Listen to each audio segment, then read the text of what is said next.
The Tragedy of Pudd'nhead Wilson, by Mark Twain Samuel L. Clemens. A whisper to the reader. There is no character, howsoever good and fine, but it can be destroyed by ridicule, howsoever poor and witless. Observe the ass, for instance.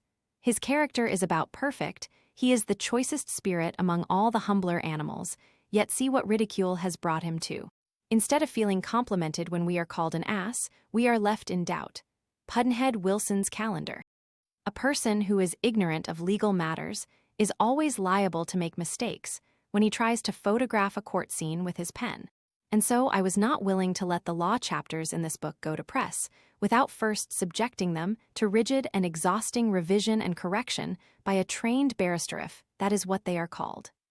These chapters are right now in every detail, for they were rewritten under the immediate eye of William Hicks, who studied law part of a while in southwest Missouri 35 years ago, and then came over here to Florence for his health, and is still helping for exercise and board in Macaroni Vermicelli's horse-feed shed, which is up the back alley as you turn around the corner out of the Piazza del Duomo just beyond the house where that stone that Dante used to sit on 600 years ago is let into the wall when he let on to be watching them build Giotto's campanile, and yet always got tired looking as soon as Beatrice passed along on her way to get a chunk of chestnut cake to defend herself with in case of a gibbeling outbreak before she got to.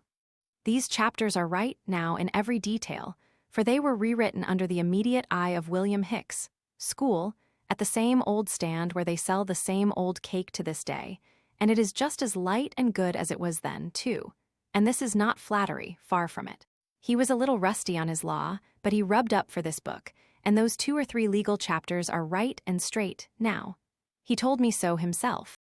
Given under my hand this 2nd day of January, 1893, at the Villa Viviani, village of Setignano, 3 miles back of Florence, on the hills the same certainly affording the most charming view to be found on this planet, and with it the most dreamlike and enchanting sunsets to be found in any planet, or even in any solar system, and given, too, in the swell room of the house, with the busts of Seratani senators and other grandees of this line looking approvingly down upon me, as they used to look down upon Dante, and mutely asking me to adopt them into my family, which I do with pleasure, for my remotest ancestors are but spring chickens compared with these robed and stately antiques, and it will be a great and satisfying lift for me, that 600 years will.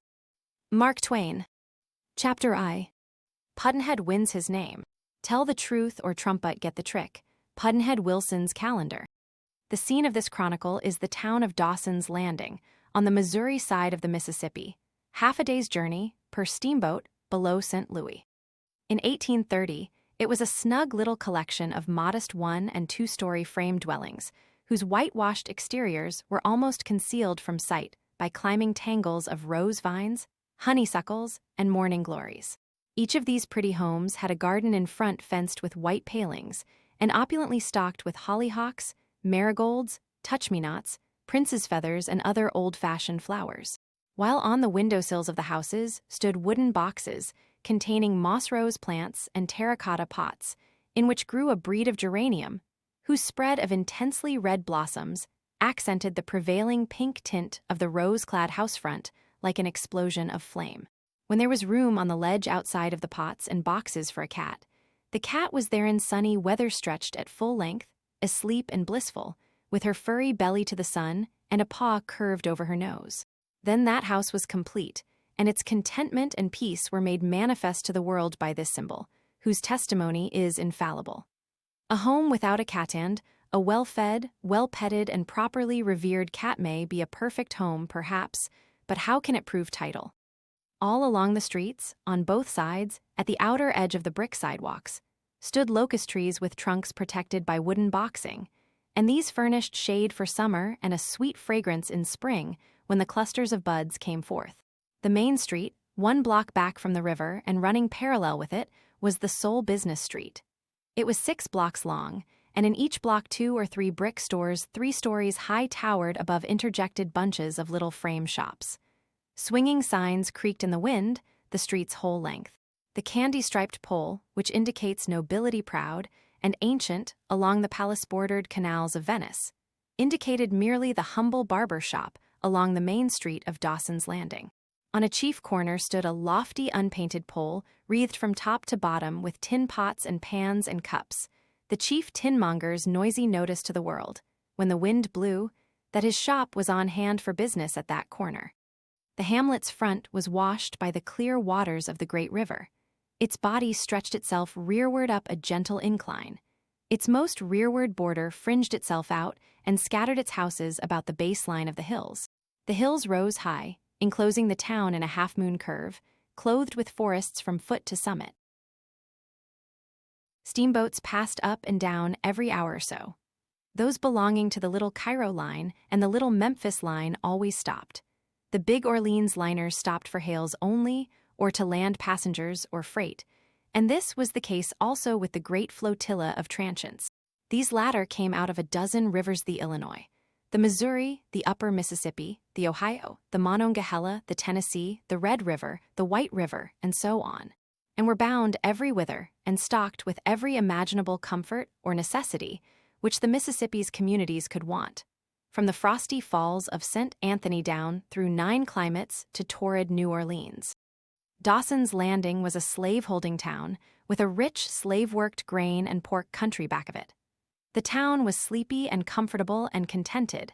It was 50 years old and was growing slowly, very slowly, in fact, but still it was growing.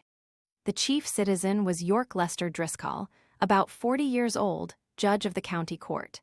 He was very proud of his old Virginian ancestry, and in his hospitalities and his rather formal and stately manners he kept up its traditions. He was fine and just and generous.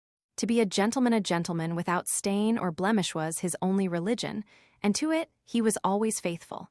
He was respected, esteemed, and beloved by all the community. He was well off and was gradually adding to his store. He and his wife were very nearly happy, but not quite, for they had no children. The longing for the treasure of a child had grown stronger and stronger as the years slipped away. But the blessing never came and was never to come. With this pair lived the judge's widowed sister, Mrs. Rachel Pratt, and she also was childless, and sorrowful for that reason, and not to be comforted. The women were good and commonplace people, and did their duty and had their reward in clear consciences and the community's approbation. They were Presbyterians, the judge was a freethinker. Pembroke Howard, lawyer and bachelor, aged about 40, was another old Virginian grandee with proved descent from the first families. He was a fine, brave, majestic creature, a gentleman according to the nicest requirements of the Virginia rule, a devoted Presbyterian, an authority on the code, and a man always courteously ready to stand up before you in the field if any act or word of his had seemed doubtful or suspicious to you, and explain it with any weapon you might prefer from bradawls to artillery. He was very popular with the people and was the judge's dearest friend. Then there was Colonel Cecil Burleigh Essex, another FFV of formidable caliber. However, with him we have no concern. Percy Northumberland Driscoll, brother to the judge and younger than he by 5 years, was a married man and had had children around his hearthstone. But they were attacked in detail by measles, croup, and scarlet fever, and this had given the doctor a chance with his effective antediluvian methods. So the cradles were empty. He was a prosperous man with a good head for speculations, and his fortune was growing. On the 1st of February, 1830, 2 boy babes were born in his house, one to him, the other to one of his slave girls, Roxana by name. Roxana was 20 years old. She was up and around the same day, with her hands full, for she was tending both babies. Mrs. Percy Driscoll died within the week. Roxy remained in charge of the children. She had her own way, for Mr. Driscoll soon absorbed himself in his speculations and left her to her own devices. In that same month of February, Dawson's Landing gained a new citizen. This was Mr. David Wilson, a young fellow of Scotch parentage. He had wandered to this remote region from his birthplace in the interior of the state of New York to seek his fortune. He was 25 years old, college-bred, and had finished a post-college course in an Eastern law school a couple of years before. He was a homely, freckled, sandy-haired young fellow, with an intelligent blue eye that had frankness and comradeship in it and a covert twinkle of a pleasant sort. But for an unfortunate remark of his, He would no doubt have entered at once upon a successful career at Dawson's Landing. But he made his fatal remark the first day he spent in the village, and it gauged him. He had just made the acquaintance of a group of citizens when an invisible dog began to yelp and snarl and howl and make himself very comprehensively disagreeable, whereupon young Wilson said, much as one who is thinking aloud, "I wish I owned half of that dog." "Why?" somebody asked. "Because I would kill my half." The group searched his face with curiosity, with anxiety even, but found no light there, no expression that they could read. They fell away from him as from something uncanny and went into privacy to discuss him. One said, "'Pears to be a fool." "'Pears," said another, "is I reckon you better say." "Said he wished he owned half of the dog, the idiot," said a third. "What did he reckon would become of the other half if he killed his half? Do you reckon he thought it would live?" "Why, he must have thought it, unless he is the downrightest fool in the world. Because if he hadn't thought it, he would have wanted to own the whole dog, knowing that if he killed his half and the other half died, he would be responsible for that half just the same as if he had killed that half instead of his own. Don't it look that way to you, gents?" "Yes, it does. If he owned one half of the general dog, it would be so. If he owned one end of the dog and another person owned the other end, it would be so, just the same. Particularly in the first case, because if you kill one half of a general dog, there ain't any man that can tell whose half it was. But if he owned one end of the dog, maybe he could kill his end of it and—" "No, he couldn't either. He couldn't and not be responsible if the other end died, which it would. In my opinion, that man ain't in his right mind. In my opinion, he hain't got any mind." Number 3 said, "Well, he's a lummox anyway." "That's what he is," said number 4. "He's a labrick, just a Simon Pure labrick, if ever there was one." "Yes, sir, he's a damn fool, that's the way I put him up," said number 5. "Anybody can think different that wants to, but those are my sentiments." "I'm with you, gentlemen," said number 6. "Perfect jackass, yes, and it ain't going too far to say he is a Pudd'nhead. If he ain't a Pudd'nhead, I ain't no judge, that's all." Mr. Wilson stood elected. The incident was told all over the town and gravely discussed by everybody. Within a week he had lost his first name. Pudd'nhead took its place. In time he came to be liked, and well liked too, but by that time the nickname had got well stuck on, and it stayed. That first day's verdict made him a fool, and he was not able to get it set aside or even modified. The nickname soon ceased to carry any harsh or unfriendly feeling with it, but it held its place, and was to continue to hold its place for 20 long years. Chapter A. Driscoll spares his slaves. Adam was but human. This explains it all. He did not want the apple for the apple's sake, he wanted it only because it was forbidden. The mistake was in not forbidding the serpent, then he would have eaten the serpent. Pudd'nhead Wilson's calendar. Pudd'nhead Wilson had a trifle of money when he arrived, and he bought a small house on the extreme western verge of the town. Between it and Judge Driscoll's house there was only a grassy yard, with a paling fence dividing the properties in the middle. He hired a small office down in the town, and hung out a tin sign with these words on it: David Wilson, attorney and counselor at law, surveying, conveyancing, etc. But his deadly remark had ruined his chance at least in the law. No clients came. He took down his sign, after a while, and put it up on his own house with the law features knocked out of it. It offered his services now in the humble capacities of land surveyor and expert accountant. Now and then he got a job of surveying to do, and now and then a merchant got him to straighten out his books. With Scotch patience and pluck, he resolved to live down his reputation and work his way into the legal field yet. Poor fellow, he could not foresee that it was going to take him such a weary long time to do it. He had a rich abundance of idle time, but it never hung heavy on his hands, for he interested himself in every new thing that was born into the universe of ideas, and studied it and experimented upon it at his house. One of his pet fads was palmistry. To another one he gave no name, neither would he explain to anybody what its purpose was, but merely said it was an amusement. In fact, he had found that his fads added to his reputation as a Pudd'nhead. Therefore, he was growing chary of being too communicative about them.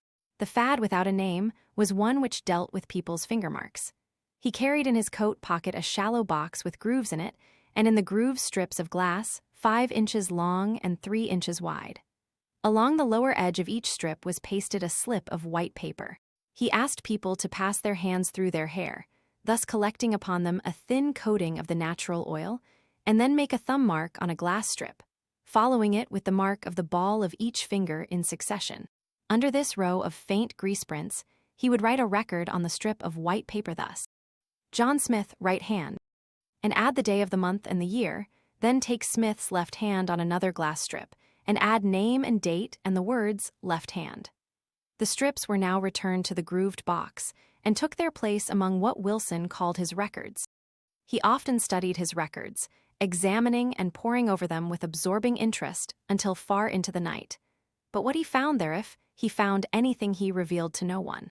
Sometimes he copied on paper the involved and delicate pattern left by the ball of a finger, and then vastly enlarged it with a pantograph, so that he could examine its web of curving lines with ease and convenience.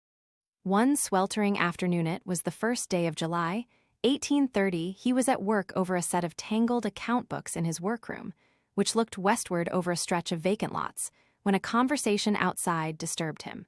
It was carried on in yells, which showed that the people engaged in it were not close together. "Say, Roxy, how does yo baby come on?" This from the distant voice. "Fustrate, how does you come on, Jasper?" This yell was from close by. "Oh, I's middlin', hain't got nothin' to complain of. I's gwine to come a courtin' you by mebbe, Roxy." "You is, you black mudcat.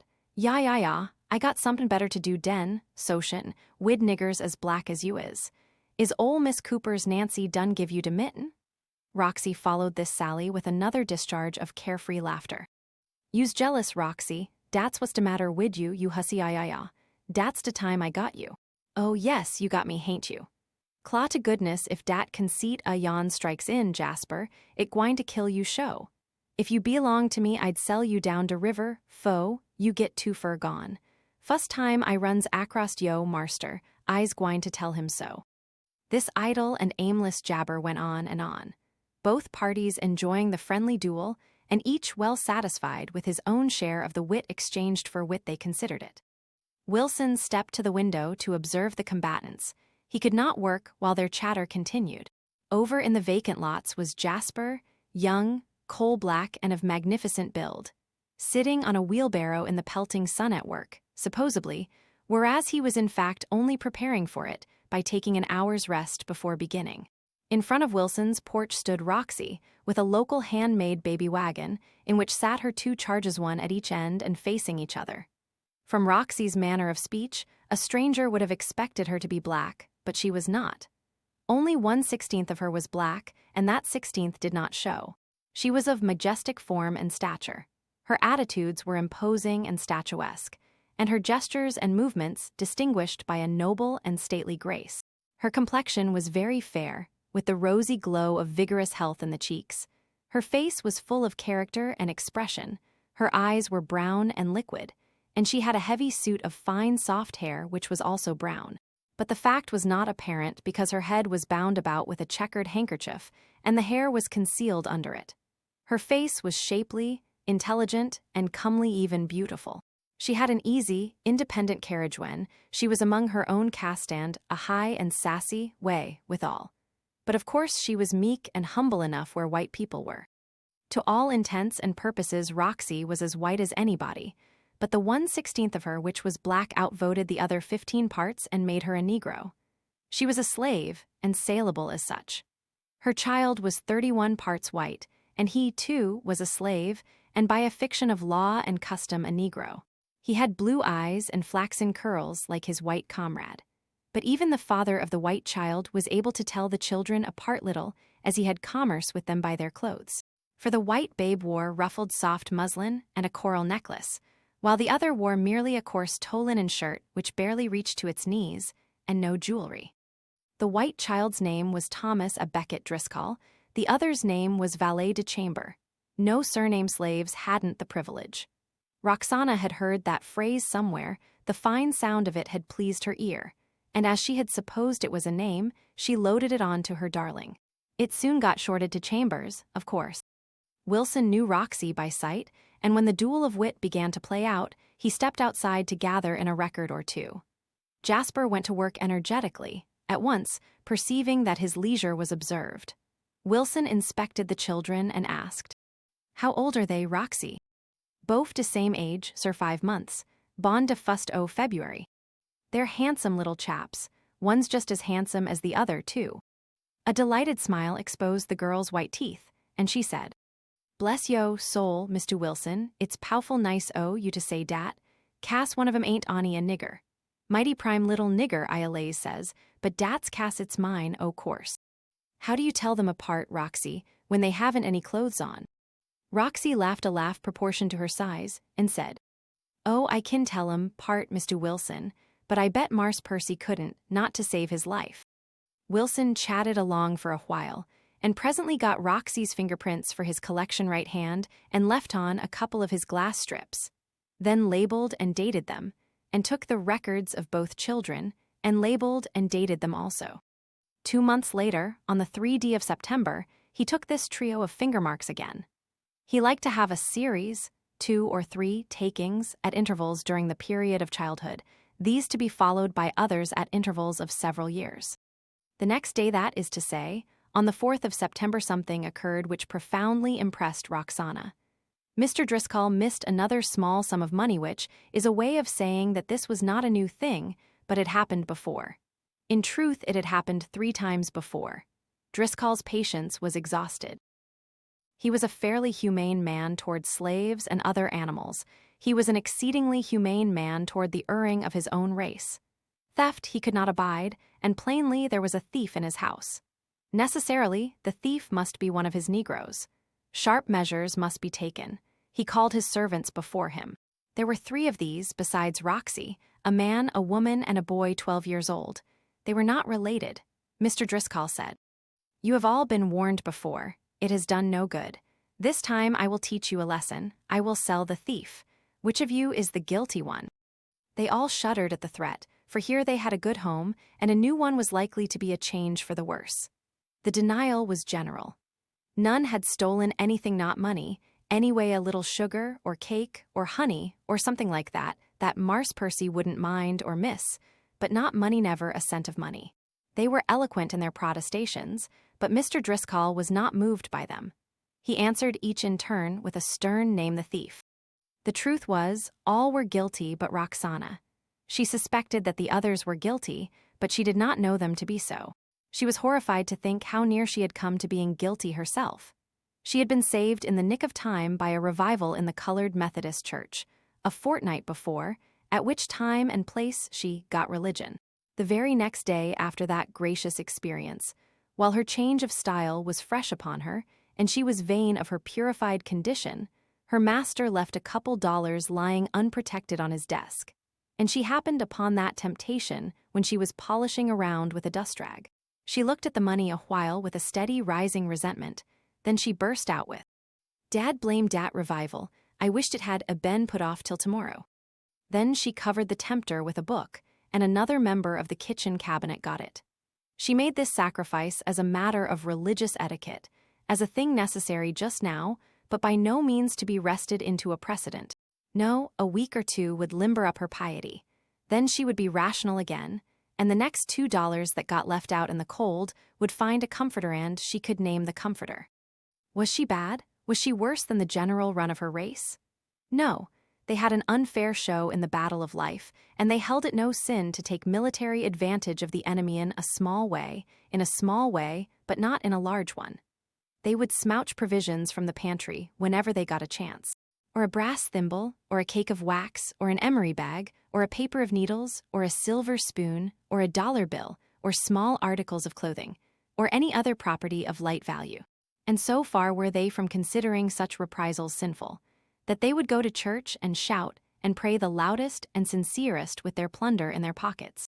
A farm smokehouse had to be kept heavily padlocked, for even the colored deacon himself could not resist a ham when Providence showed him in a dream, or otherwise, where such a thing hung lonesome and longed for someone to love. But with 100 hanging before him, the deacon would not take to that is, on the same night. On frosty nights, the humane Negro prowler would warm the end of a plank and put it up under the cold claws of chickens roosting in a tree. A drowsy hen would step on to the comfortable board, softly clucking her gratitude, and the prowler would dump her into his bag, and later into his stomach, perfectly sure that, in taking this trifle from the man who daily robbed him of an inestimable treasure, his liberty, he was not committing any sin that God would remember against him in the last great day. Name the thief. For the fourth time, Mr. Driscoll had said it, and always in the same hard tone. And now he added these words of awful import. I give you 1 minute. He took out his watch. If at the end of that time you have not confessed, I will not only sell all 4 of you, but I will sell you down the river. It was equivalent to condemning them to hell. No Missouri Negro doubted this. Roxy reeled in her tracks and the color vanished out of her face. The others dropped to their knees as if they had been shot. Tears gushed from their eyes, their supplicating hands went up, and 3 answers came in the one instant. I done it. I done it. I done it. Have mercy, Marster Lord, have mercy on us po' niggers. Very good, said the master, putting up his watch. I will sell you here though you don't deserve it. You ought to be sold down the river. The culprits flung themselves prone, in an ecstasy of gratitude, and kissed his feet, declaring that they would never forget his goodness and never cease to pray for him as long as they lived. They were sincere, for like a god he had stretched forth his mighty hand and closed the gates of hell against them. He knew, himself, that he had done a noble and gracious thing, and was privately well pleased with his magnanimity. And that night he set the incident down in his diary, so that his son might read it in after years, and be thereby moved to deeds of gentleness and humanity himself. Chapter EI. Roxy plays a shrewd trick. Whoever has lived long enough to find out what life is, knows how deep a debt of gratitude we owe to Adam, the first great benefactor of our race. He brought death into the world. Pudd'nhead Wilson's calendar. Percy Driscoll slept well the night he saved his house minions from going down the river, but no wink of sleep visited Roxy's eyes. A profound terror had taken possession of her. Her child could grow up and be sold down the river. The thought crazed her with horror. If she dozed and lost herself for a moment, the next moment she was on her feet flying to her child's cradle to see if it was still there. Then she would gather it to her heart and pour out her love upon it in a frenzy of kisses, moaning, crying, and saying, Dey shan't, oh, dey shan't. Yo po, mammy will kill you fust. Once, when she was tucking it back in its cradle again, the other child nestled in its sleep and attracted her attention. She went and stood over it a long time communing with herself. What has my po baby done? Daddy couldn't have yo luck? He hain't done nothin'. God was good to you, why warn't he good to him? Dey can't sell you down de river. I hates yo pappy, he hain't got no heart for niggers, he hain't anyways. I hates him and I could kill him. She paused a while, thinking. Then she burst into wild sobbings again and turned away, saying, Oh, I got to kill my chili. Dey ain't no other way, killin' him wouldn't save de chili from goin' down de river. Oh, I got to do it, yo, po, mammy's got to kill you to save you. Honey, she gathered her baby to her bosom now, and began to smother it with caresses. Mammy's got to kill you, how kin I do it? But yo, mammy ain't gwine to desert you no. Da, don't cry, she gwine wid you, she gwine to kill herself too. Come along, honey, come along wid mammy. We gwine to jump in de river, den de troubles a dis whirl, is all over day don't sell po, niggers down the river over yonder. She started toward the door, crooning to the child and hushing it. Midway she stopped, suddenly. She had caught sight of her new Sunday gown, a cheap curtain calico thing, a conflagration of gaudy colors and fantastic figures. She surveyed it wistfully, longingly. Hain't ever wore it yet, she said, and it's just lovely. Then she nodded her head in response to a pleasant idea and added, No, I ain't gwine to be fished out, wid everybody lookin' at me, in dismissable ol' linsey woolsey. She put down the child and made the change. She looked in the glass and was astonished at her beauty. She resolved to make her death toilet perfect. She took off her handkerchief turban and dressed her glossy wealth of hair like white folks. She added some odds and ends of rather lurid ribbon and a spray of atrocious artificial flowers. Finally, she threw over her shoulders a fluffy thing called a cloud in that day, which was of a blazing red complexion. Then she was ready for the tomb. She gathered up her baby once more. But when her eye fell upon its miserably short little gray tow linen shirt and noted the contrast between its pauper shabbiness and her own volcanic eruption of infernal splendors, her mother heart was touched, and she was ashamed. No, darling, mammy ain't gwine to treat you so. De angels is gwine to mire you just as much as dey does yo, mammy. Ain't gwine to have 'em puttin', dey hands up, fo, dey eyes and sayin', to David and Goliah and dem other prophets. Dat chilly is dress, too indelicate fo displace. By this time, she had stripped off the shirt. Now she clothed the naked little creature in one of Thomas à Becket's snowy long baby gowns, with its bright blue bows and dainty flummery of ruffles. Da now you's fixed. She propped the child in a chair and stood off to inspect it. Straightway her eyes began to widen with astonishment and admiration, and she clapped her hands and cried out, "Why, it do beat all, I never knowed you was so lovely. Marse Tommy ain't a bit putty or not a single bit." She stepped over and glanced at the other infant. She flung a glance back at her own, then one more at the heir of the house. Now a strange light dawned in her eyes, and in a moment she was lost in thought. She seemed in a trance. When she came out of it, she muttered, "When I us a washin', in de tub yistiddy, his own pappy asked me which of 'em was his'n." She began to move about like one in a dream. She undressed Thomas à Becket, stripping him of everything, and put the tow linen shirt on him. She put his coral necklace on her own child's neck. Then she placed the children side by side, and after earnest inspection, she muttered, "Now who would believe Claus could do to like dat? Dog my cats if it ain't all I kin do to tell t'other from which, let alone his pappy."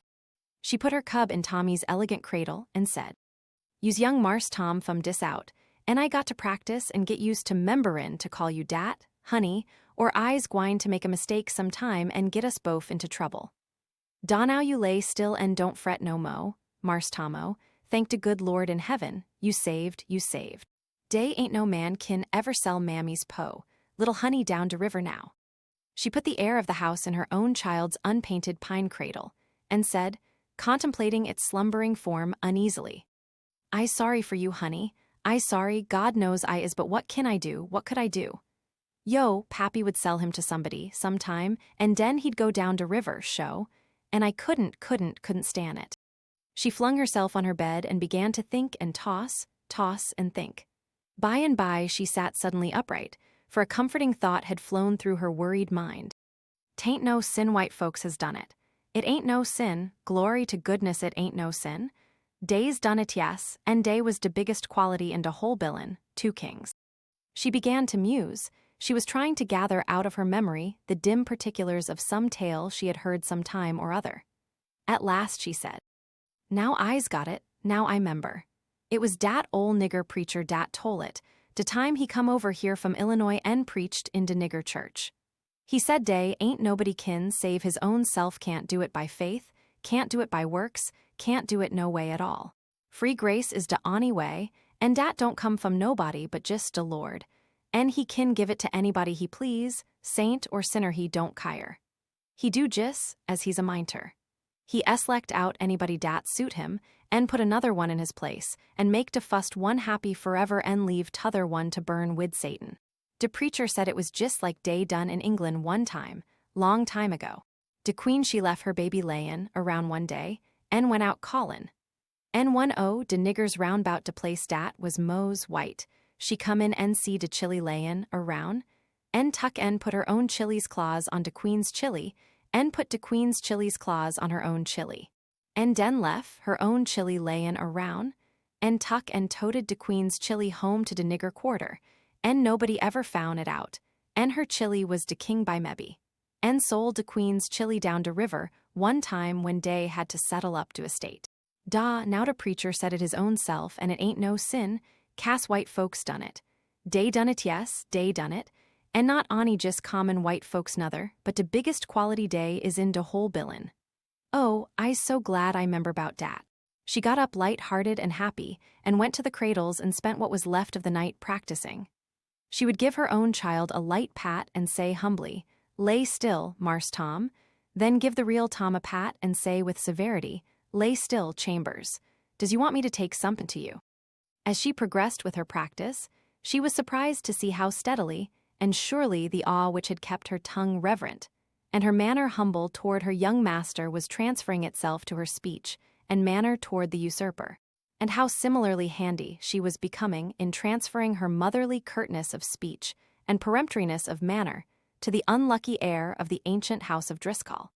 She took occasional rests from practicing and absorbed herself in calculating her chances. Dale sell de sen niggers today fo stealin' de money. Den Dale buy some mo, dat don't know de chillin' so dat's all right. When I takes de chillin' out to get de air, de minute I's round de corner, I's gwine to gown dey mouths all round wid jam, den dey can't nobody notice day's changed. Yes, I gwine ter do dat till I's safe, if it's a year. Day ain't but one man dat I's afeared of, en dat's dat Pudd'nhead Wilson. Day calls him a Pudd'nhead, en says he's a fool. My lan, dat man ain't no mo fool den I is. He's de smarts man in dis town, less'n it's Jedge Driscoll or maybe Pem Howard. Blame dat man, he worries me wid dem ornery glasses o' hissin. I believe he's a witch. But nemmine, I's gwine to happen around, da one a de said days, en let on dat I reckon he wants to print de chillin's fingers agin, en if he don't notice days changed, I bound day ain't nobody gwine to notice it, en den I's safe, show. But I reckon I'll tote along a horseshoe to keep off de witch work. The new Negroes gave Roxy no trouble, of course. The master gave her none, for one of his speculations was in jeopardy, and his mind was so occupied that he hardly saw the children when he looked at them, and all Roxy had to do was to get them both into a gale of laughter when he came about. Then their faces were mainly cavities exposing gums, and he was gone again before the spasm passed, and the little creatures resumed a human aspect. Within a few days, the fate of the speculation became so dubious that Mr. Percy went away with his brother the judge to see what could be done with it. It was a land speculation as usual, and it had gotten complicated with a lawsuit. The men were gone 7 weeks. Before they got back, Roxy had paid her visit to Wilson and was satisfied. Wilson took the fingerprints, labeled them with the names, and with the date October, the first put them carefully away and continued his chat with Roxy, who seemed very anxious that he should admire the great advance in flesh and beauty which the babies had made since he took their fingerprints a month before. He complimented their improvement to her contentment, and as they were without any disguise of jam or other stain, she trembled all the while and was miserably frightened lest at any moment he. But he didn't. He discovered nothing, and she went home jubilant and dropped all concern about the matter permanently out of her mind. Chapter IV. The ways of the changelings. Adam and Eve had many advantages, but the principal one was that they escaped teething. Pudd'nhead Wilson's calendar. There is this trouble about special providences, namely, there is so often a doubt as to which party was intended to be the beneficiary. In the case of the children, the bears and the prophet, the bears got more real satisfaction out of the episode than the prophet did, because they got the children. Pudd'nhead Wilson's calendar. This history must henceforth accommodate itself to the change which Roxana has consummated, and call the real heir Chambers, and the usurping little slave, Thomas a Becket, shortening this latter name to Tom, for daily use, as the people about him did.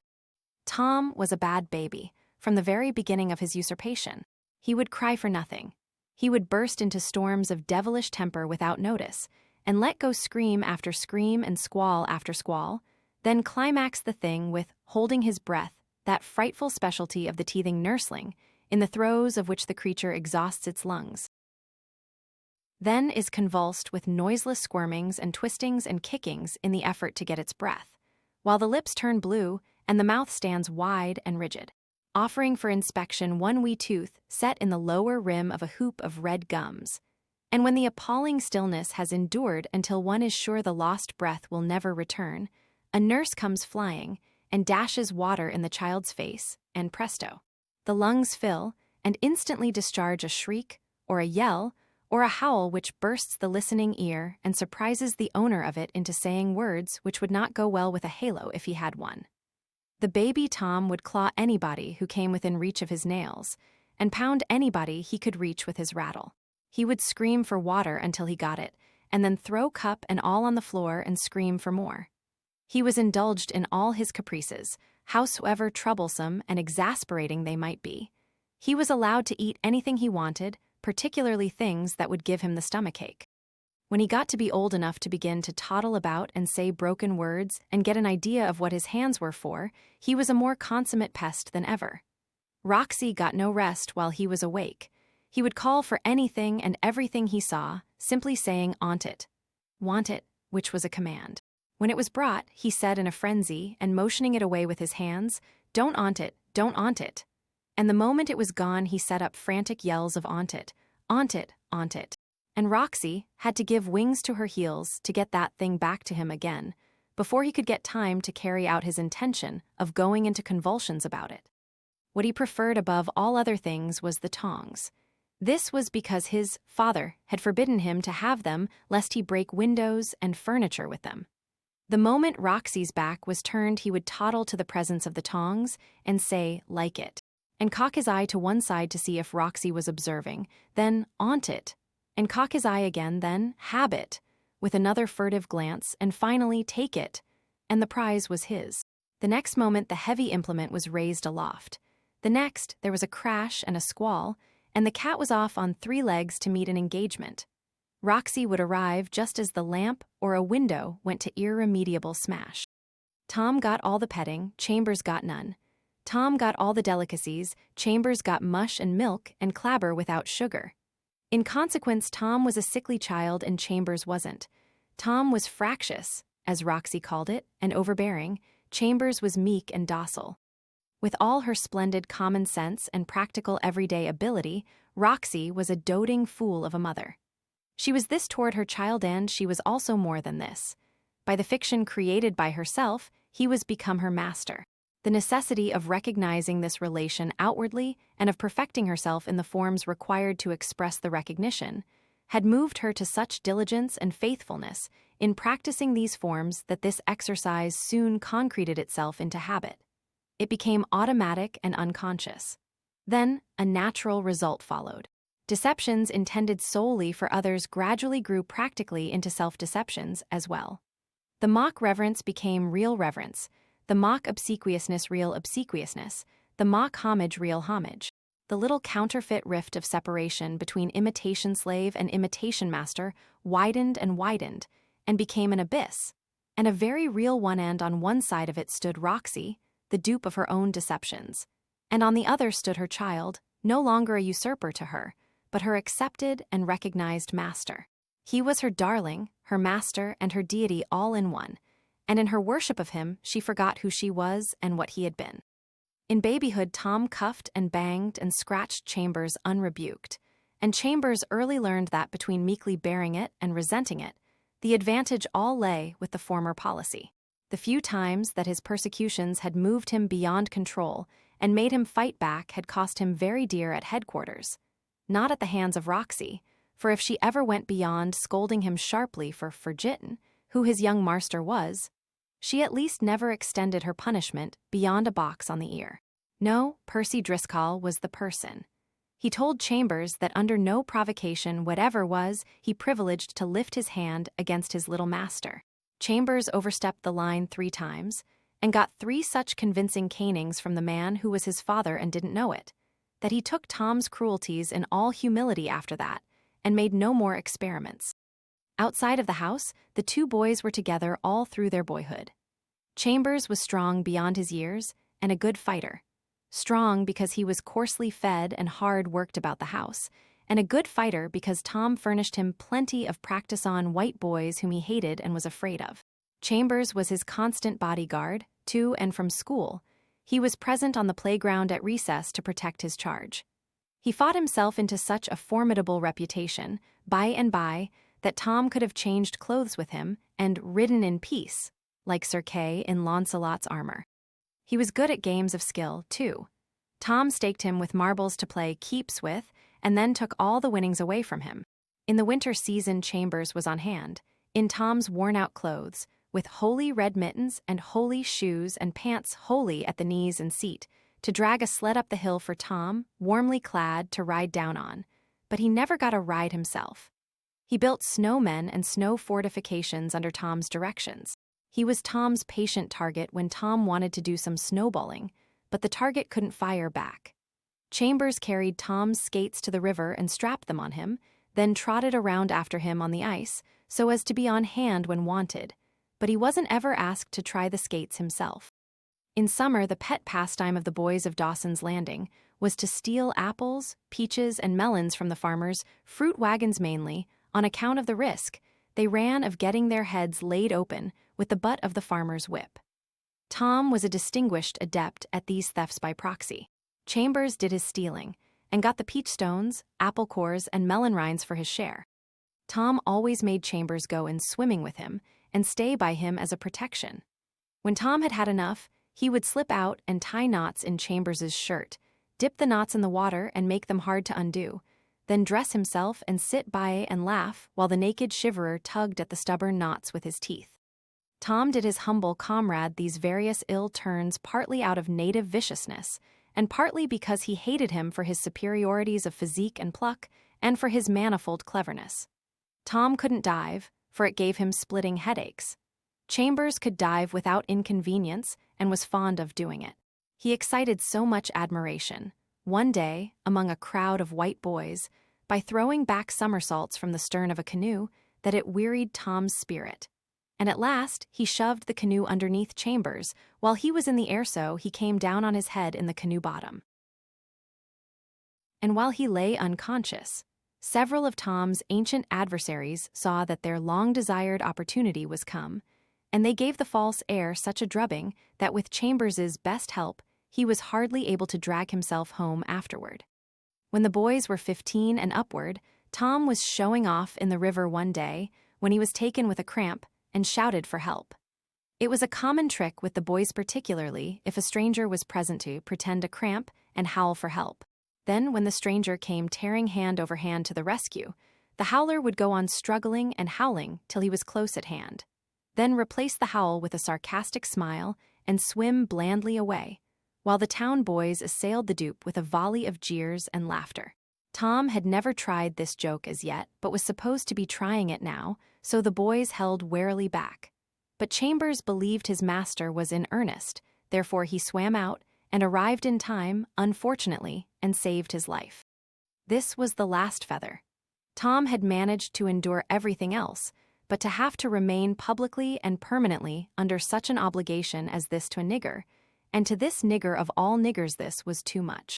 He heaped insults upon Chambers for pretending to think he was in earnest in calling for help, and said that anybody but a block-headed nigger would have known he was funning and left him alone.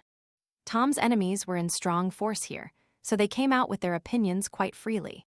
They laughed at him and called him coward, liar, sneak, and other sorts of pet names, and told him they meant to call Chambers by a new name after this, and make it common in the town Tom Driscoll's niggerpappy, to signify that he had had a second birth into this life, and that Chambers was the author of his new being.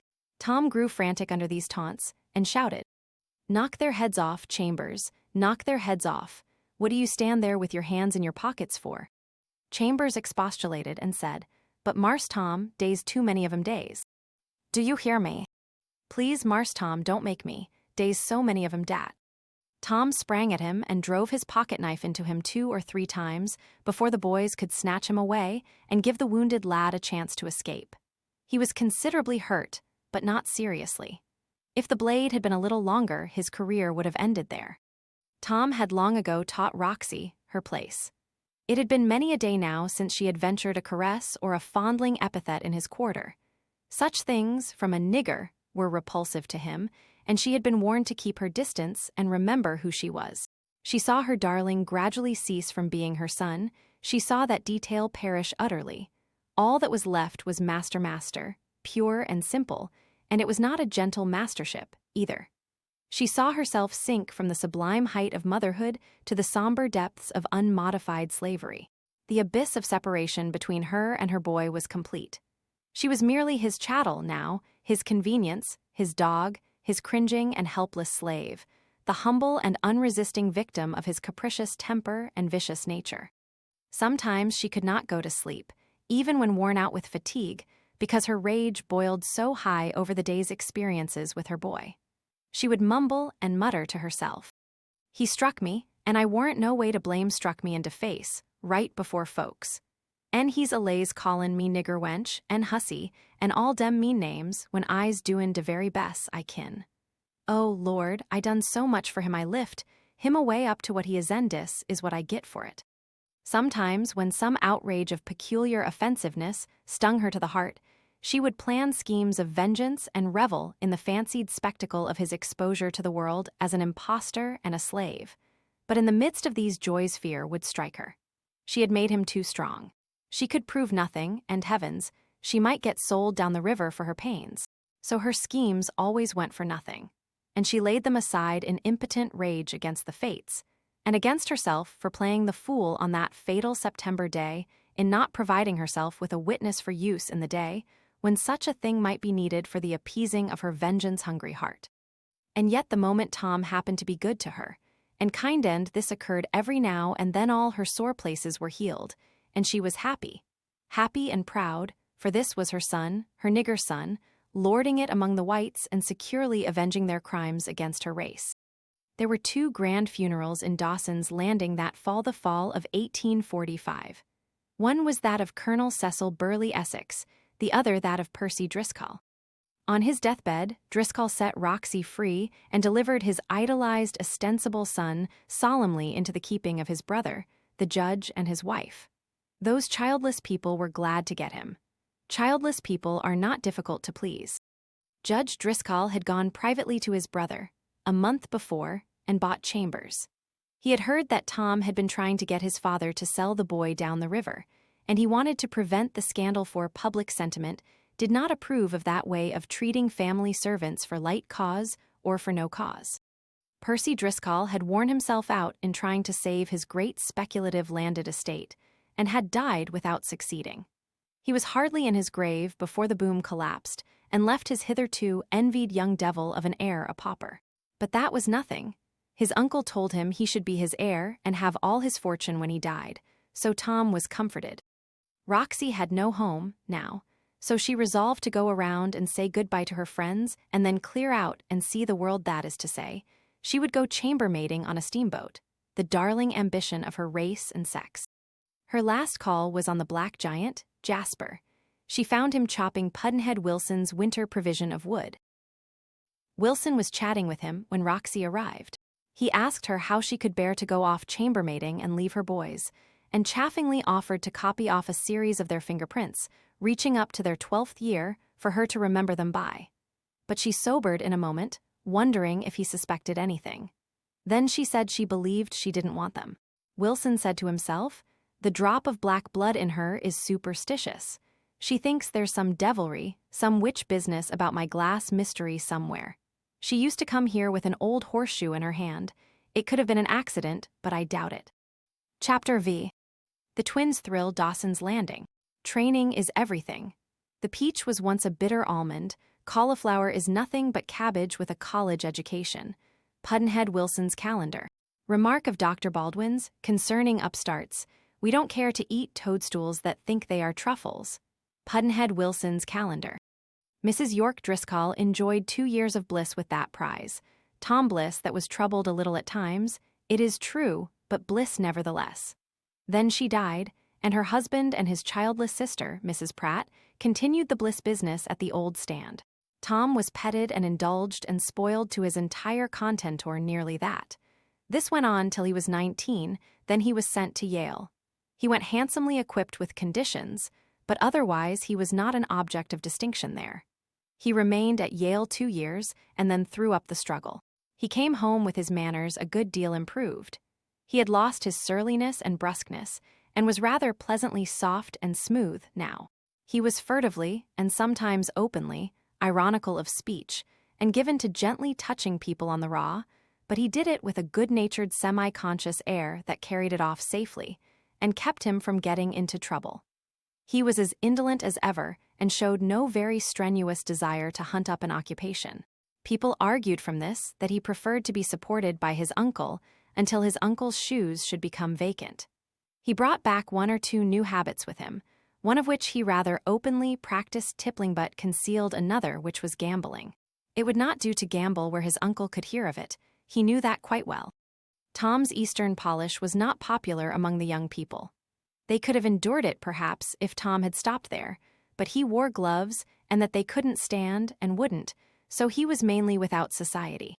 He brought home with him a suit of clothes of such exquisite style and cut and fashion, Eastern fashion, city fashion, that it filled everybody with anguish, and was regarded as a peculiarly wanton affront. He enjoyed the feeling which he was exciting, and paraded the town serene and happy all day. But the young fellows set a tailor to work that night, and when Tom started out on his parade next morning, he found the old deformed Negro bell-ringer straddling along in his wake, tricked out in a flamboyant curtain calico exaggeration of his finery, and imitating his fancy Eastern graces as well as he could. Tom surrendered, and after that clothed himself in the local fashion. But the dull country town was tiresome to him since his acquaintanceship with livelier regions, and it grew daily more and more so. He began to make little trips to St. Louis for refreshment. There he found companionship to suit him, and pleasures to his taste, along with more freedom, in some particulars, than he could have at home. So, during the next 2 years, his visits to the city grew in frequency, and his tarryings there grew steadily longer in duration. He was getting into deep waters. He was taking chances, privately, which might get him into trouble some day, in fact, did. Judge Driscoll had retired from the bench and from all business activities in 1850, and had now been comfortably idle 3 years. He was president of the Freethinkers Society, and Pudd'nhead Wilson was the other member. The society's weekly discussions were now the old lawyer's main interest in life. Pudd'nhead was still toiling in obscurity at the bottom of the ladder, under the blight of that unlucky remark which he had let fall 23 years before about the dog. Judge Driscoll was his friend, and claimed that he had a mind above the average, but that was regarded as one of the judge's whims, and it failed to modify the public opinion. Or rather, that was one of the reasons why it failed, but there was another and better one. If the judge had stopped with bare assertion, it would have had a good deal of effect. But he made the mistake of trying to prove his position. For some years, Wilson had been privately at work on a whimsical almanac, for his amusement a calendar, with a little dab of ostensible philosophy, usually in ironical form, appended to each date. And the judge thought that these quips and fancies of Wilson's were neatly turned and cute. So he carried a handful of them around, one day, and read them to some of the chief citizens. But irony was not for those people. Their mental vision was not focused for it. They read those playful trifles in the solidest earnest, and decided without hesitancy that if there had ever been any doubt that Dave Wilson was a Pudd'nhead witch, there hadn't this revelation removed that doubt for good and all. That is just the way in this world. An enemy can partly ruin a man, but it takes a good-natured, injudicious friend to complete the thing and make it perfect. After this, the judge felt tenderer than ever toward Wilson, and surer than ever that his calendar had merit. Judge Driscoll could be a free thinker and still hold his place in society, because he was the person of most consequence in the community, and therefore could venture to go his own way and follow out his own notions. The other member of his pet organization was allowed the like liberty because he was a cipher in the estimation of the public, and nobody attached any importance to what he thought or did. He was liked, he was welcome enough all around, but he simply didn't count for anything. The widow Cooper affectionately called Aunt Patsy by everybody lived in a snug and comely cottage with her daughter Rowena, who was 19, romantic, amiable, and very pretty, but otherwise of no consequence. Rowena had a couple of young brothers also of no consequence. The widow had a large spare room which she let to a lodger with board when she could find one, but this room had been empty for a year now, to her sorrow. Her income was only sufficient for the family support, and she needed the lodging money for trifling luxuries. But now, at last, on a flaming June day, she found herself happy. Her tedious wait was ended. Her year-worn advertisement had been answered, and not by a village applicant, oh no. This letter was from away off yonder in the dim great world to the north. It was from St. Louis. She sat on her porch gazing out with unseeing eyes upon the shining reaches of the mighty Mississippi, her thoughts steeped in her good fortune. Indeed, it was specially good fortune, for she was to have 2 lodgers instead of 1. She had read the letter to the family, and Rowena had danced away to see to the cleaning and airing of the room by the slave woman Nancy, and the boys had rushed abroad in the town to spread the great news, for it was matter of public interest, and the public would wonder and not be pleased if not informed.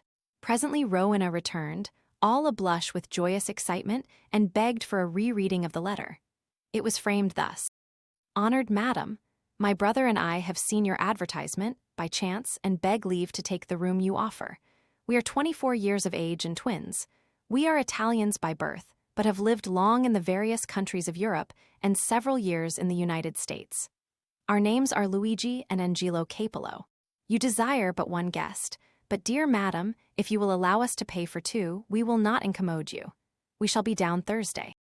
Italians, how romantic. Just think, ma, there's never been one in this town, and everybody will be dying to see them, and they're all ours. Think of that. Yes, I reckon they'll make a grand stir. Oh, indeed they will. The whole town will be on its head. Think they've been in Europe and everywhere. There's never been a traveler in this town before. Ma, I shouldn't wonder if they've seen kings. Well, a body can't tell, but they'll make stir enough without that. Yes, that's of course. Luigi Angelo. They're lovely names, and so grand and foreign, not like Jones and Robinson and such. Thursday they are coming, and this is only Tuesday. It's a cruel long time to wait. Here comes Judge Driscoll in at the gate. He's heard about it. I'll go and open the door. The judge was full of congratulations and curiosity. The letter was read and discussed.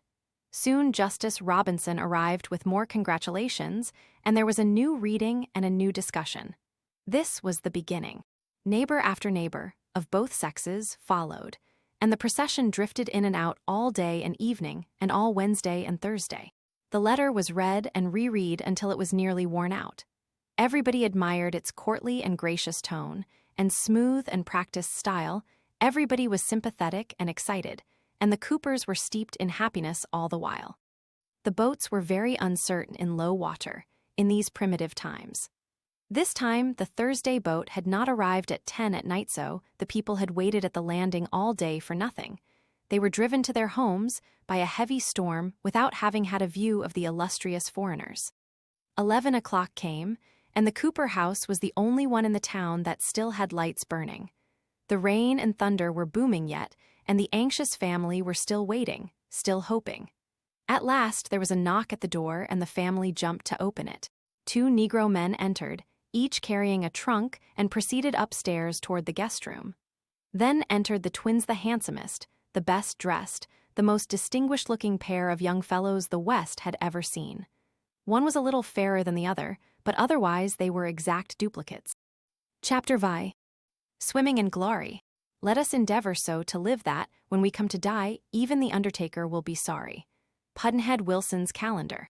Habit is habit, and not to be flung out of the window by any man, but coaxed downstairs a step at a time. Pudd'nhead Wilson's calendar. At breakfast in the morning, the twins' charm of manner and easy and polished bearing made speedy conquest of the family's good graces. All constraint and formality quickly disappeared, and the friendliest feeling succeeded. Aunt Patsy called them by their Christian names almost from the beginning. She was full of the keenest curiosity about them, and showed it. They responded by talking about themselves, which pleased her greatly. It presently appeared that in their early youth they had known poverty and hardship. As the talk wandered along, the old lady watched for the right place to drop in a question or two concerning that matter. And when she found it, she said to the blonde twin, who was now doing the biographies in his turn, while the brunette one rested. If it ain't asking what I ought not to ask, Mr. Angelo, how did you come to be so friendless and in such trouble when you were little? Do you mind telling? But don't if you do. Oh, we don't mind it at all, madam. In our case it was merely misfortune, and nobody's fault. Our parents were well-to-do, there in Italy, and we were their only child. We were of the old Florentine nobility. Rowena's heart gave a great bound, her nostrils expanded, and a fine light played in her eyes. And when the war broke out, my father was on the losing side and had to fly for his life. His estates were confiscated, his personal property seized, and there we were, in Germany, strangers, friendless, and in fact paupers. My brother and I were 10 years old, and well educated for that age, very studious, very fond of our books, and well grounded in the German, French, Spanish, and English languages. Also, we were marvelous musical prodigies, if you will allow me to say it being only the truth. Our father survived his misfortunes only a month, our mother soon followed him, and we were alone in the world. Our parents could have made themselves comfortable by exhibiting us as a show, and they had many and large offers. But the thought revolted their pride, and they said they would starve and die first. but what they wouldn't consent to do, we had to do without the formality of consent. We were seized for the debts occasioned by their illness and their funerals, and placed among the attractions of a cheap museum in Berlin to earn the liquidation money. It took us 2 years to get out of that slavery. We traveled all about Germany receiving no wages and not even our keep. We had to be exhibited for nothing and beg our bread. Well, madam, the rest is not of much consequence. When we escaped from that slavery at 12 years of age, we were in some respects men. Experience had taught us some valuable things. Among others, how to take care of ourselves, how to avoid and defeat sharks and sharpers, and how to conduct our own business for our own profit and without other people's help. We traveled everywhere years and years picking up smatterings of strange tongues, familiarizing ourselves with strange sights and strange customs, accumulating an education of a wide and varied and curious sort. It was a pleasant life. We went to Venice, to London, Paris, Russia, India, China, Japan. At this point Nancy, the slave woman, thrust her head in at the door and exclaimed, "Ol' missus, de house is plumb jam full o' people, en dey's jes' a spillin' to see de gentlemen." She indicated the twins with a nod of her head and tucked it back out of sight again. It was a proud occasion for the widow, and she promised herself high satisfaction in showing off her fine foreign birds before her neighbors and friends, simple folk, who had hardly ever seen a foreigner of any kind, and never one of any distinction or style. Yet her feeling was moderate indeed when contrasted with Rowena's. Rowena was in the clouds, she walked on air. This was to be the greatest day, the most romantic episode in the colorless history of that dull country town. She was to be familiarly near the source of its glory and feel the full flood of it pour over her and about her. The other girls could only gaze and envy, not partake. The widow was ready, Rowena was ready, so also were the foreigners. The party moved along the hall, the twins in advance, and entered the open parlor door, whence issued a low hum of conversation. The twins took a position near the door, the widow stood at Luigi's side, Rowena stood beside Angelo, and the march past and the introductions began. The widow was all smiles and contentment. She received the procession and passed it on to Rowena. "Good mornin', Sister Cooper," handshake. "Good morning, Brother Higgins, Count Luigi Capello," Mr. Higgins, handshake, followed by a devouring stare and "I'm glad to see ye," on the part of Higgins, and a courteous inclination of the head and a pleasant "most happy," on the part of Count Luigi. "Good mornin', Roweny," handshake. "Good morning, Mr. Higgins, present you to Count Angelo Capello." Handshake, admiring stare, "Glad to see ye," courteous nod, smiley, "most happy," and Higgins passes on. None of these visitors was at ease, but, being honest people, they didn't pretend to be. None of them had ever seen a person bearing a title of nobility before, and none had been expecting to see one now. Consequently, the title came upon them as a kind of pile-driving surprise and caught them unprepared. A few tried to rise to the emergency and got out an awkward "my lord," or "your lordship," or something of that sort. But the great majority were overwhelmed by the unaccustomed word and its dim and awful associations with gilded courts and stately ceremony and anointed kingship. So they only fumbled through the handshake and passed on, speechless. Now and then, as happens at all receptions everywhere, a more than ordinary friendly soul blocked the procession and kept it waiting while he inquired how the brothers liked the village, and how long they were going to stay, and if their families were well, and dragged in the weather, and hoped it would get cooler soon, and all that sort of thing, so as to be able to say, when they got home, "I had quite a long talk with them." But nobody did or said anything of a regrettable kind, and so the great affair went through to the end in a creditable and satisfactory fashion. General conversation followed, and the twins drifted about from group to group, talking easily and fluently and winning approval, compelling admiration and achieving favor from all. The widow followed their conquering march with a proud eye, and every now and then Rowena said to herself with deep satisfaction, "And to think they are ours, all ours." There were no idle moments for mother or daughter. Eager inquiries concerning the twins were pouring into their enchanted ears all the time. Each was the constant center of a group of breathless listeners. Each recognized that she knew now for the first time the real meaning of that great word glory, and perceived the stupendous value of it, and understood why men in all ages had been willing to throw away meaner happinesses, treasure, life itself, to get a taste of its sublime and supreme joy. Napoleon and all his kind stood accounted for and justified. When Rowena had at last done all her duty by the people in the parlor, she went upstairs to satisfy the longings of an overflow meeting there, for the parlor was not big enough to hold all the comers. Again, she was besieged by eager questioners, and again she swam in sunset seas of glory. When the forenoon was nearly gone, she recognized with a pang that this most splendid episode of her life was almost over, that nothing could prolong it, that nothing quite its equal could ever fall to her fortune again. But never mind, it was sufficient unto itself. The grand occasion had moved on an ascending scale from the start, and was a noble and memorable success. If the twins could but do some crowning act now, to climax it, something unusual, something startling, something to concentrate upon themselves the company's loftiest admiration, something in the nature of an electric surprise. Here a prodigious slam-banging broke out below, and everybody rushed down to see. It was the twins knocking out a classic four-handed piece on the piano, in great style. Rowena was satisfied down to the bottom of her heart. The young strangers were kept long at the piano. The villagers were astonished and enchanted with the magnificence of their performance, and could not bear to have them stop. All the music that they had ever heard before seemed spiritless prentice work, and barren of grace or charm when compared with these intoxicating floods of melodious sound.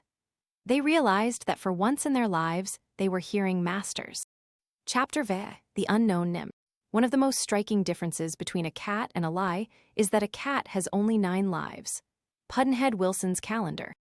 The company broke up reluctantly and drifted toward their several homes, chatting with vivacity and all agreeing that it would be many a long day before Dawson's Landing would see the equal of this one again. The twins had accepted several invitations while the reception was in progress, and had also volunteered to play some duets at an amateur entertainment for the benefit of a local charity. Society was eager to receive them to its bosom. Judge Driscoll had the good fortune to secure them for an immediate drive, and to be the first to display them in public. They entered his buggy with him, and were paraded down the main street, everybody flocking to the windows and sidewalks to see. The judge showed the strangers the new graveyard, and the jail, and where the richest man lived, and the Freemasons' Hall, and the Methodist Church, and the Presbyterian Church, and where the Baptist Church was going to be when they got some money to build it with, and showed them the town hall and the slaughterhouse, and got out the Independent Fire Company in uniform, and had them put out an imaginary fire. Then he let them inspect the muskets of the militia company, and poured out an exhaustless stream of enthusiasm over all these splendors, and seemed very well satisfied with the responses he got, for the twins admired his admiration, and paid him back the best they could, though they could have done better if some 15 or 1,600,000 previous experiences of this sort in various countries had not already rubbed off a considerable part of the novelty of it.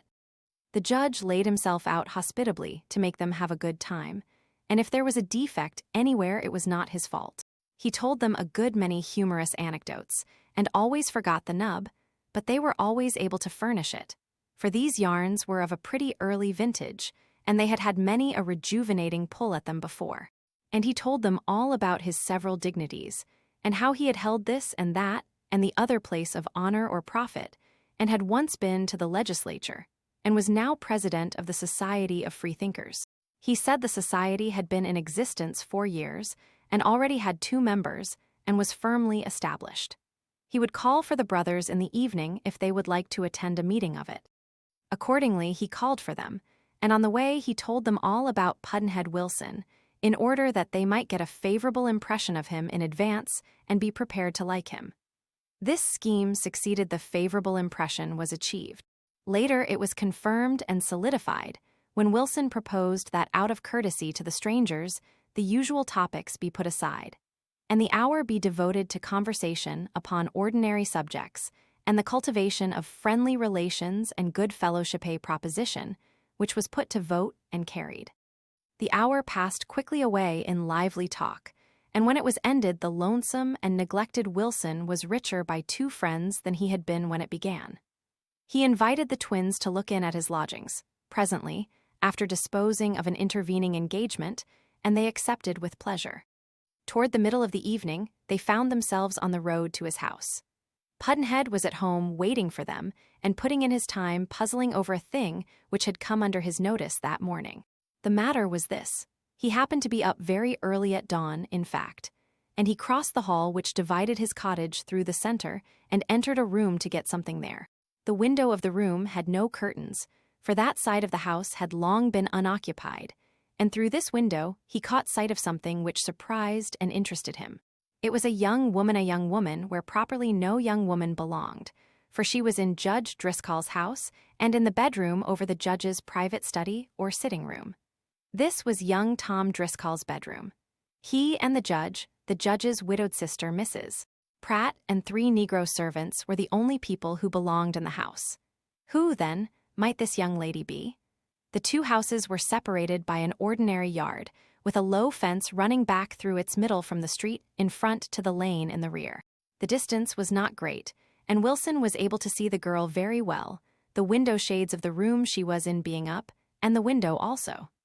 The girl had on a neat and trim summer dress, patterned in broad stripes of pink and white, and her bonnet was equipped with a pink veil. She was practicing steps, gaits, and attitudes, apparently. She was doing the thing gracefully and was very much absorbed in her work. Who could she be, and how came she to be in young Tom Driscoll's room? Wilson had quickly chosen a position from which he could watch the girl without running much risk of being seen by her, and he remained there hoping she would raise her veil and betray her face. But she disappointed him. After a matter of 20 minutes she disappeared, and although he stayed at his post half an hour longer, she came no more. Toward noon he dropped in at the judge's and talked with Mrs. Pratt about the great event of the day, the levee of the distinguished foreigners at Aunt Patsy Cooper's. He asked after her nephew Tom, and she said he was on his way home, and that she was expecting him to arrive a little before night, and added that she and the judge were gratified to gather from his letters that he was conducting himself very nicely and creditably at which Wilson winked to himself privately. Wilson did not ask if there was a newcomer in the house, but he asked questions that would have brought light-throwing answers as to that matter if Mrs. Pratt had had any light to throw. So he went away satisfied that he knew of things that were going on in her house of which she herself was not aware. He was now waiting for the twins, and still puzzling over the problem of who that girl might be, and how she happened to be in that young fellow's room at daybreak in the morning. Chapter VI. Marse Tom tramples his chance. The holy passion of friendship is of so sweet and steady and loyal and enduring a nature that it will last through a whole lifetime, if not asked to lend money. Pudd'nhead Wilson's calendar. Consider well the proportions of things. It is better to be a young June bug than an old bird of paradise. Pudd'nhead Wilson's calendar. It is necessary now to hunt up Roxy. At the time she was set free and went away chambermaiding, she was 35. She got a berth as second chambermaid on a Cincinnati boat in the New Orleans trade, the Grand Mogul. A couple of trips made her wanted and easygoing at the work, and infatuated her with the stir and adventure and independence of steamboat life. Then she was promoted and became head chambermaid. She was a favorite with the officers and exceedingly proud of their joking and friendly way with her. During 8 years, she served 3 parts of the year on that boat and the winters on a Vicksburg packet. But now for 2 months she had had rheumatism in her arms and was obliged to let the washtub alone. So she resigned.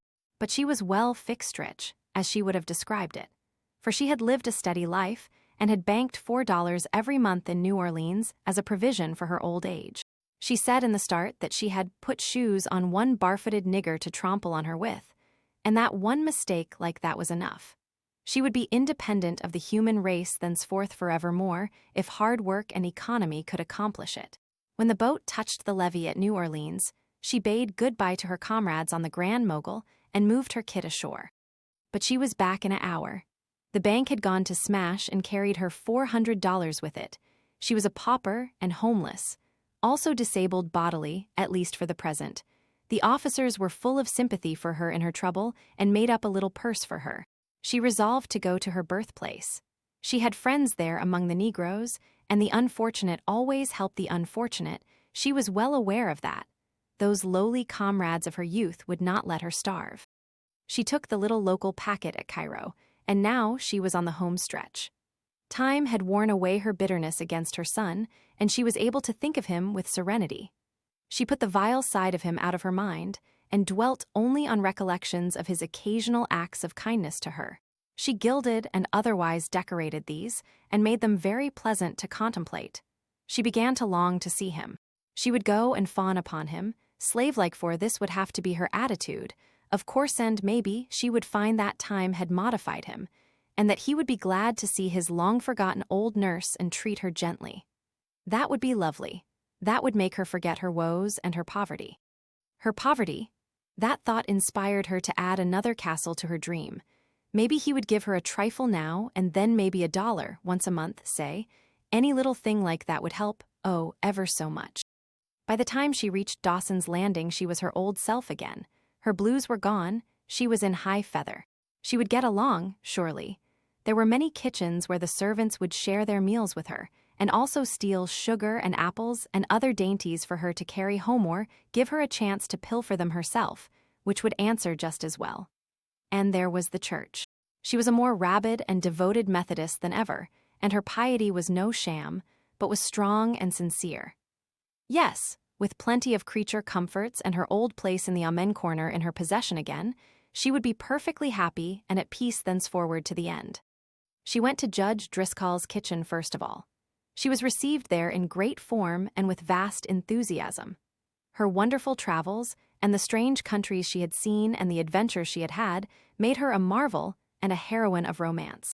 The Negroes hung enchanted upon the great story of her experiences, interrupting her all along with eager questions, with laughter, exclamations of delight, and expressions of applause. And she was obliged to confess to herself that if there was anything better in this world than steamboating, it was the glory to be got by telling about it. The audience loaded her stomach with their dinners, and then stole the pantry bare to load up her basket. Tom was in St. Louis. The servant said he had spent the best part of his time there during the previous 2 years. Roxy came every day and had many talks about the family and its affairs. Once she asked why Tom was away so much.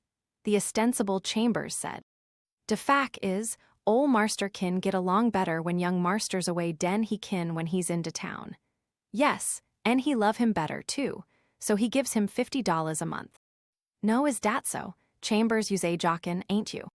"Claw to goodness I ain't, mammy. Marse Tom told me so his own self. But nemmine, tain't enough." "My lan, what de reason tain't enough?" "Well, I's gwine to tell you, if you gimme a chanct, mammy. De reason it ain't enough is, Cass Marse Tom gambles." Roxy threw up her hands in astonishment, and Chambers went on. "Ole marster found it out. Cassie had to pay $200 for Marse Tom's gamblin' debts, and dat's true, mammy, jes' as dead certain as you's born." $200? Why, what is you talkin' 'bout? $200. Sakes alive, it's mo's enough to buy a tolerable good second-hand nigger wid. And you ain't lyin', honey. You wouldn't lie to yo' ole mammy.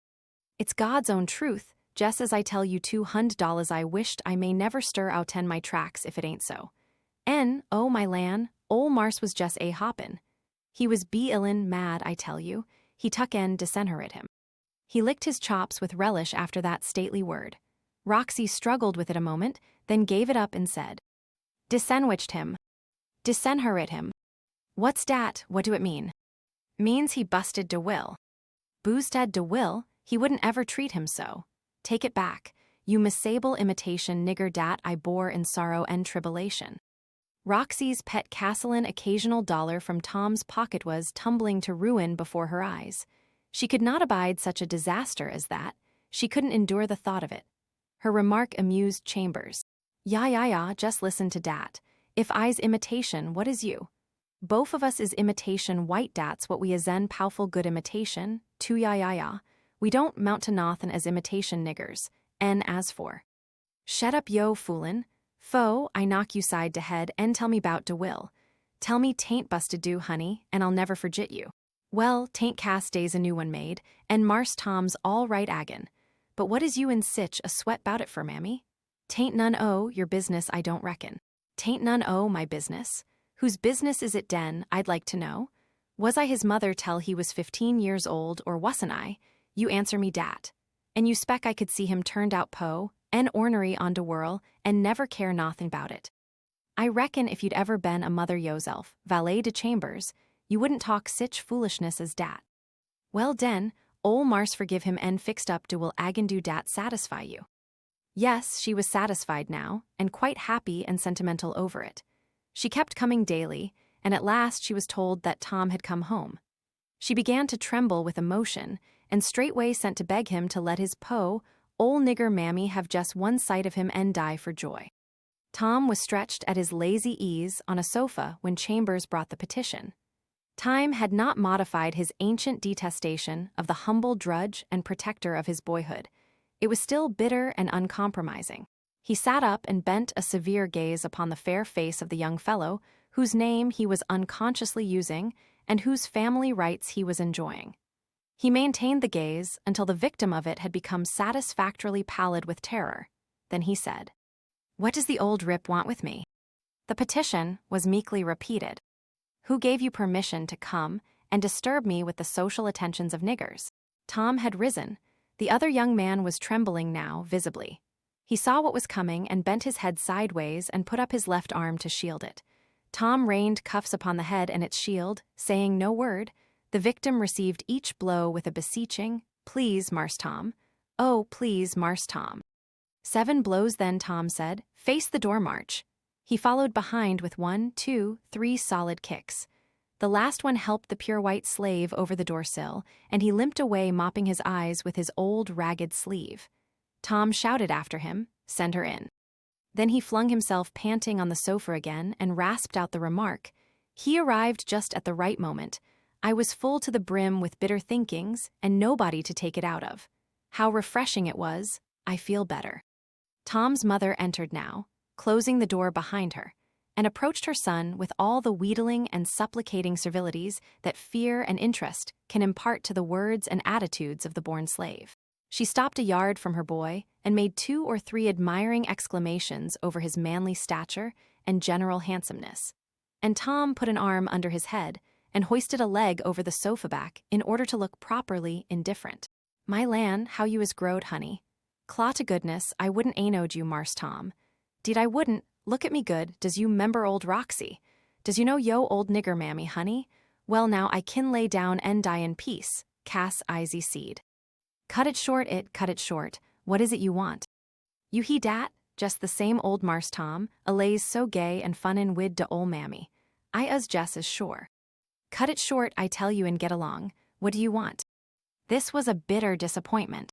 Roxy had for so many days nourished and fondled and petted her notion that Tom would be glad to see his old nurse, and would make her proud and happy to the marrow with a cordial word or two, that it took 2 rebuffs to convince her that he was not funning, and that her beautiful dream was a fond and foolish vanity, a shabby and pitiful mistake. She was hurt to the heart, and so ashamed that for a moment she did not quite know what to do or how to act. Then her breast began to heave, the tears came, and in her forlornness she was moved to try that other dream of hers and appeal to her boy's charity. And so, upon the impulse and without reflection, she offered her supplication. "Oh, Marse Tom, de ol' mammy is in sich hard luck de days. En she's kinder crippled into arms and can't work, en if you could gimme $1 on jess one little doll." Tom was on his feet so suddenly that the supplicant was startled into a jump herself. $1, give you $1. I've a notion to strangle you. Is that your errand here? Clear out and be quick about it." Roxy backed slowly toward the door. When she was halfway she stopped and said mournfully, "Marse Tom, I nussed you when you was a little baby, and I raised you all by myself till you was most a young man. And now you is young and rich, and I is and gettin' ol', and I come he believin' dat you would heap de ol' mammy long down de little road dat's lef. Twix her and de grave, en." Tom relished this tune less than any that had preceded it, for it began to wake up a sort of echo in his conscience. So he interrupted and said with decision, though without asperity, that he was not in a situation to help her and wasn't going to do it. "Ain't you ever gwine to heap me, Marse Tom?"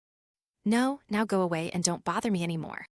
Roxy's head was down, in an attitude of humility. But now the fires of her old wrongs flamed up in her breast and began to burn fiercely.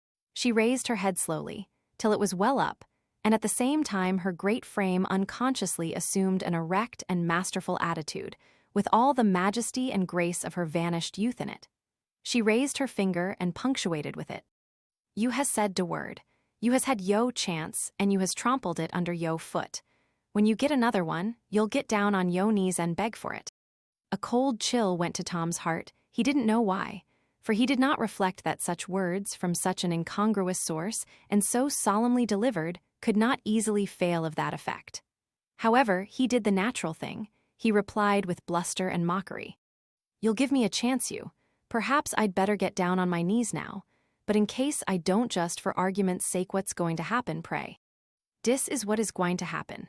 I's gwine as straight to yo, uncle, as I kin walk, and tell him every laws thing I knows 'bout you. Tom's cheek blenched, and she saw it. Disturbing thoughts began to chase each other through his head.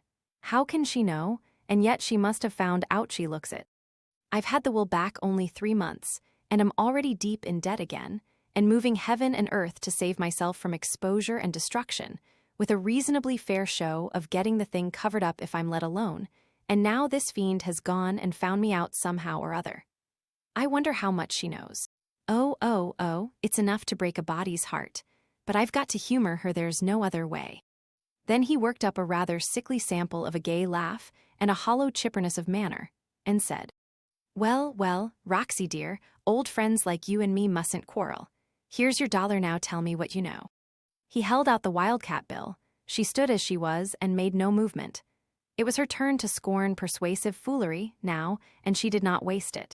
She said, with a grim implacability in voice and manner, which made Tom almost realize that even a former slave can remember for 10 minutes insults and injuries returned for compliments and flatteries received, and can also enjoy taking revenge for them when the opportunity offers. What does I know? I'll tell you what I knows. I knows enough to bust dat will to Flinders End more, mind you, more. Tom was aghast. More, he said. What do you call more? Where's there any room for more? Roxy laughed a mocking laugh, and said scoffingly, with a toss of her head and her hands on her hips, Yes, oh, I reckon. Cozy you'd like to know wid yo, po, little ol' ragdolla. What you reckon I's gwine to tell you for? You ain't got no money. I's gwine to tell yo uncle'n I'll do it dis minute, too he'll gimme $5 for de news, and mighty glad too. She swung herself around disdainfully and started away. Tom was in a panic. He seized her skirts and implored her to wait.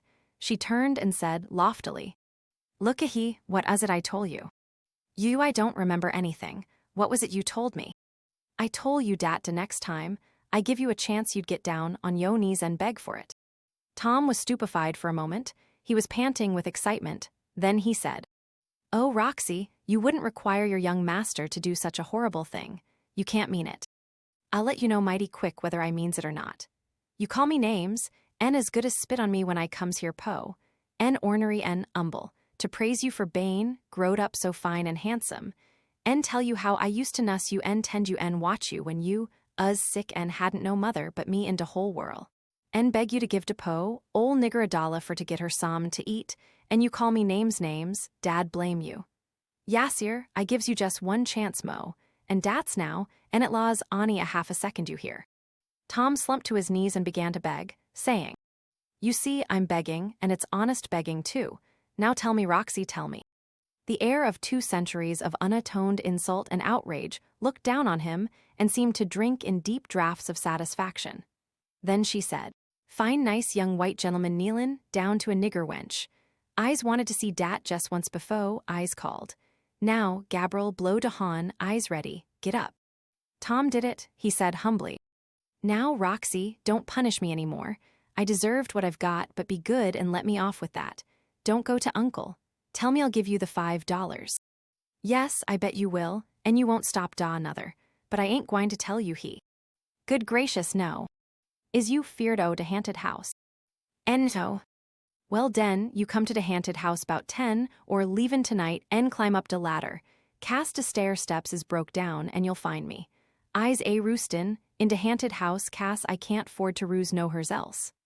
She started toward the door, but stopped and said, Gimme de $1 bill? He gave it to her.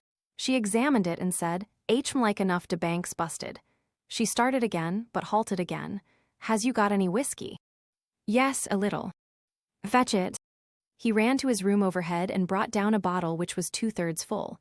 She tilted it up and took a drink. Her eyes sparkled with satisfaction, and she tucked the bottle under her shawl, saying, "It's prime.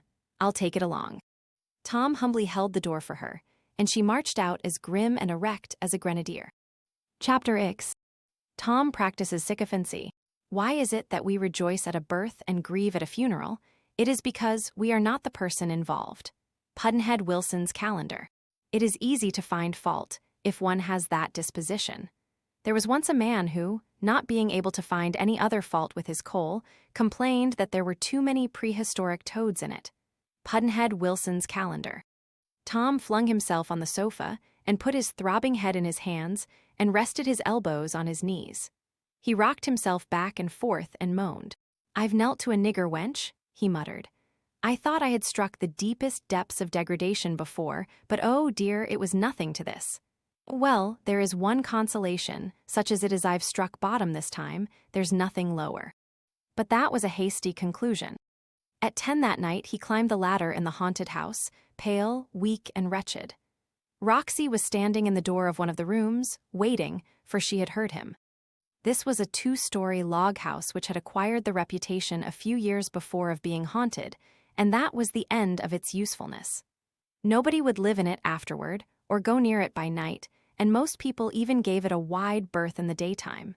As it had no competition, it was called the haunted house. It was getting crazy and ruinous now from long neglect. It stood 300 yards beyond Pudd'nhead Wilson's house, with nothing between but vacancy. It was the last house in the town at that end. Tom followed Roxy into the room. She had a pile of clean straw in the corner for a bed, some cheap but well-kept clothing was hanging on the wall, there was a tin lantern freckling the floor with little spots of light, and there were various soap and candle boxes scattered about, which served for chairs. The two sat down. Roxy said, "Now, Den, I'll tell you straight off, and I'll begin to collect de money later on. I ain't in no hurry. What does you reckon I's gwine to tell you?" "Well, you Roxy, don't make it too hard for me. Come right out and tell me you've found out somehow what a shape I'm in on account of dissipation and foolishness." "Disposition and foolishness? No, sir, dat ain't it. Dat just ain't nothin' at all, 'longside o' what I knows." Tom stared at her and said, "Why, Roxy, what do you mean?" She rose and gloomed above him like a fate. "I means disen it's de Lord's truth. You ain't no more kin to ol' Marse Driscoll den I is, dat's what I means." And her eyes flamed with triumph. "What? Yassir, and dat ain't all. You's a nigger. Bon a nigger and a slave. En you's a nigger and a slave dis minute. En if I opens my moof ol' Marse Driscoll'll sell you down de river befo, you is 2 days older den what you is now. It's a thundering lie, you miserable old blatherskite." "It ain't no lie, nuther. It's just de truth and nothin' but de truth, so heap me. Yassir you's my son." "You devil. En dat po boy dat you's been a kickin'. En a cuffin' today is Percy Driscoll's son en yo marster." "You beast." "En his name's Tom Driscoll, en yo name's valet de chambers, en you ain't got no fambly name, becase niggers don't have 'em." Tom sprang up and seized a billet of wood and raised it. But his mother only laughed at him and said, "Set down, you pup. Does you think you can skyer me? It ain't in you nor de likes of you. I reckon you'd shoot me in de back, maybe, if you got a chance, for dat's just yo style I knows you, through and through, but I don't mind gettin' killed, becase all dis is down and written. En it's in safe hands, too, en de man dat's got it knows wha to look for de right man when I gits killed. Oh, bless yo soul, if you puts yo, mother up for as big a fool as you is, you's powful mistaken, I kin tell you. Now, den, you set still en behave yoself, and don't you get up agin till I tell you." Tom fretted and chafed a while in a whirlwind of disorganizing sensations and emotions, and finally said, with something like settled conviction, "The whole thing is moonshine. Now then, go ahead and do your worst. I'm done with you." Roxy made no answer. She took the lantern and started toward the door. Tom was in a cold panic in a moment. Come back," he wailed. "I didn't mean it, Roxy. I take it all back, and I'll never say it again. Please come back, Roxy." The woman stood a moment, then she said gravely, "Dat's one thing you's got to stop, valet de chambers. You can't call me Roxy, same as if you was my equal. Chillun don't speak to dey mammies like dat. You'll call me Ma or Mammy, dat's what you'll call me leastways when dey ain't nobody around. Say it. It cost Tom a struggle, but he got it out. Dat's all right. Don't you ever forget it agin if you knows what's good for you. Now den, you has said you wouldn't ever call it lies and moonshine agin. I'll tell you dis for a warnin'. If you ever does say it agin, it's de law's time you'll ever say it to me. I'll tramp as straight to de judge as I kin walk, and tell him who you is, and prove it. Does you believe me when I says dat? Oh, groaned Tom, I more than believe it, I know it. Roxy knew her conquest was complete. She could have proved nothing to anybody, and her threat about the writings was a lie. But she knew the person she was dealing with, and had made both statements without any doubt as to the effect they would produce. She went and sat down on her candlebox, and the pride and pomp of her victorious attitude made it a throne. She said, Now den, Chambers, we's gwine to talk business, and day ain't gwine to be no mo foolishness. In de fust place, you gets $50 a month, you's gwine to hand over half of it to yo, Ma. Plank it out. But Tom had only $6 in the world. He gave her that, and promised to start fair on next month's pension. Chambers, how much is you in debt? Tom shuddered and said, Nearly $300. How is you gwine to pay it? Tom groaned out, Oh, I don't know. Don't ask me such awful questions. But she stuck to her point until she wearied a confession out of him. He had been prowling about in disguise, stealing small valuables from private houses. In fact, he made a good deal of a raid on his fellow villagers a fortnight before, when he was supposed to be incensed. Louis, but he doubted if he had sent away enough stuff to realize the required amount, and was afraid to make a further venture in the present excited state of the town. His mother approved of his conduct and offered to help, but this frightened him. He tremblingly ventured to say that if she would retire from the town he should feel better and safer, and could hold his head higher and was going on to make an argument. But she interrupted and surprised him pleasantly by saying she was ready. It didn't make any difference to her where she stayed, so that she got her share of the pension regularly. She said she would not go far and would call at the haunted house once a month for her money. Then she said, I don't hate you so much now, but I've hated you a many a year and anybody would. Didn't I change you off, and give you a good family and a good name, and made you a white gentleman and rich, wid store clothes on en, what did I get for it? You despised me all de time, en was allays sayin' mean hard things to me befo' folks, en wouldn't ever let me forgit I's a niggerin' en. She fell to sobbing and broke down. Tom said, But you know I didn't know you were my mother, and besides, Well, nemin' 'bout dat now, let it go, I's gwine to fodget it. Then she added fiercely, En don't ever make me remember it agin, or you'll be sorry, I tell you. When they were parting, Tom said, in the most persuasive way he could command, Ma, would you mind telling me who was my father? He had supposed he was asking an embarrassing question. He was mistaken. Roxy drew herself up with a proud toss of her head and said, Does I mind tellin' you? No, dat I don't. You ain't got no 'casion to be shame. Oh, yo, father, I kin tell you. He was de highest quality in dis whole town ol' Virginie stock. Fust famblies, he was. Jess as good stock as de Driscolls and de Howards, de best day ever seed. She put on a little prouder air, if possible, and added impressively, Does you 'member Cunnel Cecil Burley Essex? Dat died de same year yo young Marse Tom Driscoll's pappy died, en all de Masons en odd fellers en churches turned out en give him de biggest funeral dis town ever seed. Dat's de man. Under the inspiration of her soaring complacency, the departed graces of her earlier days returned to her, and her bearing took to itself a dignity and state that might have passed for queenly if her surroundings had been a little more in keeping with it. Dey ain't another nigger in dis town dat's as highborn as you is. Now den, go long, en just you hold yo, head up as high as you want to has de right, en dat I kin swa. Chapter X. The nymph revealed. All say, how hard it is that we have to die, a strange complaint to come from the mouths of people who have had to live. Pudd'nhead Wilson's calendar. When angry, count 4, when very angry, swear. Pudd'nhead Wilson's calendar. Every now and then, after Tom went to bed, he had sudden wakings out of his sleep, and his first thought was, oh, joy, it was all a dream. Then he laid himself heavily down again, with a groan and the muttered words, A nigger, I am a nigger. Oh, I wish I was dead. He woke at dawn with one more repetition of this horror, and then he resolved to meddle no more with that treacherous sleep. He began to think. Sufficiently bitter thinkings they were. They wandered along something after this fashion. Why were niggers and whites made? What crime did the uncreated first nigger commit that the curse of birth was decreed for him? And why is this awful difference made between white and black? How hard the nigger's fate seems, this morning. Yet until last night such a thought never entered my head. He sighed and groaned an hour or more away. Then Chambers came humbly in to say that breakfast was nearly ready. Tom blushed scarlet to see this aristocratic white youth cringe to him, a nigger, and call him young marster. He said roughly, "Get out of my sight." And when the youth was gone, he muttered, "He has done me no harm, poor wretch, but he is an eyesore to me now, for he is Driscoll the young gentleman, and I wish I was dead." A gigantic eruption, like that of Krakatoa a few years ago, with the accompanying earthquakes, tidal waves, and clouds of volcanic dust, changes the face of the surrounding landscape beyond recognition, bringing down the high lands, elevating the low, making fair lakes where deserts had been, and deserts where green prairies had smiled before. The tremendous catastrophe which had befallen Tom had changed his moral landscape in much the same way.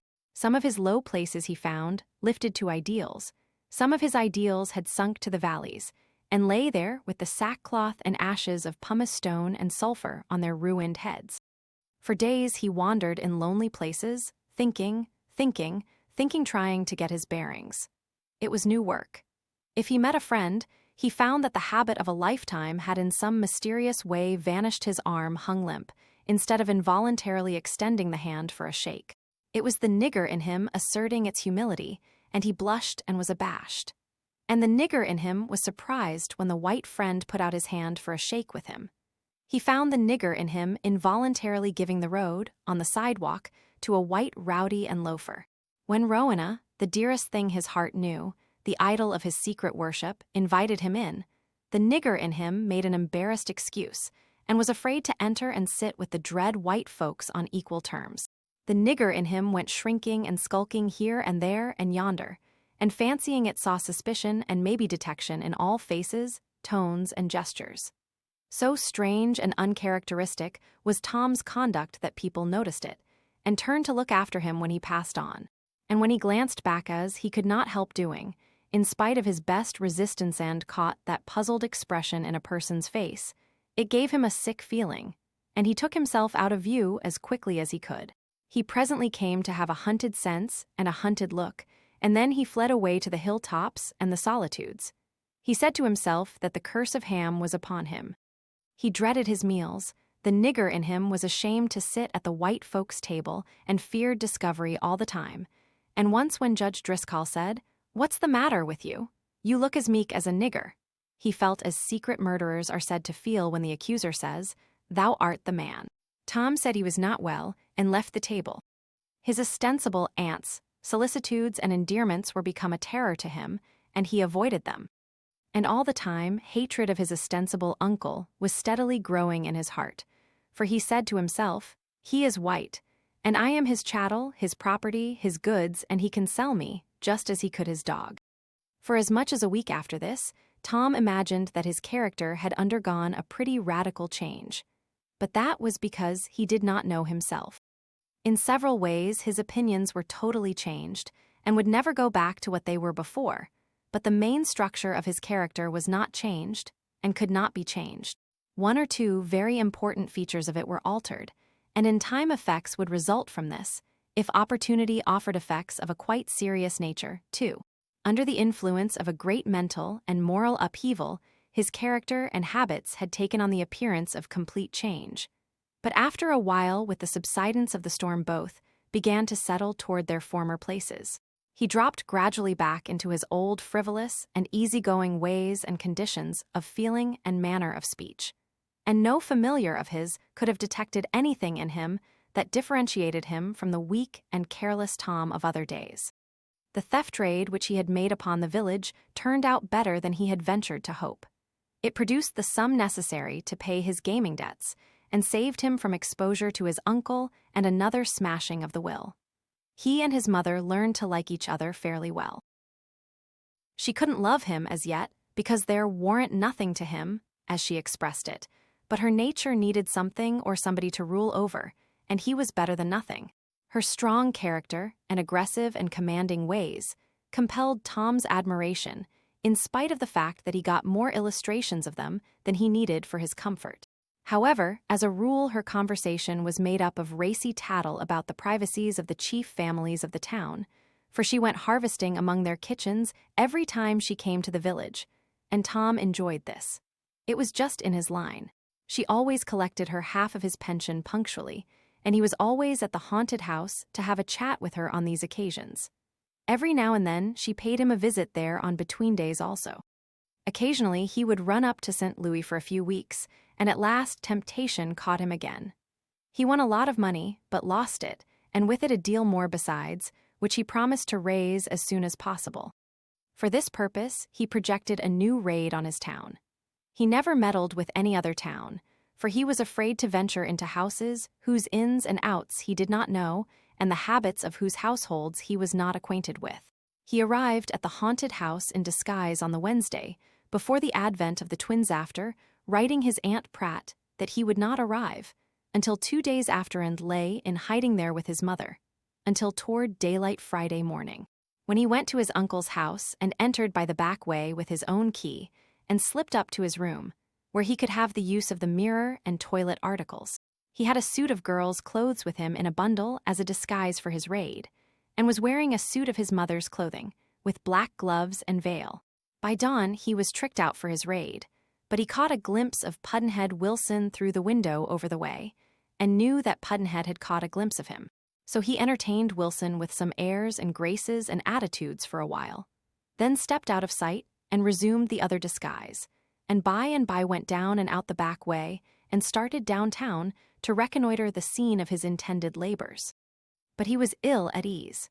He had changed back to Roxy's dress, with the stoop of age added to the disguise, so that Wilson would not bother himself about a humble old woman leaving a neighbor's house by the back way in the early morning, in case he was still spying.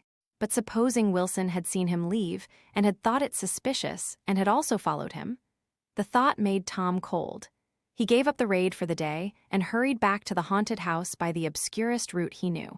His mother was gone, but she came back by and by with the news of the grand reception at Patsy Cooper's, and soon persuaded him that the opportunity was like a special providence. It was so inviting and perfect.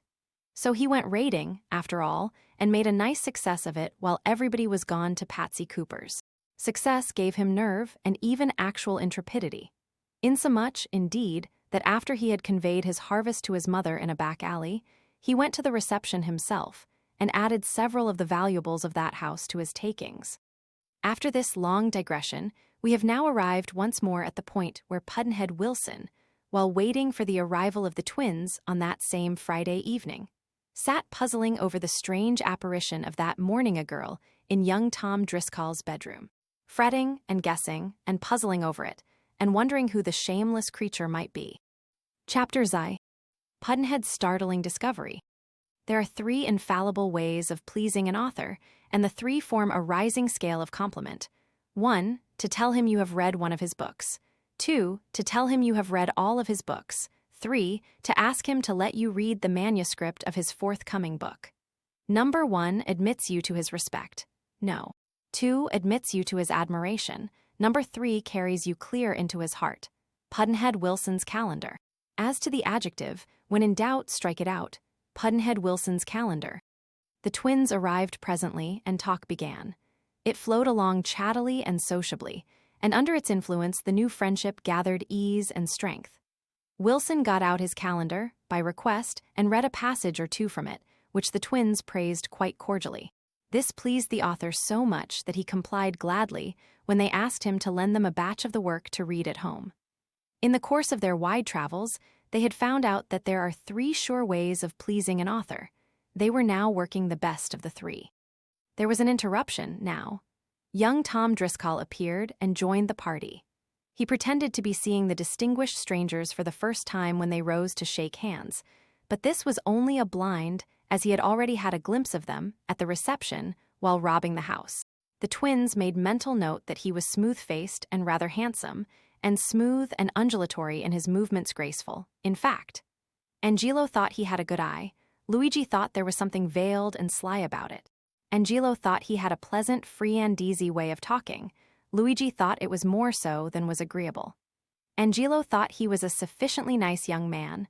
Luigi reserved his decision. Tom's first contribution to the conversation was a question which he had put to Wilson 100 times before. It was always cheerily and good-naturedly put, and always inflicted a little pang, for it touched a secret sore. But this time the pang was sharp, since strangers were present. "Well, how does the law come on? Had a case yet?" Wilson bit his lip, but answered, "No, not yet," with as much indifference as he could assume. Judge Driscoll had generously left the law feature out of the Wilson biography, which he had furnished to the twins. Young Tom laughed pleasantly and said, "Wilson's a lawyer, gentlemen, but he doesn't practice now." The sarcasm bit, but Wilson kept himself under control and said without passion, "I don't practice, it is true. It is true that I have never had a case, and have had to earn a poor living for 20 years as an expert accountant in a town where I can't get hold of a set of books to untangle as often as I should like. But it is also true that I did fit myself well for the practice of the law. By the time I was your age, Tom, I had chosen a profession and was soon competent to enter upon it." Tom winced. "I never got a chance to try my hand at it, and I may never get a chance. And yet, if I ever do get it, I shall be found ready, for I have kept up my law studies all these years." "That's it, that's good grit. I like to see it. I've a notion to throw all my business your way. My business and your law practice ought to make a pretty gay team, Dave," and the young fellow laughed again. If you will throw, Wilson had thought of the girl in Tom's bedroom, and was going to say, "If you will throw the surreptitious and disreputable part of your business my way, it may amount to something," but thought better of it and said, "However, this matter doesn't fit well in a general conversation. All right, we'll change the subject. I guess you were about to give me another dig anyway, so I'm willing to change. How's the awful mystery flourishing these days? Wilson's got a scheme for driving plain window glass out of the market by decorating it with greasy finger marks, and getting rich by selling it at famine prices to the crowned heads over in Europe to outfit their palaces with. Fetch it out, Dave." Wilson brought 3 of his glass strips and said, "I get the subject to pass the fingers of his right hand through his hair, so as to get a little coating of the natural oil on them, and then press the balls of them on the glass. A fine and delicate print of the lines in the skin results, and is permanent if it doesn't come in contact with something able to rub it off. You begin, Tom." "Why, I think you took my finger marks once or twice before."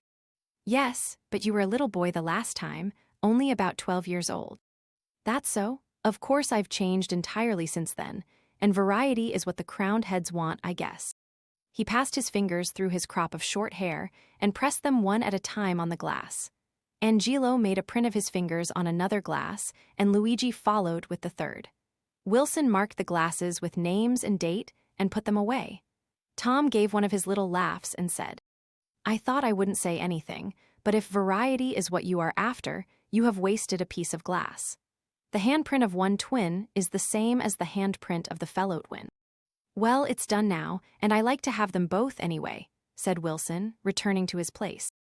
"But look here, Dave," said Tom, "you used to tell people's fortunes, too, when you took their finger marks. Dave's just an all-round genius of the first water, gentlemen. A great scientist running to seed here in this village. A prophet with the kind of honor that prophets generally get at home for. Here they don't give shucks for his scientifics, and they call his skull a notion factory, hey, Dave, ain't it so? But never mind, he'll make his mark some day finger mark, you know, he. But really, you want to let him take a shy at your palms once. It's worth twice the price of admission, or your money's returned at the door. Why, he'll read your wrinkles as easy as a book, and not only tell you 50 or 60 things that's going to happen to you, but 50 or 60,000 that ain't. Come, Dave, show the gentlemen what an inspired jack-at-all science we've got in this town, and don't know it." Wilson winced under this nagging and not very courteous chaff, and the twins suffered with him and for him. They rightly judged, now, that the best way to relieve him would be to take the thing in earnest and treat it with respect, ignoring Tom's rather overdone raillery. So Luigi said, "We have seen something of palmistry in our wanderings, and know very well what astonishing things it can do. If it isn't a science, and one of the greatest of them too, I don't know what its other name ought to be. In the Orient. Tom looked surprised and incredulous. He said, "That juggling a science, but really you ain't serious, are you?" "Yes, entirely so. 4 years ago we had our hands read out to us as if our palms had been covered with print." "Well, do you mean to say there was actually anything in it?" asked Tom, his incredulity beginning to weaken a little. "There was this much in it," said Angelo. "What was told us of our characters was minutely exact. We could not have bettered it ourselves. Next, 2 or 3 memorable things that had happened to us were laid bare, things which no one present but ourselves could have known about." "Why, it's rank sorcery," exclaimed Tom, who was now becoming very much interested. "And how did they make out with what was going to happen to you in the future?" "On the whole, quite fairly," said Luigi. 2 or 3 of the most striking things foretold have happened since. Much the most striking one of all happened within that same year. Some of the minor prophecies have come true. Some of the minor and some of the major ones have not been fulfilled yet, and of course may never be. Still, I should be more surprised if they failed to arrive than if they didn't. Tom was entirely sobered and profoundly impressed. He said, apologetically, "Dave, I wasn't meaning to belittle that science. I was only chattering. I reckon I'd better say, I wish you would look at their palms. Come, won't you?" "Why, certainly, if you want me to. But you know I've had no chance to become an expert, and don't claim to be one. When a past event is somewhat prominently recorded in the palm, I can generally detect that. But minor ones often escape me, not always, of course, but often. But I haven't much confidence in myself when it comes to reading the future. I am talking as if palmistry was a daily study with me, but that is not so. I haven't examined half a dozen hands in the last half dozen years. You see, the people got to joking about it, and I stopped to let the talk die down. I'll tell you what we'll do, Count Luigi. I'll make a try at your past, and if I have any success there, no, on the whole, I'll let the future alone. That's really the affair of an expert." He took Luigi's hand. Tom said, "Wait, don't look yet, Dave. Count Luigi, here's paper and pencil. Set down that thing that you said was the most striking one that was foretold to you, and happened less than a year afterward, and give it to me so I can see if Dave finds it in your hand." Luigi wrote a line privately and folded up the piece of paper, and handed it to Tom, saying, "I'll tell you when to look at it if he finds it." Wilson began to study Luigi's palm, tracing lifelines, heart lines, headlines, and so on, and noting carefully their relations with the cobweb of finer and more delicate marks and lines that enmeshed them on all sides. He felt of the fleshy cushion at the base of the thumb, and noted its shape. He felt of the fleshy side of the hand between the wrist and the base of the little finger, and noted its shape also. He painstakingly examined the fingers, observing their form, proportions, and natural manner of disposing themselves when in repose. All this process was watched by the 3 spectators with absorbing interest, their heads bent together over Luigi's palm, and nobody disturbing the stillness with a word. Wilson now entered upon a close survey of the palm again, and his revelations began. He mapped out Luigi's character and disposition, his tastes, aversions, proclivities, ambitions, and eccentricities in a way which sometimes made Luigi wince and the others laugh. But both twins declared that the chart was artistically drawn and was correct. Next, Wilson took up Luigi's history. He proceeded cautiously and with hesitation now, moving his finger slowly along the great lines of the palm, and now and then halting it at a star or some such landmark, and examining that neighborhood minutely. He proclaimed 1 or 2 past events, Luigi confirmed his correctness, and the search went on. Presently Wilson glanced up suddenly with a surprised expression. "Here is a record of an incident which you would perhaps not wish me to." "Bring it out," said Luigi good-naturedly. "I promise you it shan't embarrass me." But Wilson still hesitated, and did not seem quite to know what to do. Then he said, "I think it is too delicate a matter to I believe I would rather write it or whisper it to you, and let you decide for yourself whether you want it talked out or not." "That will answer," said Luigi. "Write it." Wilson wrote something on a slip of paper and handed it to Luigi, who read it to himself and said to Tom, "Unfold your slip and read it, Mr. Driscoll." Tom read, "It was prophesied that I would kill a man. It came true before the year was out." Tom added, "Great Scott." Luigi handed Wilson's paper to Tom and said, Now read this one. Tom read. You have killed someone, but whether man, woman, or child, I do not make out. Caesar's ghost, commented Tom, with astonishment. It beats anything that was ever heard of. Why, a man's own hand is his deadliest enemy. Just think of that, a man's own hand keeps a record of the deepest and fatalist secrets of his life, and is treacherously ready to expose him to any black magic stranger that comes along. But what do you let a person look at your hand for, with that awful thing printed on it? Oh, said Luigi reposefully, I don't mind it. I killed the man for good reasons, and I don't regret it. What were the reasons? Well, he needed killing. I'll tell you why he did it, since he won't say himself, said Angelo warmly.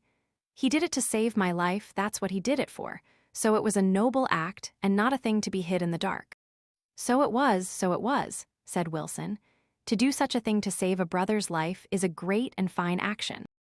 Now come, said Luigi. It is very pleasant to hear you say these things, but for unselfishness or heroism or magnanimity, the circumstances won't stand scrutiny. You overlook one detail. Suppose I hadn't saved Angelo's life, what would have become of mine? If I had let the man kill him, wouldn't he have killed me too? I saved my own life, you see. Yes, that is your way of talking, said Angelo, but I know I don't believe you thought of yourself at all. I keep that weapon yet that Luigi killed the man with, and I'll show it to you sometime. That incident makes it interesting, and it had a history before it came into Luigi's hands which adds to its interest. It was given to Luigi by a great Indian prince, the Gaekwar of Baroda, and it had been in his family 2 or 3 centuries. It killed a good many disagreeable people who troubled that hearthstone at one time and another. It isn't much to look at, except that it isn't shaped like other knives or dirks or whatever it may be called here. I'll draw it for you. He took a sheet of paper and made a rapid sketch. There it is, a broad and murderous blade, with edges like a razor for sharpness. The devices engraved on it are the ciphers or names of its long line of possessors. I had Luigi's name added in Roman letters myself with our coat of arms, as you see. You notice what a curious handle the thing has. It is solid ivory, polished like a mirror, and is 4 or 5 inches long round, and as thick as a large man's wrist, with the end squared off flat for your thumb to rest on. For you grasp it, with your thumb resting on the blunt end so and lift it aloft and strike downward. The Gaekwar showed us how the thing was done when he gave it to Luigi, and before that night was ended, Luigi had used the knife, and the Gaekwar was a man short by reason of it. The sheath is magnificently ornamented with gems of great value. You will find the sheath more worth looking at than the knife itself, of course. Tom said to himself, It's lucky I came here. I would have sold that knife for a song. I suppose the jewels were glass. But go on, don't stop, said Wilson. Our curiosity is up now to hear about the homicide. Tell us about that. Well, briefly, the knife was to blame for that, all around. A native servant slipped into our room in the palace in the night to kill us and steal the knife on account of the fortune encrusted on its sheath, without a doubt. Luigi had it under his pillow. We were in bed together. There was a dim nightlight burning. I was asleep, but Luigi was awake, and he thought he detected a vague form nearing the bed. He slipped the knife out of the sheath and was ready, and unembarrassed by hampering bedclothes, for the weather was hot and we hadn't any. Suddenly that native rose at the bedside and bent over me with his right hand lifted and a dirk in it aimed at my throat. But Luigi grabbed his wrist, pulled him downward, and drove his own knife into the man's neck. That is the whole story. Wilson and Tom drew deep breaths, and after some general chat about the tragedy, Pudd'nhead said, taking Tom's hand, Now, Tom, I've never had a look at your palms, as it happens. Perhaps you've got some little questionable privacies that need hello. Tom had snatched away his hand and was looking a good deal confused. Why, he's blushing, said Luigi. Tom darted an ugly look at him and said sharply, Well, if I am, it ain't because I'm a murderer. Luigi's dark face flushed, but before he could speak or move, Tom added with anxious haste, Oh, I beg 1,000 pardons. I didn't mean that. It was out before I thought, and I'm very, very sorry. You must forgive me. Wilson came to the rescue and smoothed things down as well as he could, and in fact was entirely successful as far as the twins were concerned, for they felt sorrier for the affront put upon him by his guest's outburst of ill manners than for the insult offered to Luigi. But the success was not so pronounced with the offender. Tom tried to seem at his ease, and he went through the motions fairly well. But at bottom, he felt resentful toward all the 3 witnesses of his exhibition. In fact, he felt so annoyed at them for having witnessed it, and noticed it that he almost forgot to feel annoyed at himself for placing it before them. However, something presently happened which made him almost comfortable, and brought him nearly back to a state of charity and friendliness. This was a little spat between the twins, not much of a spat, but still a spat, and before they got far with it they were in a decided condition of irritation with each other. Tom was charmed. So pleased, indeed, that he cautiously did what he could to increase the irritation while pretending to be actuated by more respectable motives. By his help, the fire got warmed up to the blazing point, and he might have had the happiness of seeing the flames show up in another moment, but for the interruption of a knock on the door, an interruption which fretted him as much as it gratified Wilson. Wilson opened the door.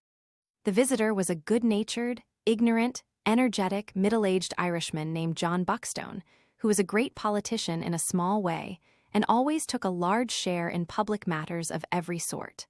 One of the town's chief excitements, just now, was over the matter of rum.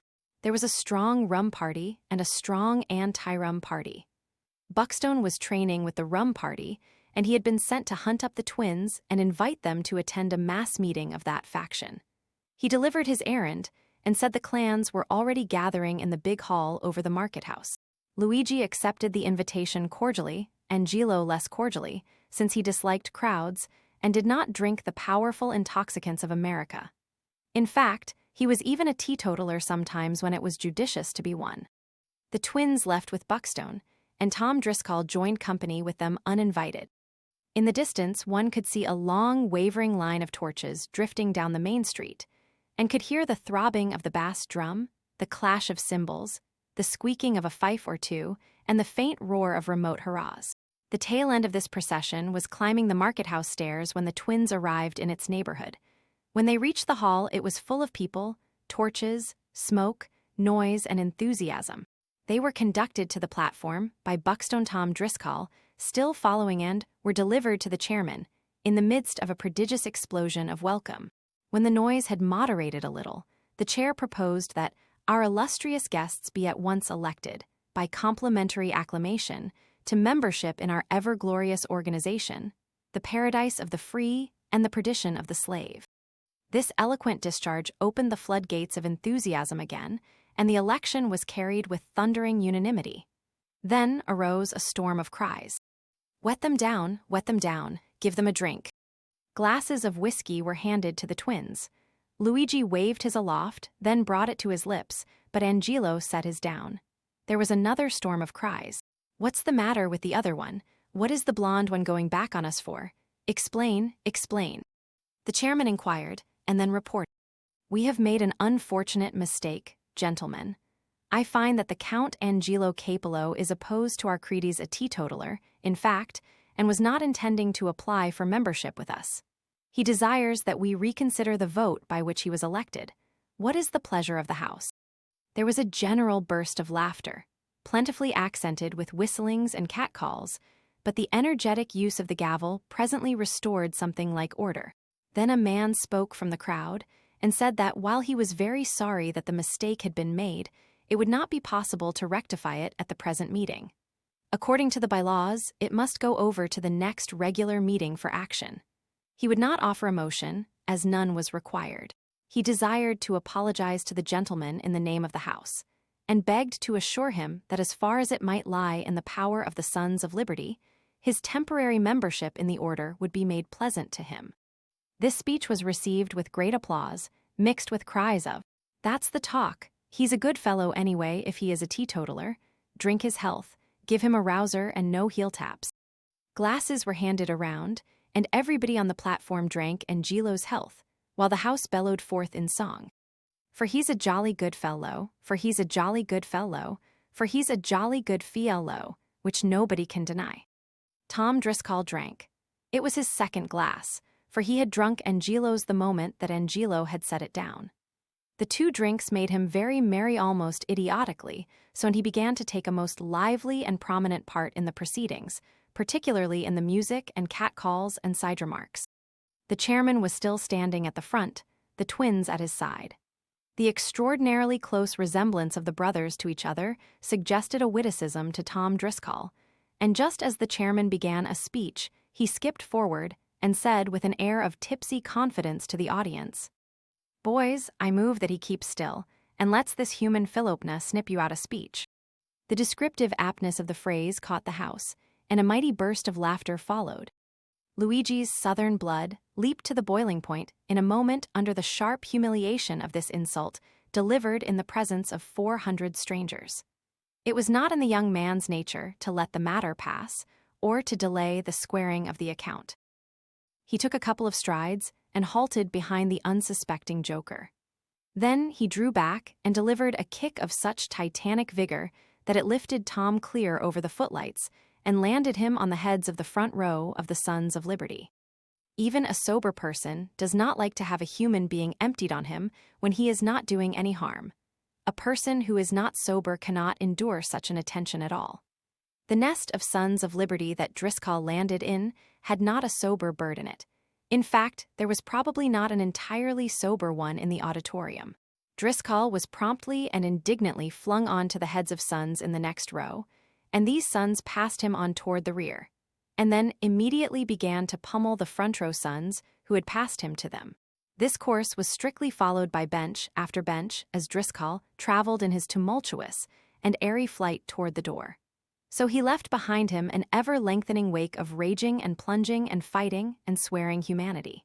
Down went group after group of torches, and presently above the deafening clatter of the gavel, roar of angry voices, and crash of succumbing benches, rose the paralyzing cry of fire. The fighting ceased instantly. The cursing ceased. For one distinctly defined moment there was a dead hush, a motionless calm, where the tempest had been.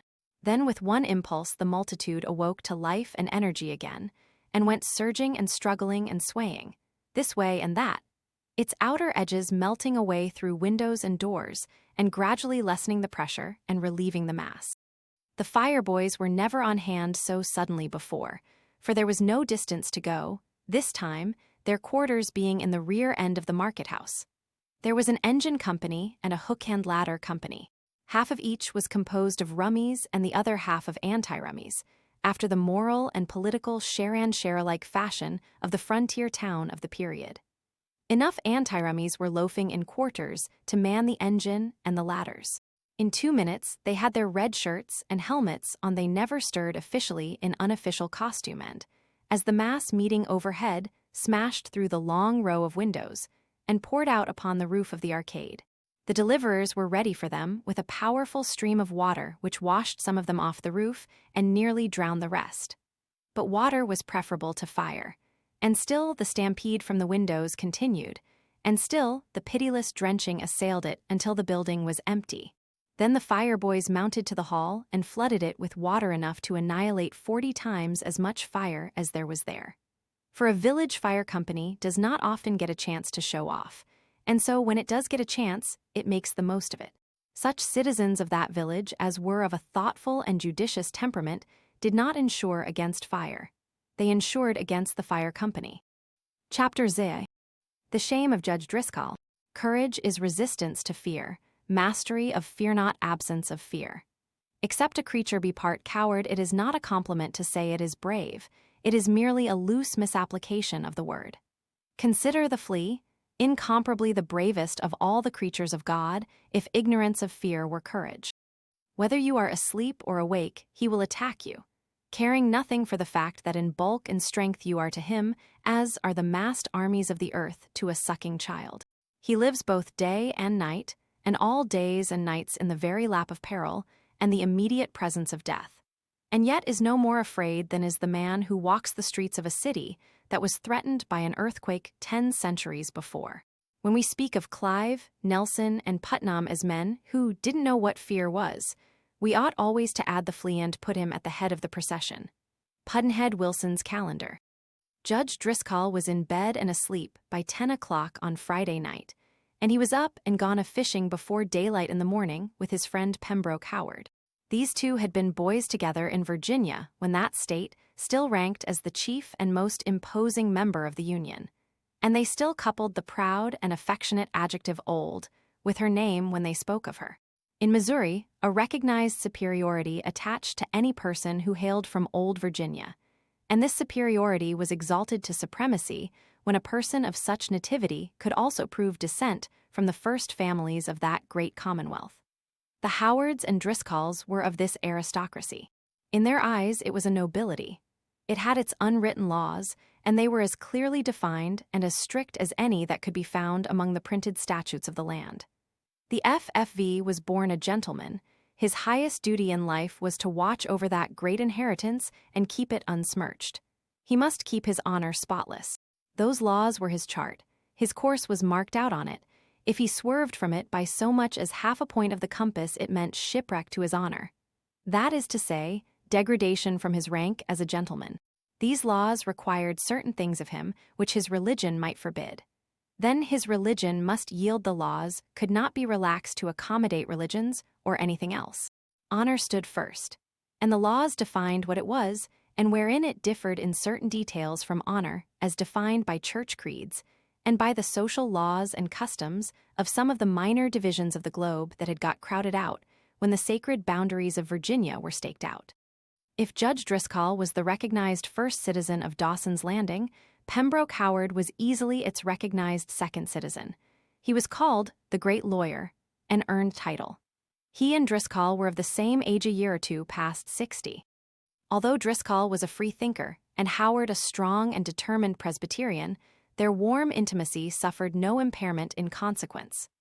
They were men whose opinions were their own property and not subject to revision and amendment, suggestion, or criticism by anybody, even their friends. The day's fishing finished, they came floating downstream in their skiff, talking national politics and other high matters, and presently met a skiff coming up from town, with a man in it who said, "I reckon you know one of the new twins gave your nephew a kicking last night, Judge." "Did what?" "Gave him a kicking." The old judge's lips paled, and his eyes began to flame. He choked with anger for a moment, then he got out what he was trying to say. Well, go on, give me the details." The man did it. At the finish, the judge was silent a minute, turning over in his mind the shameful picture of Tom's flight over the footlights. Then he said, as if musing aloud, "I don't understand it. I was asleep at home. He didn't wake me. Thought he was competent to manage his affair without my help, I reckon." His face lit up with pride and pleasure at that thought, and he said with a cheery complacency, "I like that, it's the true old blood, hey, Pembroke." Howard smiled an iron smile and nodded his head approvingly. Then the newsbringer spoke again. "But Tom beat the twin on the trial." The judge looked at the man wonderingly and said, "The trial? What trial?" "Why, Tom had him up before Judge Robinson for assault and battery." The old man shrank suddenly together like one who has received a death stroke. Howard sprang for him as he sank forward in a swoon and took him in his arms and bedded him on his back in the boat.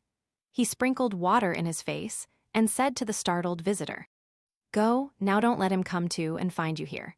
You see what an effect your heedless speech has had. You ought to have been more considerate than to blurt out such a cruel piece of slander as that." "I'm right down sorry I did it now, Mr. Howard, and I wouldn't have done it if I had thought. But it ain't slander. It's perfectly true, just as I told him." He rode away. Presently the old judge came out of his faint and looked up piteously into the sympathetic face that was bent over him. "Say it ain't true, Pembroke, tell me it ain't true," he said in a weak voice. There was nothing weak in the deep organ tones that responded. "You know it's a lie as well as I do, old friend. He is of the best blood of the Old Dominion." "God bless you for saying it," said the old gentleman fervently. "Ah, Pembroke, it was such a blow." Howard stayed by his friend and saw him home and entered the house with him. It was dark and past supper time, but the judge was not thinking of supper. He was eager to hear the slander refuted from headquarters and as eager to have Howard hear it, too. Tom was sent for, and he came immediately. He was bruised and lame and was not a happy-looking object. His uncle made him sit down and said, "We have been hearing about your adventure, Tom, with a handsome lie added to it for embellishment. Now pulverize that lie to dust. What measures have you taken? How does the thing stand?" Tom answered guilelessly, "It don't stand at all, it's all over. I had him up in court and beat him." Pudd'nhead Wilson defended him first case he ever had and lost it. The judge fined the miserable hound $5 for the assault. Howard and the judge sprang to their feet with the opening sentence. Why, neither knew. Then they stood gazing vacantly at each other. Howard stood a moment, then sat mournfully down without saying anything. The judge's wrath began to kindle, and he burst out. "You cur, you scum, you vermin! Do you mean to tell me that blood of my race has suffered a blow and crawled to a court of law about it? Answer me." Tom's head drooped, and he answered with an eloquent silence. His uncle stared at him with a mixed expression of amazement and shame and incredulity that was sorrowful to see. At last he said, "Which of the twins was it?" "Count Luigi." "You have challenged him." "And no," hesitated Tom, turning pale. "You will challenge him tonight. Howard will carry it." Tom began to turn sick, and to show it. He turned his hat round and round in his hand, his uncle glowering blacker and blacker upon him as the heavy seconds drifted by. Then at last he began to stammer, and said piteously, "Oh, please don't ask me to do it, uncle. He is a murderous devil. I never could. I'm afraid of him." Old Driscoll's mouth opened and closed 3 times before he could get it to perform its office. Then he stormed out. "A coward in my family, a Driscoll a coward. Oh, what have I done to deserve this infamy?" He tottered to his secretary in the corner, repeating that lament again and again in heartbreaking tones, and got out of a drawer a paper, which he slowly tore to bits, scattering the bits absently in his track as he walked up and down the room, still grieving and lamenting. At last he said, "There it is, shreds and fragments once more my will. Once more you have forced me to disinherit you, you base son of a most noble father. Leave my sight, go before I spit on you." The young man did not tarry. Then the judge turned to Howard. "You will be my second old friend." "Of course. There is pen and paper. Draft the cartel and lose no time." "The Count shall have it in his hands in 15 minutes, said Howard. Tom was very heavy-hearted. His appetite was gone with his property and his self-respect. He went out the back way and wandered down the obscure lane grieving, and wondering if any course of future conduct, however discreet and carefully perfected and watched over, could win back his uncle's favor and persuade him to reconstruct once more that generous will which had just gone to ruin before his eyes. He finally concluded that it could. He said to himself that he had accomplished this sort of triumph once already, and that what had been done once could be done again. He would set about it. He would bend every energy to the task, and he would score that triumph once more, cost what it might to his convenience, limit as it might his frivolous and liberty-loving life. "To begin," he said to himself, "I'll square up with the proceeds of my raid, and then gambling has got to be stopped and stopped short off. It's the worst vice I've got from my standpoint anyway, because it's the one he can most easily find out through the impatience of my creditors. He thought it expensive to have to pay $200 to them for me once. Expensive that? Why, it cost me the whole of his fortune, but of course he never thought of that. Some people can't think of any but their own side of a case. If he had known how deep I am in now, the will would have gone to pot without waiting for a duel to help. $300, it's a pile, but he'll never hear of it, I'm thankful to say. The minute I've cleared it off, I'm safe, and I'll never touch a card again. Anyway, I won't while he lives, I make oath to that. I'm entering on my last reform, I know it, yes, and I'll win. But after that, if I ever slip again, I'm gone." Chapter ZI. Tom stares at ruin. When I reflect upon the number of disagreeable people who I know have gone to a better world, I am moved to lead a different life. Pudd'nhead Wilson's calendar. October. This is one of the peculiarly dangerous months to speculate in stocks in. The others are July, January, September, April, November, May, March, June, December, August, and February. Pudd'nhead Wilson's calendar. Thus mournfully communing with himself, Tom moped along the lane past Pudd'nhead Wilson's house, and still on and on between fences enclosing vacant country on each hand till he neared the haunted house. Then he came moping back again, with many sighs and heavy with trouble. He sorely wanted cheerful company. Rowena. His heart gave a bound at the thought, but the next thought quieted it: the detested twins would be there. He was on the inhabited side of Wilson's house, and now as he approached it, he noticed that the sitting room was lighted.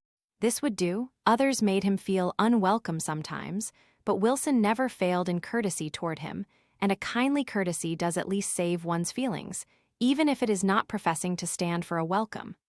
Wilson heard footsteps at his threshold, then the clearing of a throat. It's that fickle-tempered, dissipated young goose-boar devil. He find friends pretty scarce today, likely, after the disgrace of carrying a personal assault case into a law court. A dejected knock, "Come in." Tom entered and drooped into a chair without saying anything.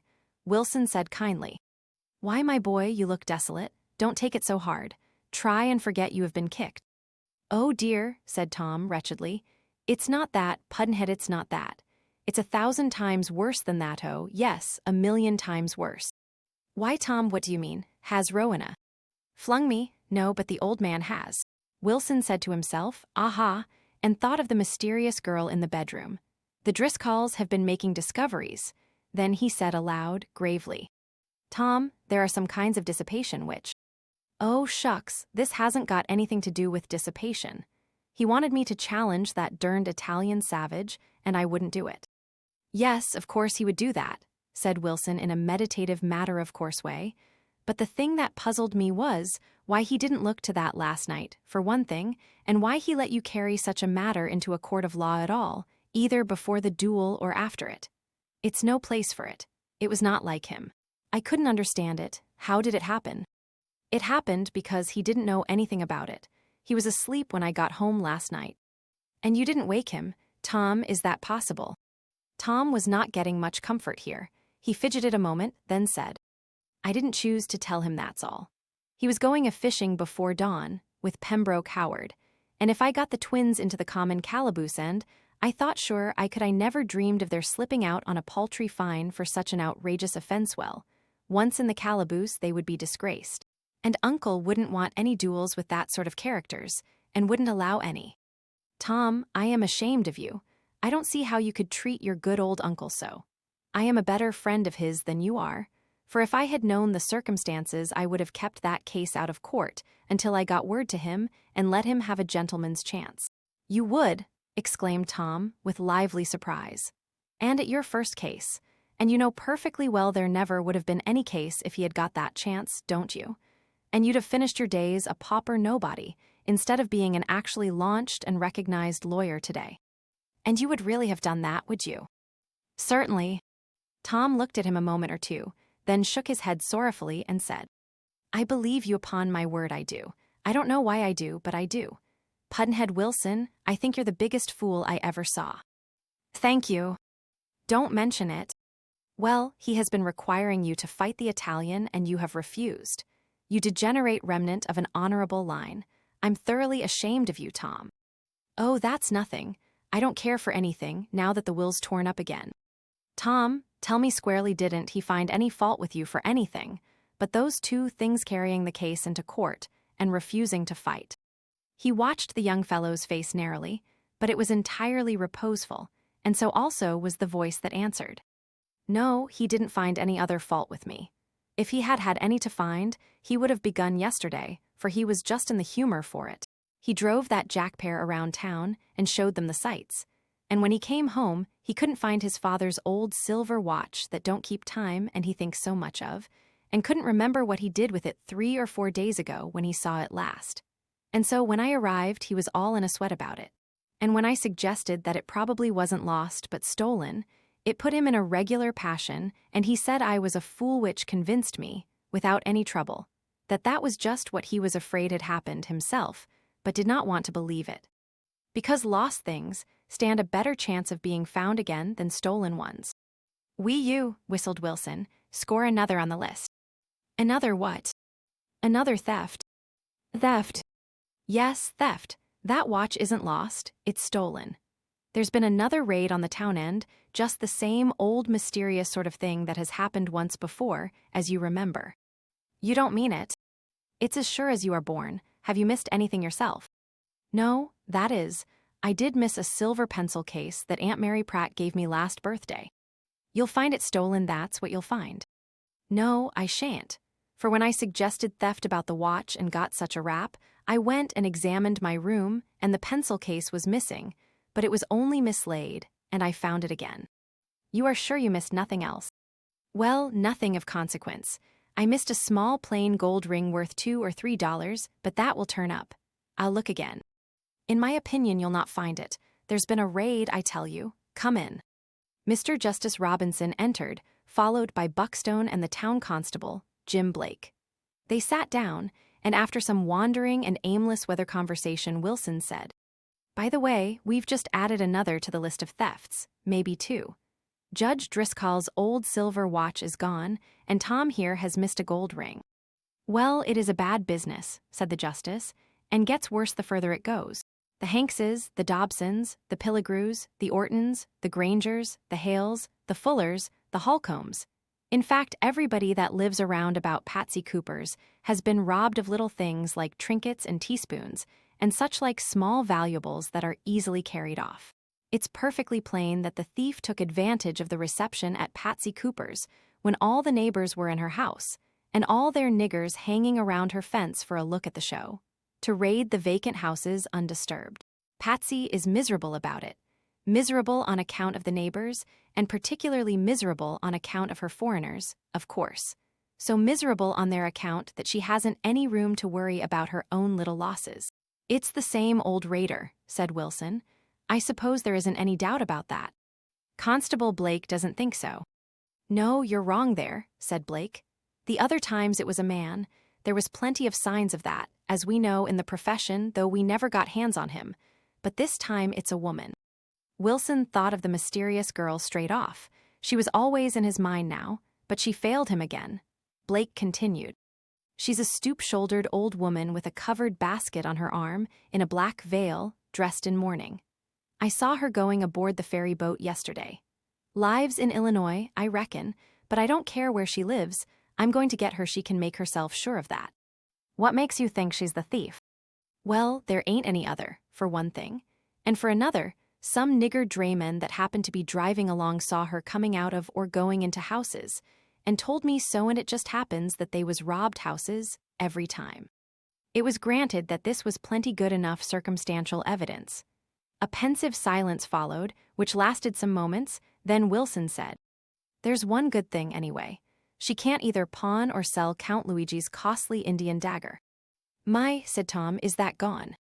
"Yes." "Well, that was a haul, but why can't she pawn it or sell it?"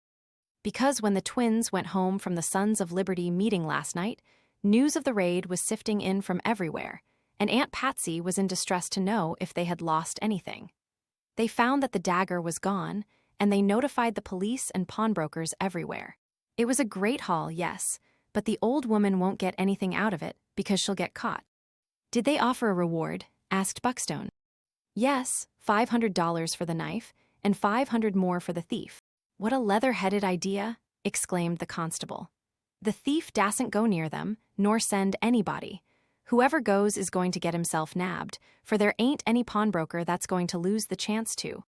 If anybody had noticed Tom's face at that time, the gray-green color of it might have provoked curiosity, but nobody did.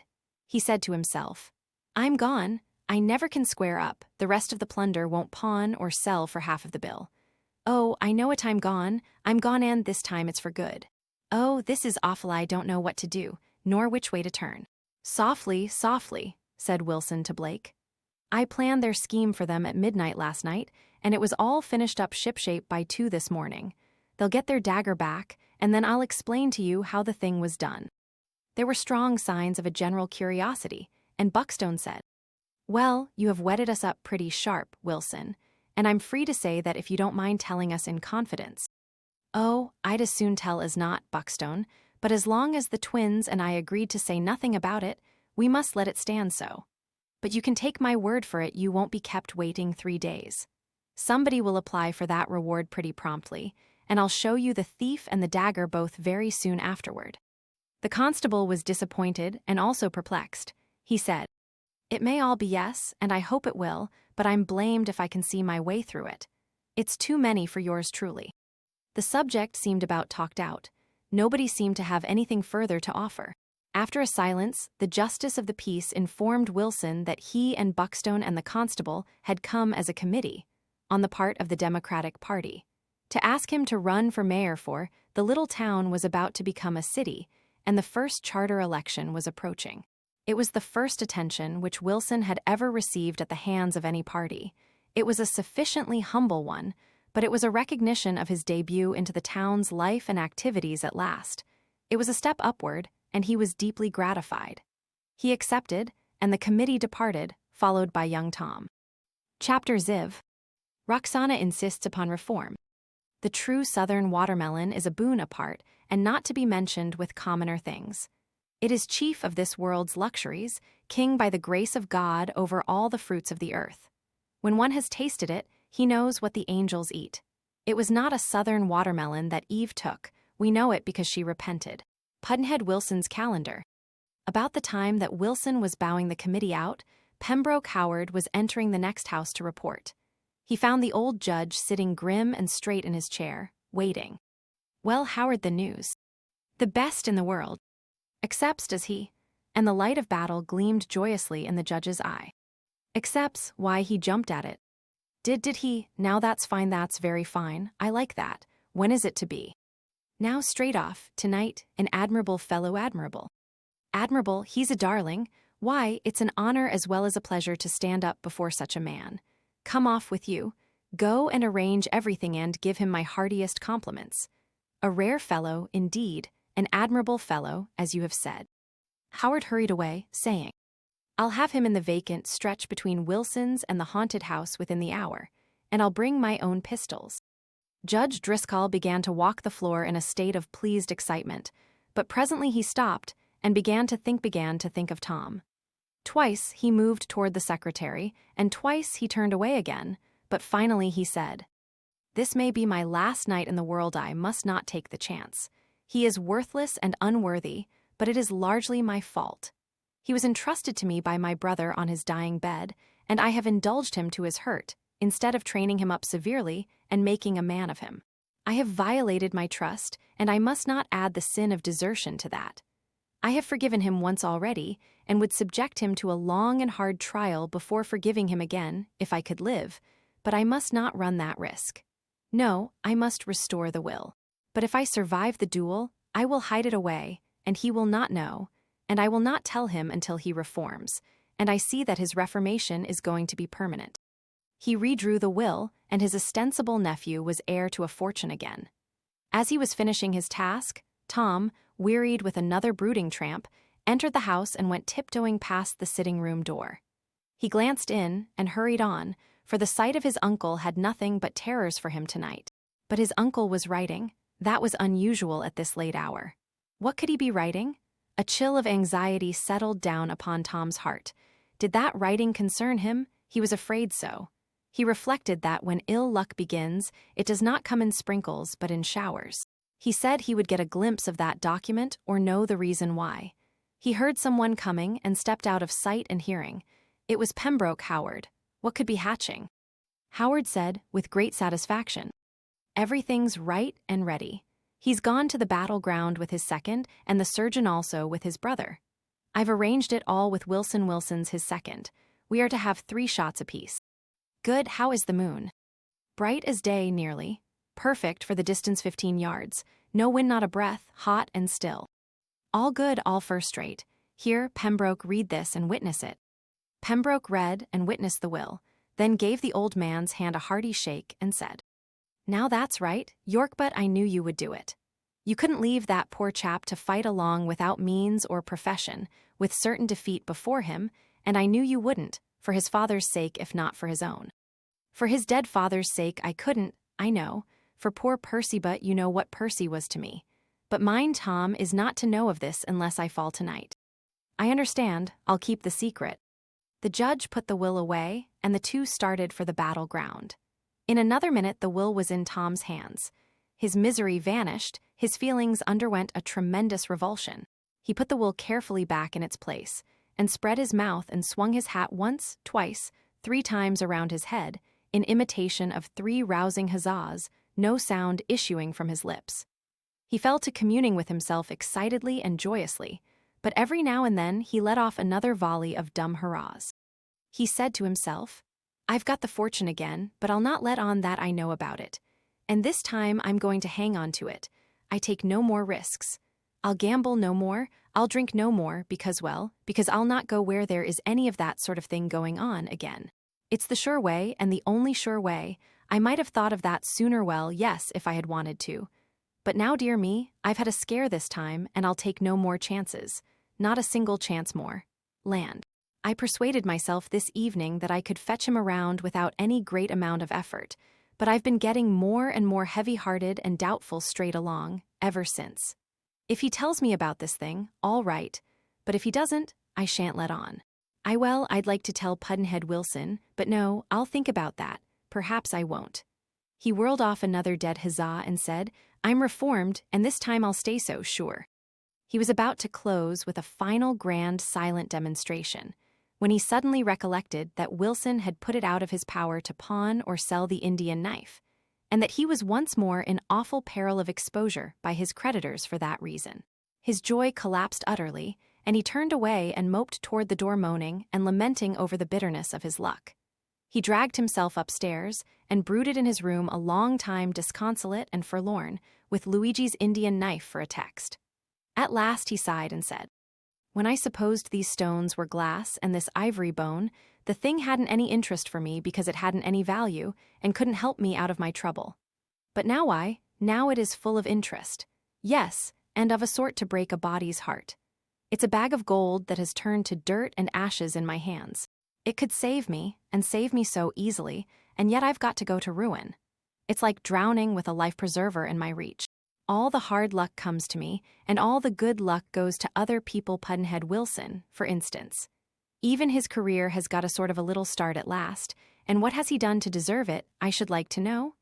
Yes, he has opened his own road, but he isn't content with that, but must block mine. It's a sordid, selfish world, and I wish I was out of it.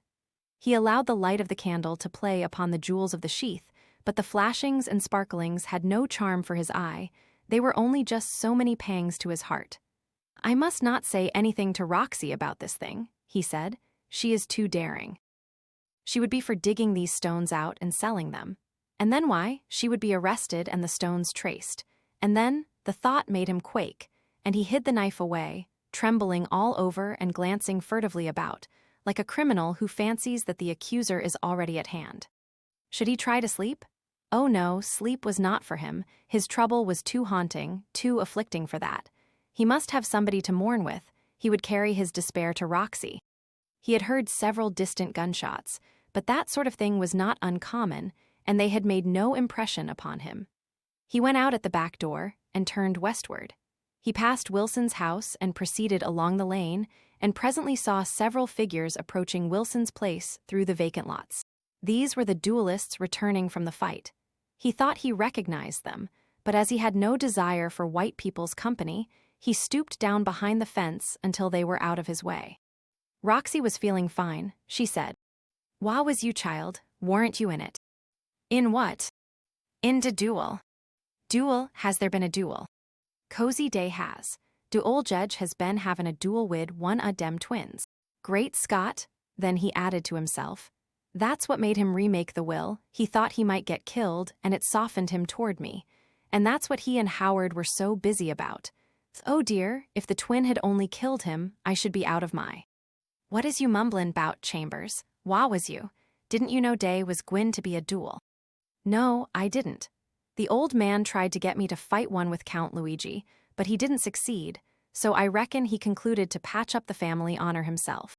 He laughed at the idea and went rambling on with a detailed account of his talk with the judge, and how shocked and ashamed the judge was to find that he had a coward in his family. He glanced up at last and got a shock himself. Roxana's bosom was heaving with suppressed passion, and she was glowering down upon him with measureless contempt written in her face.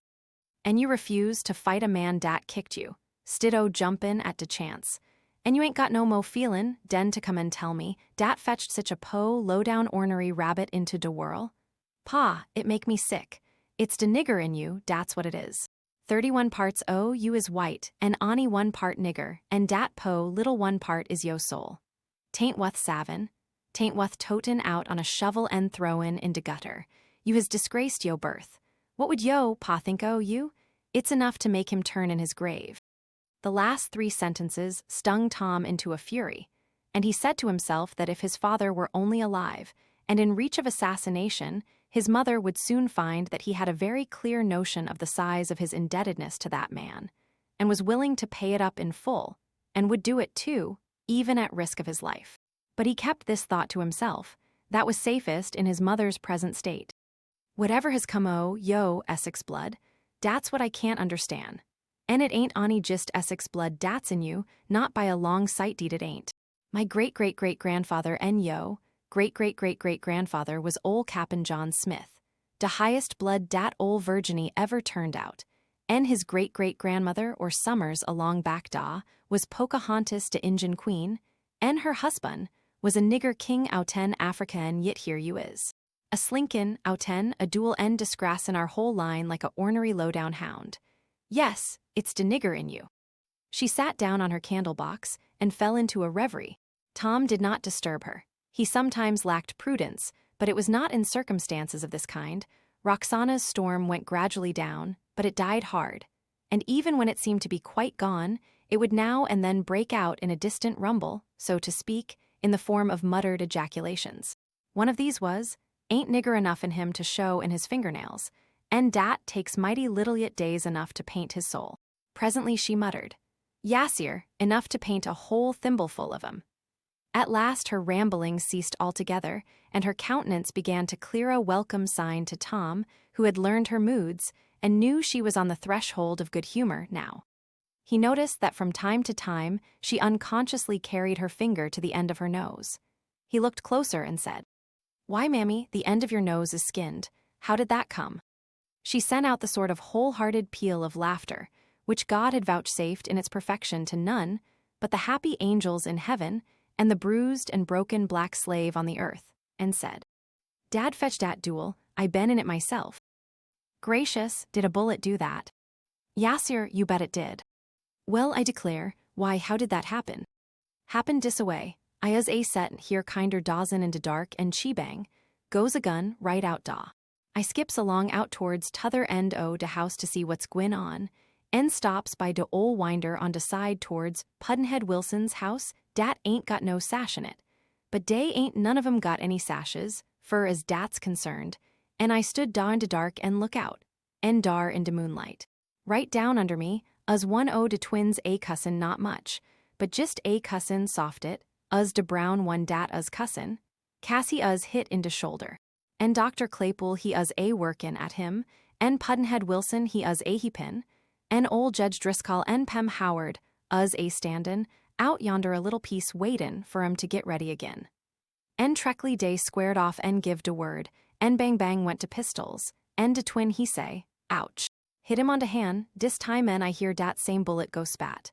Agin de logs under de winder, and de next time dey shoot, de twin say, "Ouch."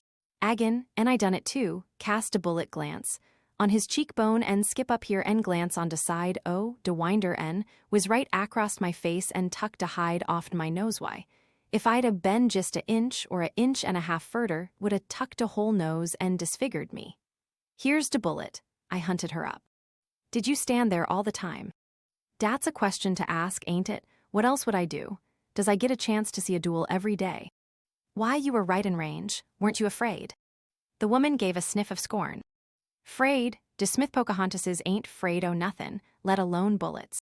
They've got pluck enough, I suppose. What they lack is judgment. I wouldn't have stood there." "Nobody's accusin' you." "Did anybody else get hurt?" "Yes, we all got hit, 'cept de blonde twin and de doctor and de seconds. De jedge didn't get hurt, but I hear Pudd'nhead say de bullet snips some o' his hair off." "George," said Tom to himself, "to come so near being out of my trouble and miss it by an inch. Oh dear, dear, he will live to find me out and sell me to some nigger trader yet, yes, and he would do it in a minute." Then he said aloud, in a grave tone, "Mother, we are in an awful fix." Roxana caught her breath with a spasm, and said, "Chilly, what you hit a body so sudden for like dat? What's been and gone and happen?" "Well, there's one thing I didn't tell you. When I wouldn't fight, he tore up the will again and—" Roxana's face turned a dead white, and she said, "Now you's done forever, dat's de end. Bof on us is gwine to starve to. Wait and hear me through, can't you? I reckon that when he resolved to fight himself, He thought he might get killed and not have a chance to forgive me anymore in this life, so he made the will again, and I've seen it, and it's all right. But, oh, thank goodness, den we safe again? Safe. And so what did you want to come here and talk sich dreadful? Hold on, I tell you, and let me finish. The swag I gathered won't half square me up, and the first thing we know, my creditors well, you know what'll happen. Roxana dropped her chin and told her son to leave her alone. She must think this matter out. Presently she said impressively, "You got to go mighty careful now, I tell you, and here's what you got to do. He didn't get killed, and if you gives him de least reason, he'll bust de will agin, and dat's de law's time, now you hear me. So you's got to show him what you kin do in de next few days. You's got to be pissin' good, and let him see it. You got to do everything dat'll make him believe in you, and you got to sweeten around ol' Aunt Pratt, too she's powerful strong wid de jedge, and de best frien you got. Next, you'll go long away to St. Louis, and dat'll keep him in yo favor. Den you go and make a bargain wid dem people. You tell him he ain't gwine to live long, and dat's de fac, too, and tell him you'll pay him in trust, and big in trust, 210 per what you call it. 10% a month. Dat's it. Den you take and sell yo truck around, a little at a time, and pay to entrust. How long will it laws? I think there's enough to pay the interest 5 or 6 months. Den you's all right. If he don't die in 6 months, dat don't make no difference, Providence'll provide. You's gwine to be safe if you behaves." She bent an austere eye on him and added, "En you is gwine to behave, does you know dat?" He laughed and said he was going to try anyway. She did not unbend. She said gravely, "Tryin' ain't de thing. You's gwine to do it. You ain't gwine to steal a pin 'cas it ain't safe no mo. En you ain't gwine into no bad company not even once, you understand. En you ain't gwine to drink a drop nary single drop. En you ain't gwine to gamble one single gamble not one. Dis ain't what you's gwine to try to do, it's what you's gwine to do. En I'll tell you how I knows it. Dis is how. I's gwine to foller along to St. Louis my own self. En you's gwine to come to me every day a yo life, and I'll look you over. En if you fails in one single one a dem things just, when I take my oath, I'll come straight down to dis town, and tell de jedge you's a nigger and a slave and prove it." She paused to let her words sink home. Then she added, "Chambers, does you believe me when I says dat?" Tom was sober enough now. There was no levity in his voice when he answered, "Yes, mother, I know now, that I am reformed and permanently and beyond the reach of any human temptation." Denji long home and begin. Chapter XV. The robber robbed. Nothing so needs reforming as other people's habits. Pudd'nhead Wilson's calendar. Behold, the fool saith, "Put not all thine eggs in the one basket," which is but a manner of saying, "Scatter your money and your attention." But the wise man saith, "Put all your eggs in the one basket and watch that basket." Pudd'nhead Wilson's calendar. What a time of it Dawson's Landing was having. All its life it had been asleep, but now it hardly got a chance for a nod, so swiftly did big events and crashing surprises come along in one another's wake. Friday morning, first glimpse of real nobility, also grand reception at Aunt Patsy Cooper's, also great robberade. Friday evening, dramatic kicking of the air of the chief citizen in presence of 400 people. Saturday morning, emergence as practicing lawyer of the long-submerged Pudd'nhead Wilson. Saturday night, duel between chief citizen and titled stranger. The people took more pride in the duel than in all the other events put together, perhaps. It was a glory to their town to have such a thing happen there. In their eyes, the principals had reached the summit of human honor. Everybody paid homage to their names, their praises were in all mouths. Even the duelist's subordinates came in for a handsome share of the public approbation. Wherefore Pudd'nhead Wilson was suddenly become a man of consequence. When asked to run for the mayoralty Saturday night, he was risking defeat, but Sunday morning found him a made man and his success assured. The twins were prodigiously great, now. The town took them to its bosom with enthusiasm. Day after day, and night after night, they went dining and visiting from house to house, making friends, enlarging and solidifying their popularity, and charming and surprising all with their musical prodigies, and now and then heightening the effects with samples of what they could do in other directions. Out of their stock of rare and curious accomplishments, they were so pleased that they gave the regulation 30 days' notice, the required preparation for citizenship, and resolved to finish their days in this pleasant place. That was the climax. The delighted community rose as one man and applauded. And when the twins were asked to stand for seats in the forthcoming aldermanic board and consented, the public contentment was rounded and complete. Tom Driscoll was not happy over these things. They sunk deep and hurt all the way down. He hated the one twin for kicking him and the other one for being the kicker's brother. Now and then the people wondered why nothing was heard of the raider, or of the stolen knife or the other plunder, but nobody was able to throw any light on that matter.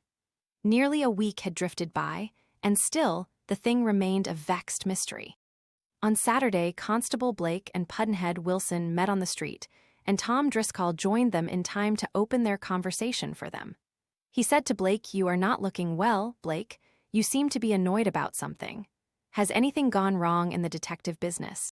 I believe you fairly and justifiably claim to have a pretty good reputation in that line, isn't it so?" Which made Blake feel good and look it, but Tom added, for a country detective, which made Blake feel the other way and not only look it, but betray it in his voice. "Yes, sir, I have got a reputation, and it's as good as anybody's in the profession, too, country or no country." "Oh, I beg pardon, I didn't mean any offense. What I started out to ask was only about the old woman that raided the town, the stoop-shouldered old woman, you know, that you said you were going to catch. And I knew you would, too, because you have the reputation of never boasting, and, well, you've caught the old woman." The old woman. Why, show, you don't mean to say you haven't caught her?" "No, I haven't caught her. If anybody could have caught her, I could, but nobody couldn't. I don't care who he is.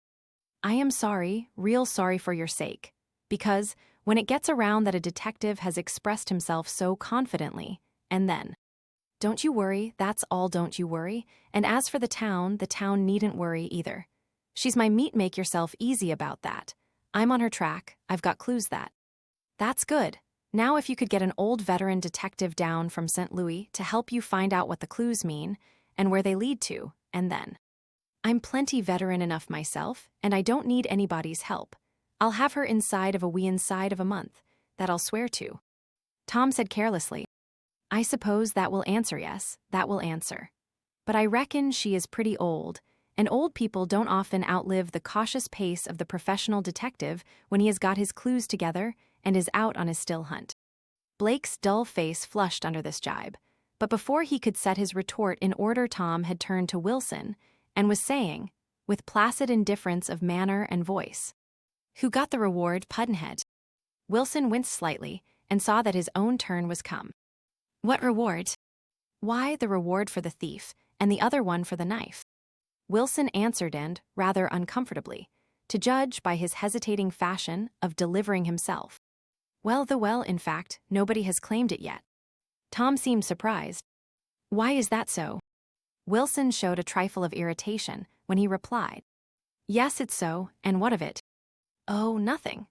Only I thought you had struck out a new idea and invented a scheme that was going to revolutionize the time-worn and ineffectual methods of the." He stopped and turned to Blake, who was happy now that another had taken his place on the gridiron.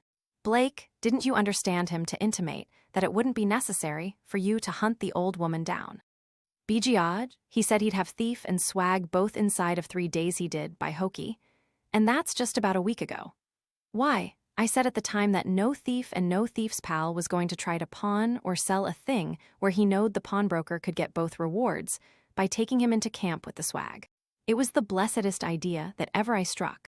"You'd change your mind," said Wilson with irritated bluntness, "if you knew the entire scheme instead of only part of it." "Well," said the constable pensively, "I had the idea that it wouldn't work, and up to now I'm right anyway."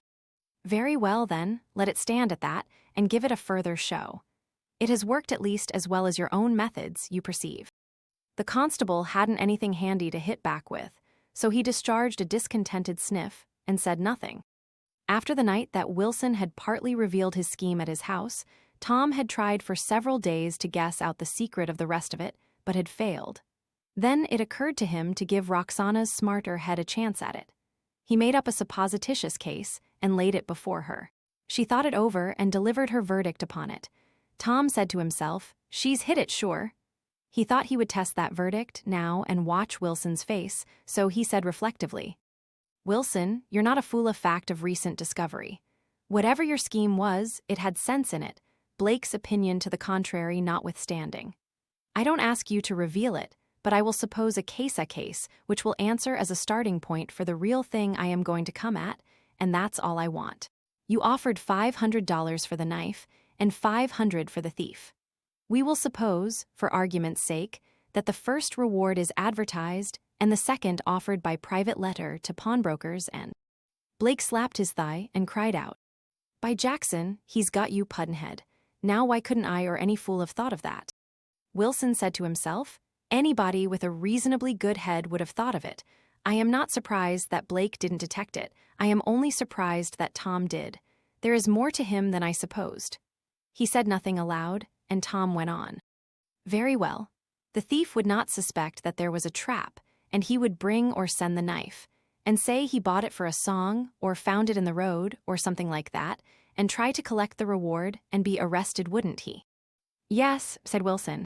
"I think so," said Tom. "There can't be any doubt of it. Have you ever seen that knife?" "No." "Has any friend of yours?" "Not that I know of." "Well, I begin to think I understand why your scheme failed." "What do you mean, Tom? What are you driving at?" asked Wilson, with a dawning sense of discomfort. "Why, that there isn't any such knife." "Look here, Wilson," said Blake. "Tom Driscoll's right, for $1,000 if I had it." Wilson's blood warmed a little, and he wondered if he had been played upon by those strangers. It certainly had something of that look. But what could they gain by it? He threw out that suggestion. Tom replied, "Gain? Oh, nothing that you would value, maybe. But they are strangers making their way in a new community. Is it nothing to them to appear as pets of an Oriental prince at no expense? Is it nothing to them to be able to dazzle this poor little town with $1,000 rewards at no expense? Wilson, there isn't any such knife, or your scheme would have fetched it to light. Or if there is any such knife, they've got it yet. I believe, myself, that they've seen such a knife, for Angelo pictured it out with his pencil too swiftly and handily for him to have been inventing it, and of course I can't swear that they've never had it. But this I'll go bail for, if they had it when they came to this town, they've got it yet."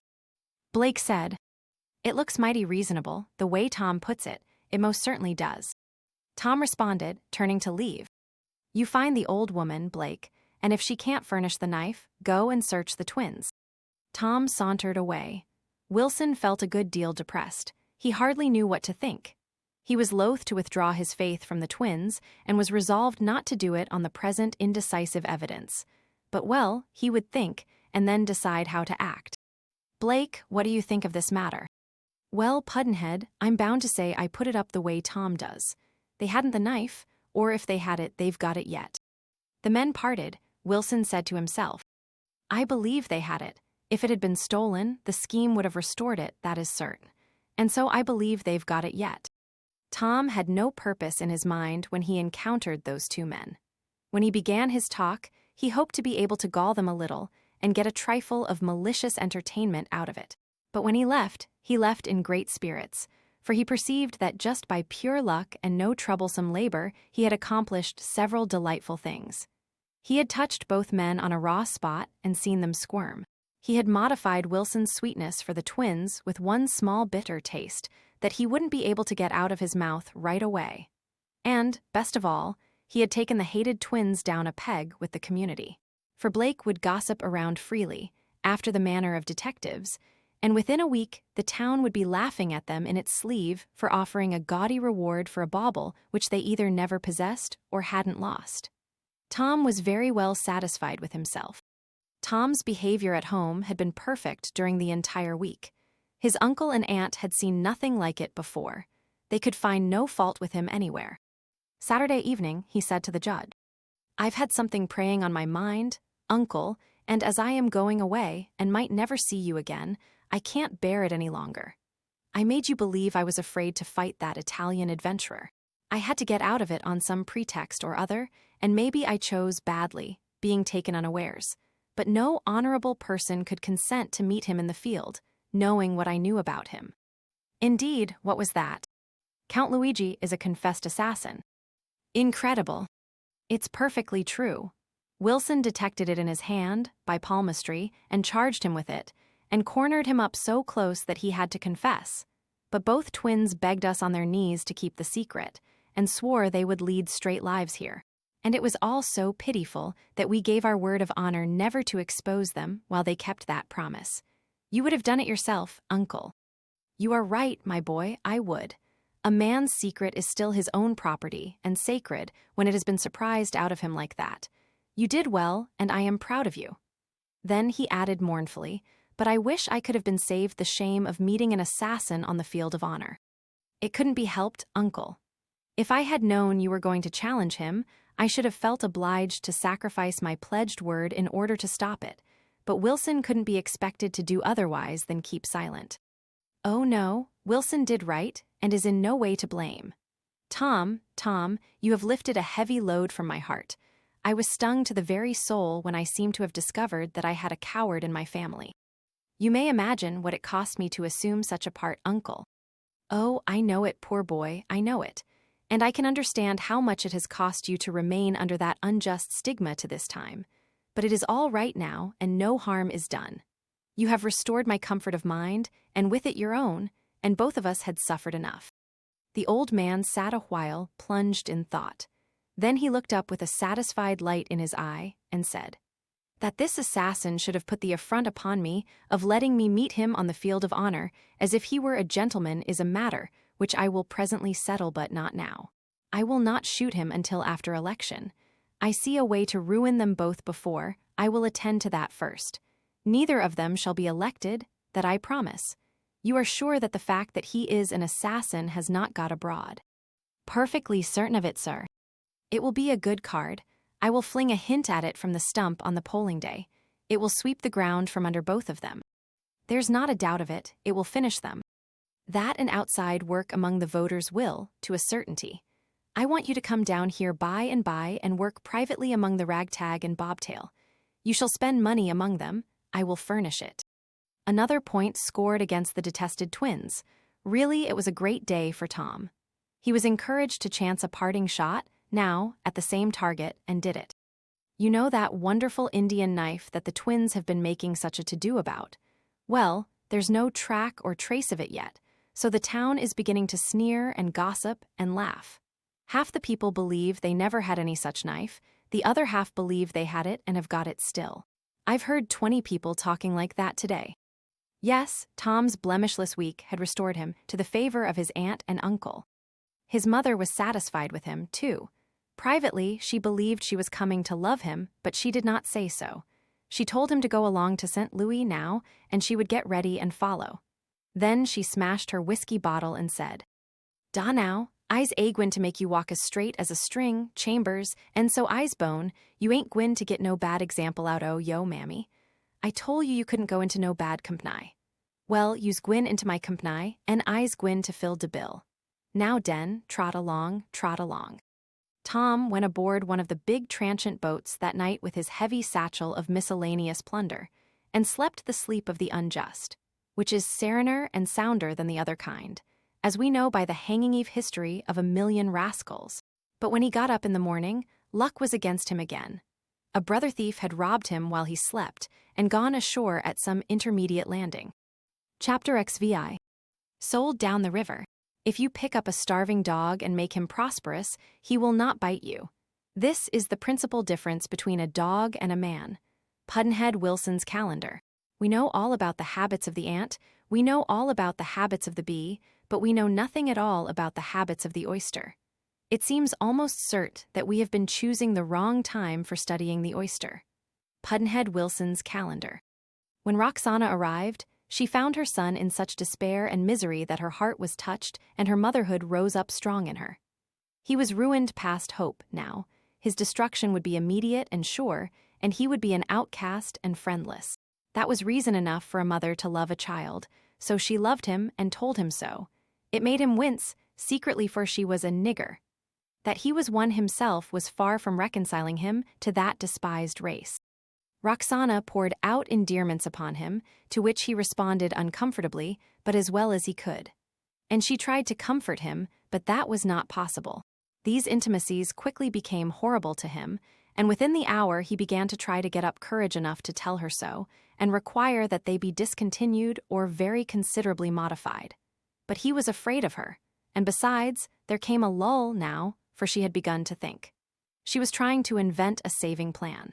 Finally, she started up and said she had found a way out. Tom was almost suffocated by the joy of this sudden good news. Roxana said, "Here is de plan, and she'll win, sure. I's a nigger, and nobody ain't gwine to doubt it dat hears me talk. I's wuth $600. Take and sell me, and pay off de said gamblers." Tom was dazed. He was not sure he had heard aright. He was dumb for a moment, then he said, "Do you mean that you would be sold into slavery to save me? Ain't you my chilly, and does you know anything dat a mother won't do for her chilly? Dey ain't nothin' a white mother won't do for her chilly. Who made 'em so? De Lord done it. And who made de niggers? De Lord made 'em. In doin' side, mothers is all de same. De good Lord he made 'em so. I's gwine to be sold into slavery, and in a year you's gwine to buy yo ol' mammy free agin. I'll show you how. Dat's de plan." Tom's hopes began to rise and his spirits along with them. He said, "It's lovely of you, mammy, it's just. Say it agin, and keep on sayin' it. It's all to pay a body kin want in dis whirl, and it's mo den enough. Laws bless you, honey, when I's slavin' around, and dey busses me if I knows you's a-sayin' dat. Way off yonder summers, it'll heal up all de sore places, and I kin stan, I do say it again, mammy, and I'll keep on saying it too. But how am I going to sell you? You're free, you know. Much difference dat make. White folks ain't particular. De law kin sell me now if dey tell me to leave de state in 6 months and I don't go. You draw up a paper bill say len put it way off yonder, down in de middle Kintuck summers, and sign some names to it, and say you'll sell me cheap, cass you's hard up. You'll find you ain't gwine to have no trouble. You take me up to country a piece, and sell me on a farm. Dem people ain't gwine to ask no questions if I's a bargain." Tom forged a bill of sale and sold his mother to an Arkansas cotton planter for a trifle over $600. He did not want to commit this treachery, but luck threw the man in his way, and this saved him the necessity of going up country to hunt up a purchaser, with the added risk of having to answer a lot of questions, whereas this planter was so pleased with Roxy that he asked next to none at all. Besides, the planter insisted that Roxy wouldn't know where she was at first, and that by the time she found out, she would already have become contented. And Tom argued with himself that it was an immense advantage for Roxy to have a master who was so pleased with her, as this planter manifestly was. In almost no time, his flowing reasonings carried him to the point of even half believing he was doing Roxy a splendid surreptitious service in selling her down the river. And then he kept diligently saying to himself all the time, "It's for only a year. In a year I buy her free again, she'll keep that in mind, and it'll reconcile her." Yes, the little deception could do no harm, and everything would come out right and pleasant in the end, anyway. By agreement, the conversation in Roxy's presence was all about the man's upcountry, farm, and how pleasant a place it was, and how happy the slaves were there. So poor Roxy was entirely deceived. And easily, for she was not dreaming that her own son could be guilty of treason to a mother who, involuntarily going into slavery of any kind, mild or severe, or of any duration, brief or long, was making a sacrifice for him, compared with which death would have been a poor and commonplace one. She lavished tears and loving caresses upon him privately, and then went away with her owner went away broken-hearted, and yet proud of what she was doing, and glad it was in her power to do it. Tom squared his accounts and resolved to keep to the very letter of his reform and never to put that will in jeopardy again. He had $300 left. According to his mother's plan, he was to put that safely away and add her half of his pension to it monthly. In 1 year this fund would buy her free again. For a whole week he was not able to sleep well, so much the villainy which he had played upon his trusting mother preyed upon his rag of a conscience. But after that, he began to get comfortable again, and was presently able to sleep like any other miscreant. The boat bore Roxy away from St. Louis at 4 in the afternoon, and she stood on the lower guard abaft the paddle box and watched Tom through a blur of tears until he melted into the throng of people and disappeared. Then she looked no more, but sat there on a coil of cable crying till far into the night. When she went to her foul steerage bunk at last, between the clashing engines, it was not to sleep, but only to wait for the morning and, waiting, grieve. It had been imagined that she would not know, and would think she was traveling upstream. Why, she had been steamboating for years. At dawn, she got up and went listlessly and sat down on the cable coil again. She passed many a snag whose break could have told her a thing to break her heart, for it showed a current moving in the same direction that the boat was going. But her thoughts were elsewhere, and she did not notice. But at last, the roar of a bigger and nearer break than usual brought her out of her torpor, and she looked up, and her practiced eye fell upon that telltale rush of water. For one moment, her petrified gaze fixed itself there. Then her head dropped upon her breast, and she said, "Oh, de good Lord God, have mercy on Poe, sinful me I soul down de river." Chapter XV. The judge utters dire prophecy. Even popularity can be overdone. In Rome, along at first, you are full of regrets that Michelangelo died, but by and by you only regret that you didn't see him do it. Pudd'nhead Wilson's calendar. July 4. Statistics show that we lose more fools on this day than in all the other days of the year put together. This proves, by the number left in stock, that 1/4 of July per year is now inadequate. The country has grown so. Pudd'nhead Wilson's calendar.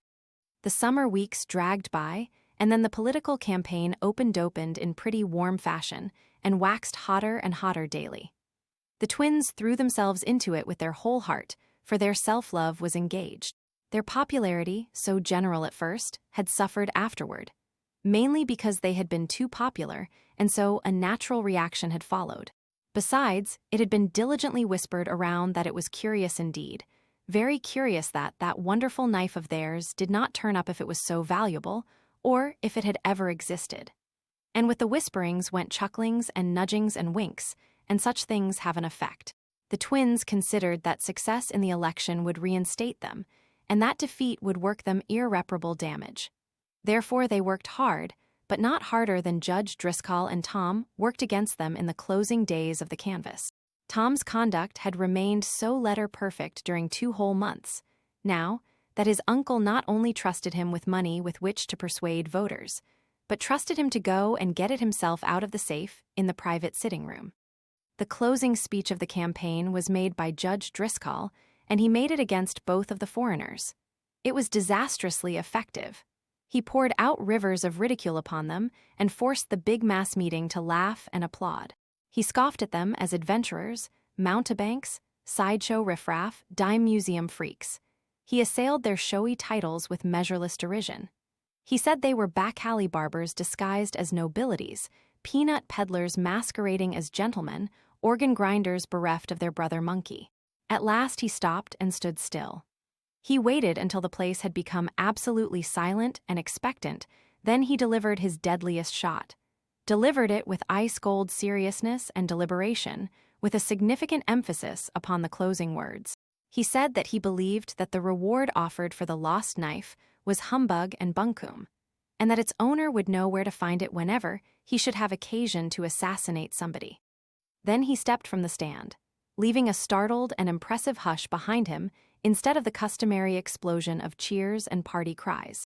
The strange remark flew far and wide over the town and made an extraordinary sensation. Everybody was asking, what could he mean by that? And everybody went on asking that question, but in vain, for the judge only said he knew what he was talking about and stopped there. Tom said he hadn't any idea what his uncle meant, and Wilson, whenever he was asked what he thought it meant, parried the question by asking the questioner what he thought it meant. Wilson was elected, the twins were defeated-crushed, in fact, and left forlorn and substantially friendless. Tom went back to St. Louis happy. Dawson's Landing had a week of repose now, and it needed it.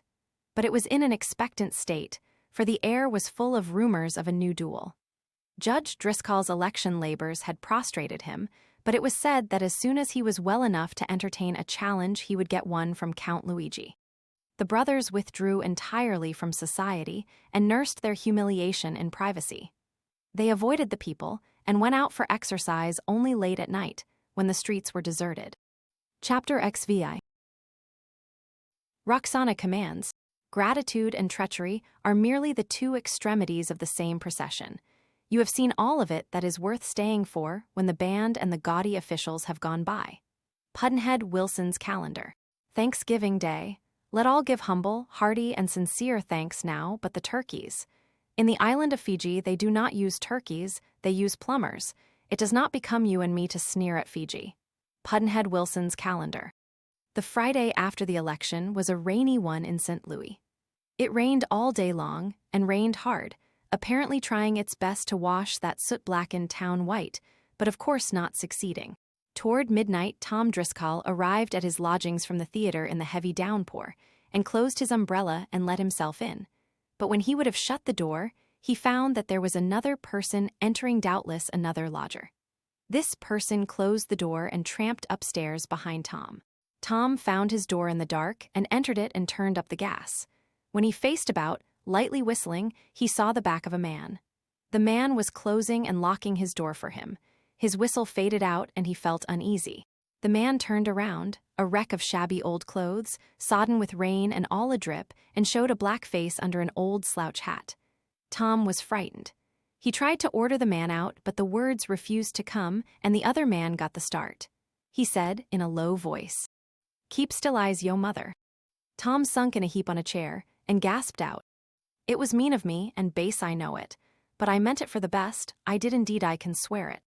Roxana stood a while looking mutely down on him, while he writhed in shame, and went on incoherently babbling self-accusations, mixed with pitiful attempts at explanation and palliation of his crime.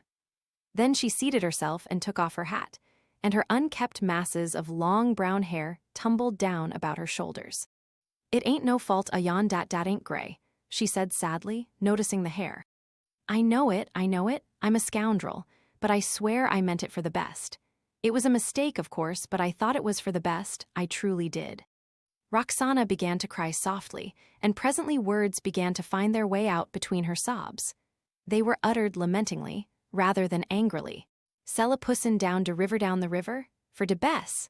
I wouldn't treat a dog so. I is all broke down and wore out now, and so I reckon it ain't in me to storm around no mo, like I used to when I trompled on en bust. I don't know, but maybe it's so. Leastways, I's suffered so much dat mornin', seemed to come mo handy to me now den stormin'." These words should have touched Tom Driscoll, but if they did, that effect was obliterated by a stronger one which removed the heavy weight of fear which lay upon him, and gave his crushed spirit a most grateful rebound, and filled all his small soul with a deep sense of relief. But he kept prudently still, and ventured no comment. There was a voiceless interval of some duration, now, in which no sounds were heard but the beating of the rain upon the panes, the sighing and complaining of the winds, and now and then a muffled sob from Roxana. The sobs became more and more infrequent, and at last ceased. Then the refugee began to talk again. "Shet down dat light a little. More yit. A pussin' dat is hunted don't like delight. Da dat'll do. I kin see why you is, and dat's enough. I's gwine to tell you de tale, and cut it jes as short as I kin, and den I'll tell you what you's got to do. Dat man dat bought me ain't a bad man, he's good enough, as planters goes. En if he could had his way, I'd been a house servant in his family and been comfortable. But his wife, she was a Yank, and not right down good lookin', and she riz up agin me straight off. So den day sent me out to de quarter mongst de common feel hands. Dat woman, satisfied even wid dat, but she worked up to overseer agin me, she dat jealous and hateful. So de overseer he had me out befo day and de monnins, and worked me de whole long day as day, as any light to see by. En many's de lashins I got cas I couldn't come up to de work o de strongs. Dat overseer was a Yank, too, outen New England, and anybody down south kin tell you what dat mean. Day knows how to work a nigger to death, and day knows how to whale 'em till day backs is welted like a washboard. Long at fust my marster say de good word for me to de overseer, but dat bad for me. For de misties she find it out, en arter dat I just catched it at every turn day warrant no mercy for me no mo. Tom's heart was fired with fury against the planter's wife, and he said to himself, but for that meddlesome fool, everything would have gone all right. He added a deep and bitter curse against her. The expression of this sentiment was fiercely written in his face, and stood thus revealed to Roxana by a white glare of lightning, which turned the somber dusk of the room into dazzling day at that moment. She was pleased and grateful, for did not that expression show that her child was capable of grieving for his mother's wrongs and of feeling resentment toward her persecutors? A thing which she had been doubting. But her flash of happiness was only a flash, and went out again and left her spirit dark. For she said to herself, "He soul me down de river he can't feel for a body long, dis'll pass and go." Then she took up her tale again. "'Bout 10 days ago I us sayin' to myself dat I couldn't laws many mo weeks I us so wore out wid de awful work and de lashins, and so downhearted and misable. And I didn't care no mo, nother life, wuth nothin' to me, if I got to go on like dat. Well, when a body is in a frame o' mind like dat, what do a body care what a body do?" Day was a little sickly nigger wench 'bout 10-year-old dat, us good to me, and hadn't no mammy, po thing, and I loved her and she loved me.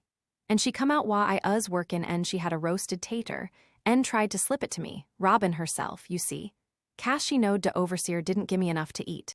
And he catched her at it, and give her a lick across de back wid his stick, which us as thick as a broom handle, and she drop screamin' on de ground, and squirmin' and wallerin' around in de dust like a spider dat's got crippled. I couldn't stan it. All de hellfire dat us ever in my heart flame up, and I snatched a stick outen his hand, and laid him flat. He laid da moanin' and cussin', and all out of his head, you know, and de niggers us plumb a-scared to death. Day gathered round him to heap him, and I jumped on his hoss and took out for de river as tight as I could go. I knowed what Day would do wid me. Soon as he got well, he would start in and work me to death if marster let him, and if Day didn't do dat, they'd sell me furder down de river, and dat's de same thing.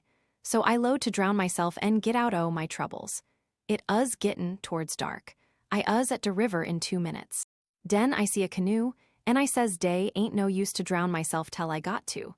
So I ties de hoss in de edge o' de timber and shove out down de river, keepin' in under de shelter o' de bluff bank and prayin' for de dark to shet down quick. I had a pow'ful good start. Cast de big house us 3 mile back efom de river and Ani de work mules to ride da on, and Ani niggers to ride 'em, and Day warn't gwine to hurry Day'd gimme all de chance Day could. Befo a body could go to de house and back it would be long pa dark, and Day couldn't track de hoss and find out which way I went tell monin', and de niggers would tell 'em all de lies Day could bout it. Well, de dark come, and I went on a spinnin' down de river. I paddled mon 2 hours, den I warn't worried no mo, so I quit paddlin' and floated down de current, considerin' what I us gwine to do if I didn't have to drown myself. I made up some plans, and floated along, turnin' 'em over in my mind. Well, when it us a little pa midnight, as I reckoned, and I had come 15 or 20 mile, I see de lights a steamboat layin' at de bank. Wa Day warn't no town and no woodyard. And putty soon I catched de shape o' de chimbletops agin de stars, and den good gracious me, I most jumped out o' my skin for joy. It us de grand mogul I us chambermaid on her for 8 seasons into Cincinnati and Orleans trade. I slid long pa don't see nobody stirrin', no hear a hammerin', away in de engine room. Den I knowed what de matter was some o' de machineries broke. I got a show below de boat and turned de canoe loose, den I goes long up, and Day us just one plank out, and I step board de boat. It us pow'ful hot, deckins and roustabouts us sprawled around asleep on de fo'castle. De second mate, Jim Bangs, he sot da on de bits wid his head down, asleep cast dat's de way de second mate stand de cap'n's watch. And de ol' watchman, Billy Hatch, he us a-noddin' on de companionway, and I knowed 'em all. And lan, but Day did look good. I says to myself, I wished old marster'd come along now and try to take me bless yo heart, I's mongfreens I is. So I tromped right along, mongst 'em, and went up on de beeiler deck en, way back aft to de ladies' cabin guard, and sot down da in de same cheer dat I'd sot in Moe's 100,000,000 times, I reckon. And it us just home agin, I tell you. In 'bout an hour I heard de ready bell jingle, and den de racket begin. Putty soon I hear de gong strike. Set her back on de outside, I says to myself I reckon I knows dat music. I hear de gong agin.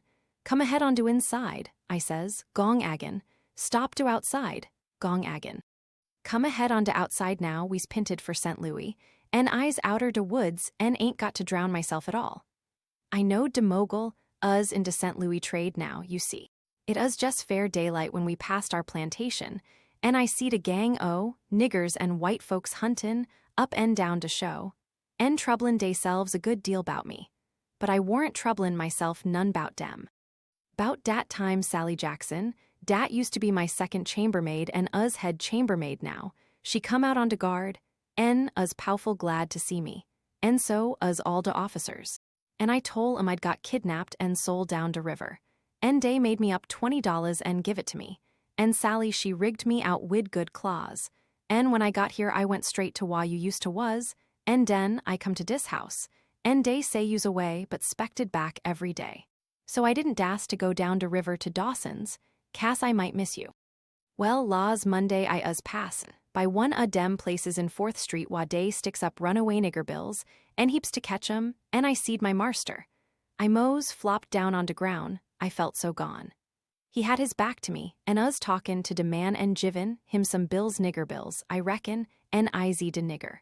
He's offerin' a reward dat's it, ain't I right don't you reckon? Tom had been gradually sinking into a state of ghastly terror, and he said to himself, now, I'm lost, no matter what turn things take.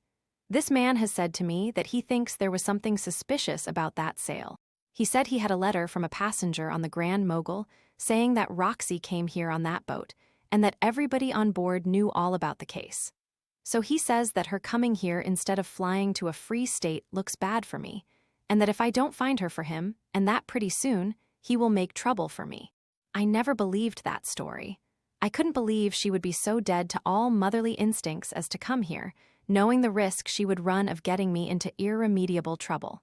And after all, here she is. And I stupidly swore I would help him find her, thinking it was a perfectly safe thing to promise.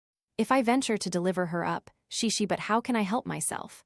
I've got to do that or pay the money, and where's the money to come from? Well, I should think that if he would swear to treat her kindly hereafter, and she says herself, that he is a good man, and if he would swear to never allow her to be overworked, or ill-fed, or... A flash of lightning exposed Tom's pallid face, drawn and rigid with these worrying thoughts. Roxana spoke up sharply now, and there was apprehension in her voice. Turn up dat light, I want to see yo face better. Da now lemme look at you. Chambers uses white as yo shirt. Has you see dat man? Has he been to see you? Yes. When? Monday noon. Monday noon, was he on my track? He thought he was. That is, he hoped he was. This is the bill you saw. He took it out of his pocket. Read it to me. She was panting with excitement, and there was a dusky glow in her eyes that Tom could not translate with certainty, but there seemed to be something threatening about it. The handbill had the usual rude woodcut of a turbaned Negro woman running, with the customary bundle on a stick over her shoulder, and the heading in bold type, $100 reward. Tom read the bill aloud, at least the part that described Roxana and named the master and his cent, Louis address and the address of the 4th Street agency. But he left out the item that applicants for the reward might also apply to Mr. Thomas Driscoll. Gimme de bill. Tom had folded it and was putting it in his pocket. He felt a chilly streak creeping down his back, but said as carelessly as he could, The bill? Why, it isn't any use to you, you can't read it. What do you want with it? Gimme de bill. Tom gave it to her, but with a reluctance which he could not entirely disguise. Did you read it all to me? Certainly I did. Hol up yo, han en swa to it. Tom did it. Roxana put the bill carefully away in her pocket, with her eyes fixed upon Tom's face all the while. Then she said, Yo's lyin'. What would I want to lie about it for? I don't know but you is. Dat's my opinion anyways, but ne mind bout dat. When I see dat man, I dat eskayer dat I could scasely wobble home. Den I give a nigger man $1 for de sec clause, and I ain't been in a house since, night ner day, till now. I blacked my face and laid hid in de cellar of a ol' house dat's burnt down, daytimes, and robbed de sugar hogsheads and grain sacks on de wharf nights, to git somethin' to eat, and never dast to try to buy nothin', and I's mose starved. And I never dast to come near dis place till dis rainy night, when day ain't no people round scasely. But tonight I been a-stannin' in de dark alley ever since night come, waitin' for you to go by. And here I is. She fell to thinking. Presently she said, You seed dat man at noon, law's Monday. Yes. I seed him de middle a dat arternoon. He hunted you up, didn't he? Yes. Did he give you de bill dat time? No, he hadn't got it printed yet. Roxana darted a suspicious glance at him. Did you heap him fix up de bill? Tom cursed himself for making that stupid blunder, and tried to rectify it by saying he remembered now that it was at noon Monday that the man gave him the bill. Roxana said, "You's lyin' agin show." Then she straightened up and raised her finger. "Now den, I's gwine to ask you a question, and I wants to know how you's gwine to get around it.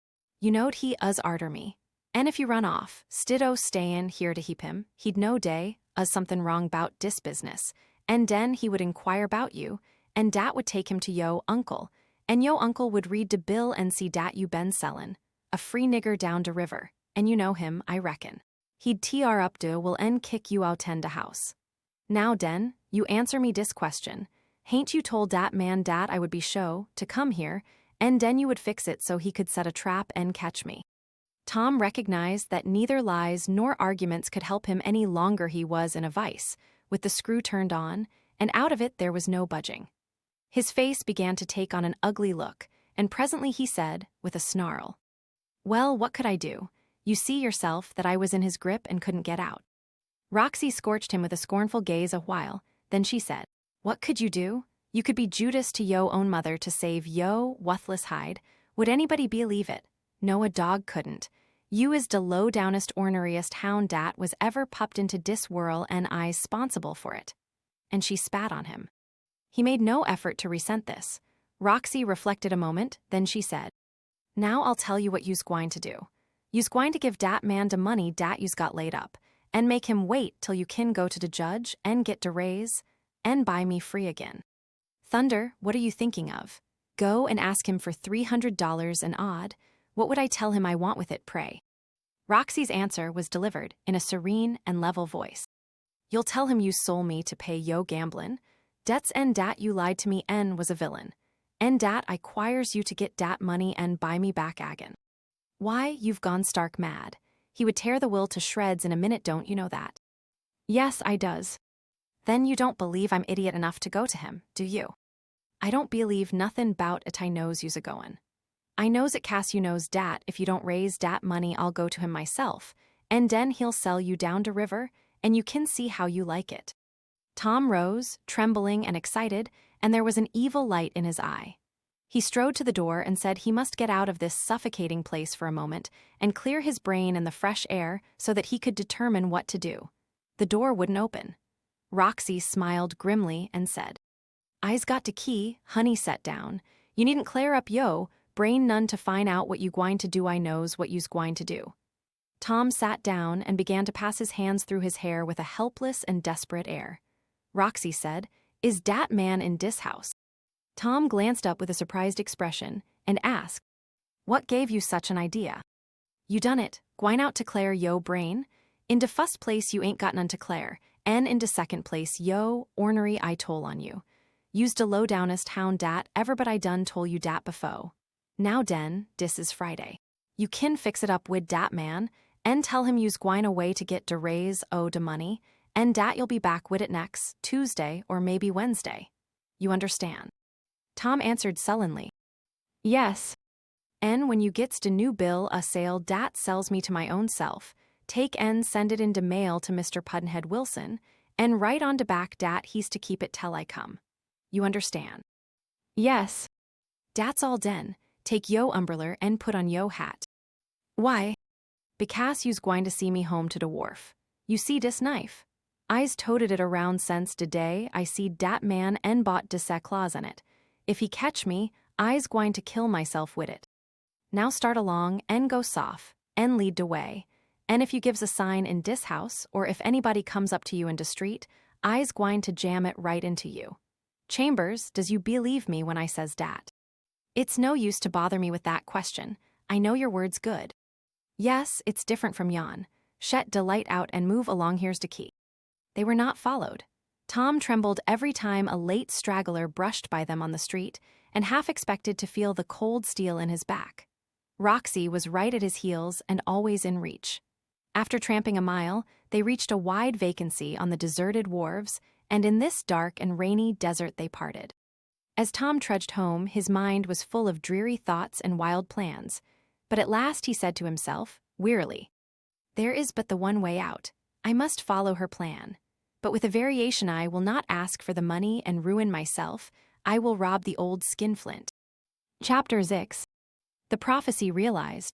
Few things are harder to put up with than the annoyance of a good example. Pudd'nhead Wilson's calendar. It were not best that we should all think alike. It is difference of opinion that makes horse races. Pudd'nhead Wilson's calendar. Dawson's Landing was comfortably finishing its season of dull repose and waiting patiently for the duel. Count Luigi was waiting, too, but not patiently, rumor said. Sunday came, and Luigi insisted on having his challenge conveyed. Wilson carried it. Judge Driscoll declined to fight with an assassin, that is, he added significantly, in the field of honor. Elsewhere, of course, he would be ready. Wilson tried to convince him that if he had been present himself when Angelo told about the homicide committed by Luigi, he would not have considered the act discreditable to Luigi, but the obstinate old man was not to be moved. Wilson went back to his principal and reported the failure of his mission.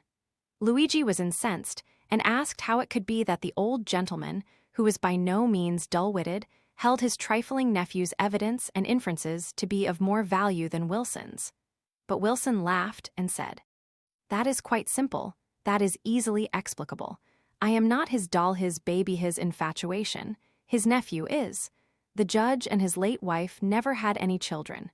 The judge and his wife were past middle age when this treasure fell into their lap. One must make allowances for a parental instinct that has been starving for 25 or 30 years. It is famished, it is crazed with hunger by that time, and will be entirely satisfied with anything that comes handy. Its taste is atrophied. It can't tell mudcat from shad. A devil born to a young couple is measurably recognizable by them as a devil before long, but a devil adopted by an old couple is an angel to them, and remains so through thick and thin. Tom is this old man's angel. He is infatuated with him. Tom can persuade him into things which other people can't, not all things. I don't mean that, but a good many, particularly one class of things. The things that create or abolish personal partialities or prejudices in the old man's mind. The old man liked both of you. Tom conceived a hatred for you. That was enough. It turned the old man around at once. The oldest and strongest friendship must go to the ground when one of these late-adopted darlings throws a brick at it. It's a curious philosophy, said Luigi. It ain't a philosophy at all, it's a fact. And there is something pathetic and beautiful about it, too. I think there is nothing more pathetic than to see one of these poor old childless couples taking a menagerie of yelping little worthless dogs to their hearts, and then adding some cursing and squawking parrots and a jackass-voiced macaw, and next a couple of 100 screeching songbirds, and presently some fetid guinea pigs and rabbits, and a howling colony of cats. It is all a groping and ignorant effort to construct out of base metal and brass filings, so to speak, something to take the place of that golden treasure denied them by nature, a child. But this is a digression. The unwritten law of this region requires you to kill Judge Driscoll on sight, and he and the community will expect that attention at your hands, though of course your own death by his bullet will answer every purpose. Look out for him. Are you healed? That is fixed. Yes, he shall have his opportunity. If he attacks me, I will respond. As Wilson was leaving, he said, "The judge is still a little used up by his campaign work and will not get out for a day or so. But when he does get out, you want to be on the alert." About 11 at night, the twins went out for exercise and started on a long stroll in the veiled moonlight. Tom Driscoll had landed at Hackett's store, 2 miles below Dawson's, just about half an hour earlier, the only passenger for that lonely spot, and had walked up the shore road and entered Judge Driscoll's house without having encountered anyone either on the road or under the roof. He pulled down his window blinds and lighted his candle. He laid off his coat and hat and began his preparations. He unlocked his trunk and got his suit of girl's clothes out from under the male attire in it and laid it by. Then he blacked his face with burnt cork and put the cork in his pocket. His plan was to slip down to his uncle's private sitting room below, pass into the bedroom, steal the safe key from the old gentleman's clothes, and then go back and rob the safe. He took up his candle to start. His courage and confidence were high up to this point, but both began to waver a little now. Suppose he should make a noise, by some accident, and get caught, say, in the act of opening the safe. Perhaps it would be well to go armed. He took the Indian knife from its hiding place and felt a pleasant return of his wandering courage. He slipped stealthily down the narrow stair, his hair rising and his pulses halting at the slightest creak. When he was halfway down, he was disturbed to perceive that the landing below was touched by a faint glow of light. What could that mean? Was his uncle still up? No, that was not likely. He must have left his night taper there when he went to bed. Tom crept on down, pausing at every step to listen. He found the door standing open and glanced in. What he saw pleased him beyond measure. His uncle was asleep on the sofa. On a small table at the head of the sofa, a lamp was burning low, and by it stood the old man's small tin cash box, closed. Near the box was a pile of banknotes and a piece of paper covered with figures in pencil. The safe door was not open. Evidently, the sleeper had wearied himself with work upon his finances and was taking a rest. Tom set his candle on the stairs and began to make his way toward the pile of notes, stooping low as he went. When he was passing his uncle, the old man stirred in his sleep, and Tom instantly stopped, and softly drew the knife from its sheath with his heart thumping and his eyes fastened upon his benefactor's face. After a moment or two, he ventured forward again, one step reached for his prize and seized it, dropping the knife sheath. Then he felt the old man's strong grip upon him, and a wild cry of "Help! Help!" rang in his ear. Without hesitation, he drove the knife home and was free. Some of the notes escaped from his left hand and fell in the blood on the floor. He dropped the knife and snatched them up and started to fly, transferred them to his left hand, and seized the knife again in his fright and confusion, but remembered himself and flung it from him, as being a dangerous witness to carry away with him. He jumped for the stairfoot and closed the door behind him. And as he snatched his candle and fled upward, the stillness of the night was broken by the sound of urgent footsteps approaching the house. In another moment, he was in his room, and the twins were standing aghast over the body of the murdered man. Tom put on his coat, buttoned his hat under it, threw on his suit of girl's clothes, dropped the veil, blew out his light, locked the room door by which he had just entered, taking the key, passed through his other door into the back hall, locked that door and kept the key. Then worked his way along in the dark and descended the back stairs. He was not expecting to meet anybody, for all interest was centered in the other part of the house now. His calculation proved correct. By the time he was passing through the backyard, Mrs. Pratt, her servants, and a dozen half-dressed neighbors had joined the twins and the dead, and accessions were still arriving at the front door. As Tom, quaking as with a palsy, passed out at the gate, 3 women came flying from the house on the opposite side of the lane. They rushed by him and in at the gate, asking him what the trouble was there, but not waiting for an answer. Tom said to himself, those old maids waited to dress. They did the same thing the night Stephen's house burned down next door. In a few minutes, he was in the haunted house. He lighted a candle and took off his girl clothes. There was blood on him all down his left side, and his right hand was red with the stains of the blood-soaked notes which he had crushed in it, but otherwise he was free from this sort of evidence. He cleansed his hand on the straw and cleaned most of the smut from his face. Then he burned his male and female attire to ashes, scattered the ashes, and put on a disguise proper for a tramp. He blew out his light, went below, and was soon loafing down the river road with the intent to borrow and use one of Roxy's devices. He found a canoe and paddled off downstream, setting the canoe adrift as dawn approached and making his way by land to the next village, where he kept out of sight till a transient steamer came along, and then took deck passage for St. Louis. He was ill at ease until Dawson's Landing was behind him. Then he said to himself, all the detectives on Earth couldn't trace me now. There's not a vestige of a clue left in the world. That homicide will take its place with the permanent mysteries, and people won't get done trying to guess out the secret of it for 50 years. In St. Louis, next morning, he read this brief telegram in the papers dated at Dawson's Landing. Judge Driscoll, an old and respected citizen, was assassinated here about midnight by a profligate Italian nobleman or barber on account of a quarrel growing out of the recent election. The assassin will probably be lynched. One of the twins, soliloquized Tom. How lucky, it is the knife that has done him this grace. We never know when fortune is trying to favor us. I actually cursed Pudd'nhead Wilson in my heart for putting it out of my power to sell that knife. I take it back now. Tom was now rich and independent. He arranged with the planter, and mailed to Wilson the new bill of sale which sold Roxana to herself. Then he telegraphed his Aunt Pratt. Have seen the awful news in the papers and am almost prostrated with grief. Shall start by packet today. Try to bear up till I come.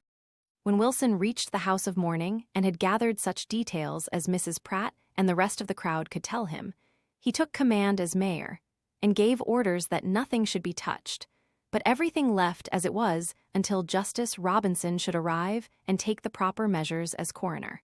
He cleared everybody out of the room but the twins and himself. The sheriff soon arrived and took the twins away to jail.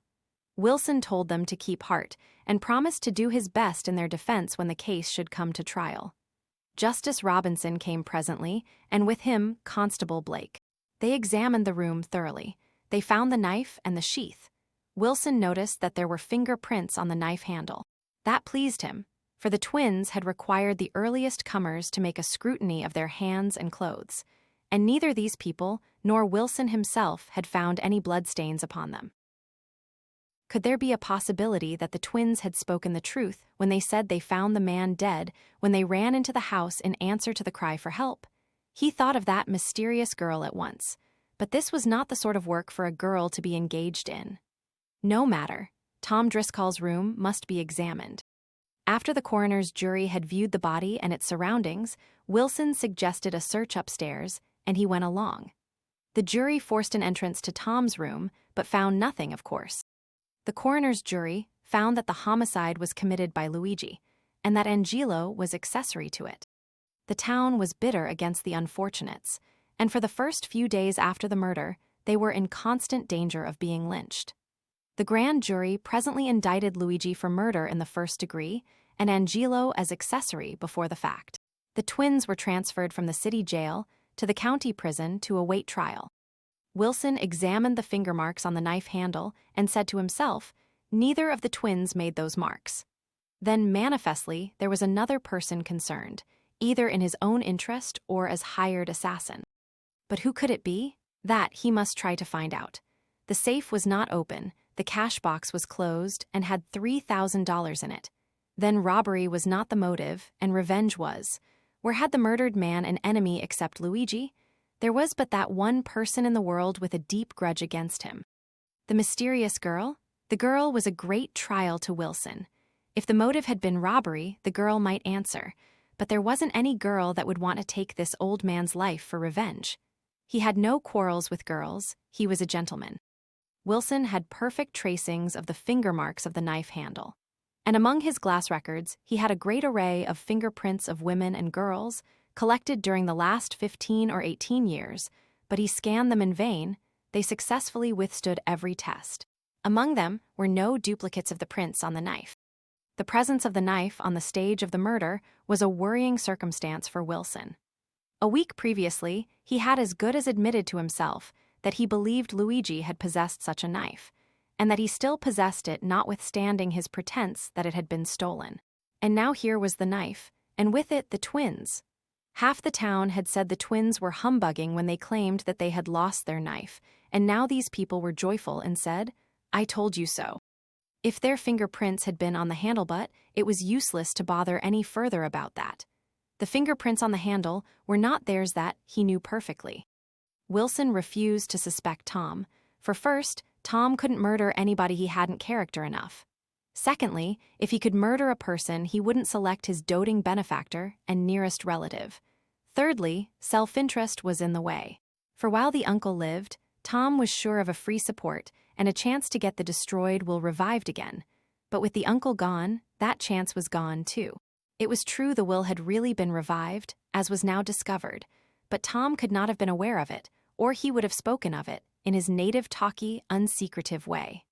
Finally, Tom was in St. Louis when the murder was done, and got the news out of the morning journals, as was shown by his telegram to his aunt. These speculations were unemphasized sensations rather than articulated thoughts, for Wilson would have laughed at the idea of seriously connecting Tom with the murder. Wilson regarded the case of the twins as desperate in fact, about hopeless. For he argued that if a Confederate was not found, an enlightened Missouri jury would hang them, sure. If a Confederate was found, that would not improve the matter, but simply furnish one more person for the sheriff to hang. Nothing could save the twins but the discovery of a person who did the murder on his sole personal accountant undertaking, which had all the aspect of the impossible. Still, the person who made the fingerprints must be sought. The twins might have no case with him, but they certainly would have none without him. So Wilson mooned around, thinking, guessing day and night, and arriving nowhere. Whenever he ran across a girl or a woman he was not acquainted with, he got her fingerprints on one pretext or another. And they always cost him a sigh when he got home, for they never tallied with the finger marks on the knife handle. As to the mysterious girl, Tom swore he knew no such girl, and did not remember ever seeing a girl wearing a dress like the one described by Wilson. He admitted that he did not always lock his room, and that sometimes the servants forgot to lock the house doors. Still, in his opinion, the girl must have made but few visits, or she would have been discovered. When Wilson tried to connect her with the stealing raid, and thought she might have been the old woman's confederate, if not the very thief herself disguised as an old woman, Tom seemed stuck, and also much interested, and said he would keep a sharp eye out for this person or persons, although he was afraid that she or they would be too smart to venture again into a town where everybody would now be on the watch for a good while to come. Everybody was pitying Tom. He looked so quiet and sorrowful, and seemed to feel his great loss so deeply. He was playing a part, but it was not all a part. The picture of his alleged uncle, as he had last seen him, was before him in the dark pretty frequently, when he was awake, and called again in his dreams when he was asleep. He wouldn't go into the room where the tragedy had happened. This charmed the doting Mrs. Pratt, who realized now, as she had never done before, she said, what a sensitive and delicate nature her darling had, and how he adored his poor uncle. Chapter XX. The murderer chuckles. Even the clearest and most perfect circumstantial evidence is likely to be at fault, after all, and therefore ought to be received with great caution. Take the case of any pencil, sharpened by any woman. If you have witnesses, you will find she did it with a knife, but if you take simply the aspect of the pencil, you will say she did it with her teeth. Pudd'nhead Wilson's calendar. The weeks dragged along, no friend visiting the jailed twins but their counsel and Aunt Patsy Cooper, and the day of trial came at last, the heaviest day in Wilson's life. For with all his tireless diligence, he had discovered no sign or trace of the missing confederate. Confederate was the term he had long ago privately accepted for that person, not as being unquestionably the right term, but as being at least possibly the right one, though he was never able to understand why the twins did not vanish and escape, as the confederate had done, instead of remaining by the murdered man and getting caught there. The courthouse was crowded, of course, and would remain so to the finish, for not only in the town itself, but in the country for miles around, the trial was the one topic of conversation among the people. Mrs. Pratt, in deep mourning, and Tom with a weed on his hat, had seats near Pembroke Howard, the public prosecutor, and back of them sat a great array of friends of the family. The twins had but one friend present to keep their counsel in countenance, their poor old sorrowing landlady. She sat near Wilson and looked her friendliest. In the nigger corner sat Chambers, also Roxy, with good clothes on and her bill of sale in her pocket. It was her most precious possession, and she never parted with it day or night. Tom had allowed her $35 a month ever since he came into his property, and had said that he and she ought to be grateful to the twins for making them rich, but had roused such a temper in her by this speech that he did not repeat the argument afterward. She said the old judge had treated her child 1,000 times better than he deserved, and had never done her an unkindness in his life. So she hated these outlandish devils for killing him, and shouldn't ever sleep satisfied till she saw them hanged for it. She was here to watch the trial now, and was going to lift up just one horror over it if the county judge put her in jail a year for it. She gave her turbaned head a toss and said, "When dat verdict comes, I's gwine to lift dat roof, now I tell you." Pembroke Howard briefly sketched the state's case. He said he would show by a chain of circumstantial evidence, without break or fault in it anywhere, that the principal prisoner at the bar committed the murder, that the motive was partly revenge, and partly a desire to take his own life out of jeopardy, and that his brother, by his presence, was a consenting accessory to the crime. A crime which was the basest known to the calendar of human misdeeds assassination. that it was conceived by the blackest of hearts and consummated by the cowardliest of hands. A crime which had broken a loving sister's heart, blighted the happiness of a young nephew who was as dear as a son, brought inconsolable grief to many friends, and sorrow and loss to the whole community. The utmost penalty of the outraged law would be exacted, and upon the accused, now present at the bar, that penalty would unquestionably be executed. He would reserve further remark until his closing speech. He was strongly moved, and so also was the whole house. Mrs. Pratt and several other women were weeping when he sat down, and many an eye that was full of hate was riveted upon the unhappy prisoners. Witness after witness was called by the state and questioned at length, but the cross-questioning was brief. Wilson knew they could furnish nothing valuable for his side. People were sorry for Pudd'nhead. His budding career would get hurt by this trial. Several witnesses swore they heard Judge Driscoll say in his public speech that the twins would be able to find their lost knife again when they needed it to assassinate somebody with. This was not news, but now it was seen to have been sorrowfully prophetic, and a profound sensation quivered through the hushed courtroom when those dismal words were repeated. The public prosecutor rose and said that it was within his knowledge, through a conversation held with Judge Driscoll on the last day of his life, that counsel for the defense had brought him a challenge from the person charged at this bar with murder, that he had refused to fight with a confessed assassin, that is, on the field of honor, but had added significantly that he would be ready for him elsewhere. Presumably, the person here charged with murder was warned that he must kill or be killed the first time he should meet Judge Driscoll. If counsel for the defense chose to let the statement stand so, he would not call him to the witness stand. Mr. Wilson said he would offer no denial. Murmurs in the house, it is getting worse and worse for Wilson's case. Mrs. Pratt testified that she heard no outcry and did not know what woke her up, unless it was the sound of rapid footsteps approaching the front door. She jumped up and ran out in the hall just as she was, and heard the footsteps flying up the front steps and then following behind her as she ran to the sitting room. There she found the accused standing over her murdered brother. Here she broke down and sobbed. Sensation in the court. Resuming, she said the persons entering behind her were Mr. Rogers and Mr. Buckstone. Cross-examined by Wilson, she said the twins proclaimed their innocence, declared that they had been taking a walk, and had hurried to the house in response to a cry for help, which was so loud and strong that they had heard it at a considerable distance, that they begged her, and the gentleman just mentioned, to examine their hands and clothes, which was done, and no blood stains found. Confirmatory evidence followed from Rogers and Buckstone. The finding of the knife was verified. The advertisement minutely describing it and offering a reward for it was put in evidence, and its exact correspondence with that description proved.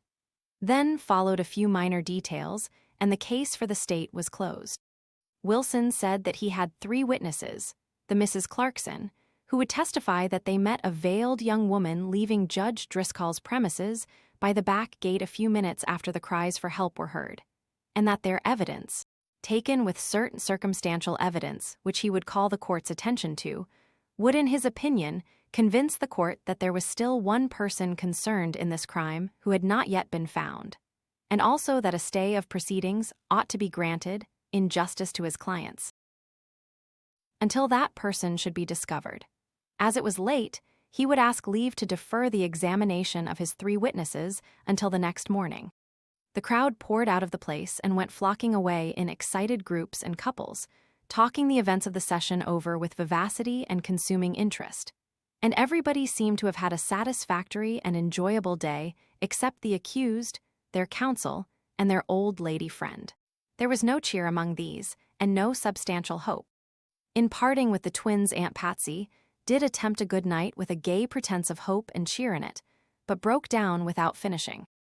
Absolutely secure as Tom considered himself to be, the opening solemnities of the trial had nevertheless oppressed him with a vague uneasiness, his being a nature sensitive to even the smallest alarms. But from the moment that the poverty and weakness of Wilson's case lay exposed to the court, he was comfortable once more, even jubilant. He left the courtroom sarcastically sorry for Wilson. The Clarksons met an unknown woman in the back lane, he said to himself. That is his case. I'll give him a century to find her in a couple of them if he likes. A woman who doesn't exist any longer, and the clothes that gave her sex burnt up and the ashes thrown away. Oh, certainly, he'll find her easy enough. This reflection set him to admiring, for the 100th time, the shrewd ingenuities by which he had ensured himself against detection more, against even suspicion. Nearly always in cases like this there is some little detail or other overlooked, some wee little track or trace left behind, and detection follows. But here there's not even the faintest suggestion of a trace left. No more than a bird leaves when it flies through the air, yes, through the night, you may say. The man that can track a bird through the air in the dark, and find that bird is the man to track me out, and find the judge's assassin no other need apply. And that is the job that has been laid out for poor Pudd'nhead Wilson, of all people in the world. Lord, it will be pathetically funny to see him grubbing and groping after that woman that don't exist, and the right person sitting under his very nose all the time. The more he thought the situation over, the more the humor of it struck him. Finally he said, I'll never let him hear the last of that woman. Every time I catch him in company, to his dying day, I'll ask him in the guileless, affectionate way that used to gravel him so when I inquired how his unborn law business was coming along. Got on her track yet, hey, Pudd'nhead? He wanted to laugh, but that would not have answered. There were people about, and he was mourning for his uncle. He made up his mind that it would be good entertainment to look in on Wilson that night and watch him worry over his barren law case, and goad him with an exasperating word or two of sympathy and commiseration now and then.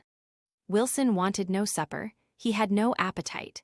He got out all the fingerprints of girls and women in his collection of records and pored gloomily over them an hour or more, trying to convince himself that that troublesome girl's marks were there somewhere and had been overlooked.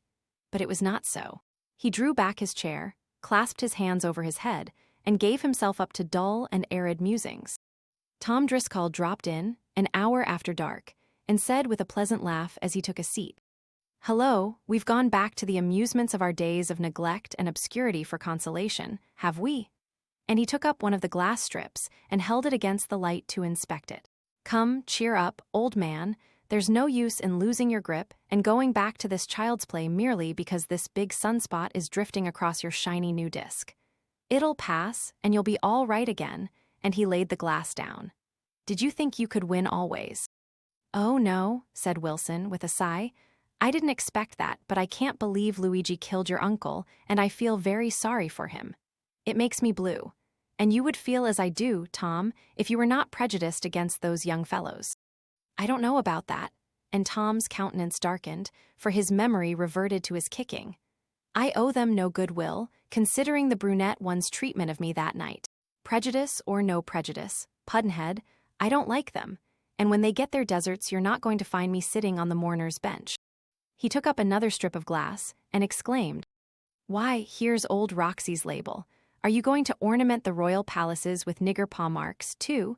By the date here, I was 7 months old when this was done, and she was nursing me and her little nigger cub. There's a line straight across her thumbprint. How comes that? And Tom held out the piece of glass to Wilson. That is common, said the bored man wearily. Scar of a cut or a scratch, usually, and he took the strip of glass indifferently and raised it toward the lamp. All the blood sunk suddenly out of his face. His hand quaked, and he gazed at the polished surface before him with the glassy stare of a corpse. Great heavens, what's the matter with you, Wilson? Are you going to faint? Tom sprang for a glass of water and offered it, but Wilson shrank shuddering from him and said, No, no, take it away. His breast was rising and falling, and he moved his head about in a dull and wandering way, like a person who had been stunned. Presently he said, I shall feel better when I get to bed. I have been overwrought today. Yes, and overworked for many days. Then I'll leave you and let you to get to your rest. Good night, old man. But as Tom went out, he couldn't deny himself a small parting jibe. Don't take it so hard. A body can't win every time. You'll hang somebody yet. Wilson muttered to himself, It is no lie to say I am sorry I have to begin with you, miserable dog though you are. He braced himself up with a glass of cold whiskey and went to work again. He did not compare the new finger marks unintentionally left by Tom a few minutes before on Roxy's glass with the tracings of the marks left on the knife handle, there being no need for that for his trained eye, but busied himself with another matter, muttering from time to time, Idiot that I was. Nothing but a girl would do me a man in girl's clothes never occurred to me. First, he hunted out the plate containing the fingerprints made by Tom when he was 12 years old and laid it by itself. Then he brought forth the marks made by Tom's baby fingers when he was a suckling of 7 months, and placed these two plates with the one containing the subject's newly and unconsciously made record. Now the series is complete, he said with satisfaction, and sat down to inspect these things and enjoy them. But his enjoyment was brief. He stared a considerable time at the 3 strips and seemed stupefied with astonishment. At last he put them down and said, "I can't make it out at all, hang it. The babies don't tally with the others." He walked the floor for half an hour puzzling over his enigma, then he hunted out 2 other glass plates. He sat down and puzzled over these things a good while, but kept muttering, "It's no use, I can't understand it. They don't tally right, and yet I'll swear the names and dates are right, and so of course they ought to tally. I never labeled one of these things carelessly in my life. There is a most extraordinary mystery here." He was tired out now, and his brains were beginning to clog. He said he would sleep himself fresh, and then see what he could do with this riddle. He slept through a troubled and unrestful hour, then unconsciousness began to shred away, and presently he rose drowsily to a sitting posture. Now what was that dream? He said, trying to recall it. What was that dream? It seemed to unravel that puzzle. He landed in the middle of the floor at a bound, without finishing the sentence, and ran and turned up his light and seized his records. He took a single swift glance at them and cried out, "It's so, heavens, what a revelation, and for 23 years no man has ever suspected it." Chapter XXI. Doom. He is useless on top of the ground, he ought to be under it, inspiring the cabbages. Pudd'nhead Wilson's calendar. April 1. This is the day upon which we are reminded of what we are on the other 364. Pudd'nhead Wilson's calendar. Wilson put on enough clothes for business purposes and went to work under a high pressure of steam. He was awake all over. All sense of weariness had been swept away by the invigorating refreshment of the great and hopeful discovery which he had made. He made fine and accurate reproductions of a number of his records, and then enlarged them on a scale of 10:1 with his pantograph. He did these pantograph enlargements on sheets of white cardboard, and made each individual line of the bewildering maze of whorls or curves or loops which constituted the pattern of a record stand out bold and black by reinforcing it with ink. To the untrained eye, the collection of delicate originals made by the human finger on the glass plates looked about alike. But when enlarged 10 times, they resembled the markings of a block of wood that has been sawed across the grain, and the dullest eye could detect at a glance, and at a distance of many feet, that no 2 of the patterns were alike. When Wilson had at last finished his tedious and difficult work, he arranged its results according to a plan in which a progressive order and sequence was a principal feature. Then he added to the batch several pantograph enlargements, which he had made from time to time in bygone years. The night was spent and the day well advanced, now. By the time he had snatched a trifle of breakfast, it was 9 o'clock, and the court was ready to begin its sitting. He was in his place 12 minutes later with his records. Tom Driscoll caught a slight glimpse of the records, and nudged his nearest friend and said, with a wink, "Pudd'nhead's got a rare eye to business, thinks that as long as he can't win his case, it's at least a noble good chance to advertise his palace window decorations without any expense." Wilson was informed that his witnesses had been delayed, but would arrive presently. But he rose and said he should probably not have occasion to make use of their testimony. An amused murmur ran through the room. "It's a clean back-down. He gives up without hitting a lick." Wilson continued, "I have other testimony and better." This compelled interest and evoked murmurs of surprise that had a detectable ingredient of disappointment in them. If I seem to be springing this evidence upon the court, I offer as my justification for this that I did not discover its existence until late last night, and have been engaged in examining and classifying it ever since, until half an hour ago. I shall offer it presently, but first I wish to say a few preliminary words. May it please the court, the claim given the front place, the claim most persistently urged, the claim most strenuously, and I may even say aggressively and defiantly insisted upon by the prosecution, Is this that the person whose hand left the blood-stained fingerprints upon the handle of the Indian knife is the person who committed the murder? Wilson paused during several moments to give impressiveness to what he was about to say, and then added tranquilly, "We grant that claim." It was an electrical surprise. No one was prepared for such an admission. A buzz of astonishment rose on all sides, and people were heard to intimate that the overworked lawyer had lost his mind. Even the veteran judge, accustomed as he was to legal ambushes and masked batteries in criminal procedure, was not sure that his ears were not deceiving him, and asked counsel what it was he had said. Howard's impassive face betrayed no sign, but his attitude and bearing lost something of their careless confidence for a moment. Wilson resumed, "We not only grant that claim, but we welcome it and strongly endorse it. Leaving that matter for the present, we will now proceed to consider other points in the case which we propose to establish by evidence, and shall include that one in the chain in its proper place." He had made up his mind to try a few hardy guesses, in mapping out his theory of the origin and motive of the murder guesses, designed to fill up gaps in it, guesses which could help if they hit, and would probably do no harm if they didn't. To my mind, certain circumstances of the case before the court seem to suggest a motive for the homicide quite different from the one insisted on by the state. It is my conviction that the motive was not revenge, but robbery. It has been urged that the presence of the accused brothers in that fatal room, just after notification that one of them must take the life of Judge Driscoll or lose his own the moment the parties should meet, clearly signifies that the natural instinct of self-preservation moved my clients to go there secretly and save Count Luigi by destroying his adversary. Then why did they stay there after the deed was done? Mrs. Pratt had time, although she did not hear the cry for help, but woke up some moments later, to run to that room, and there she found these men standing and making no effort to escape. If they were guilty, they ought to have been running out of the house at the same time that she was running to that room. If they had had such a strong instinct towards self-preservation as to move them to kill that unarmed man, what had become of it now, when it should have been more alert than ever? Would any of us have remained there? Let us not slander our intelligence to that degree. Much stress has been laid upon the fact that the accused offered a very large reward for the knife with which this murder was done.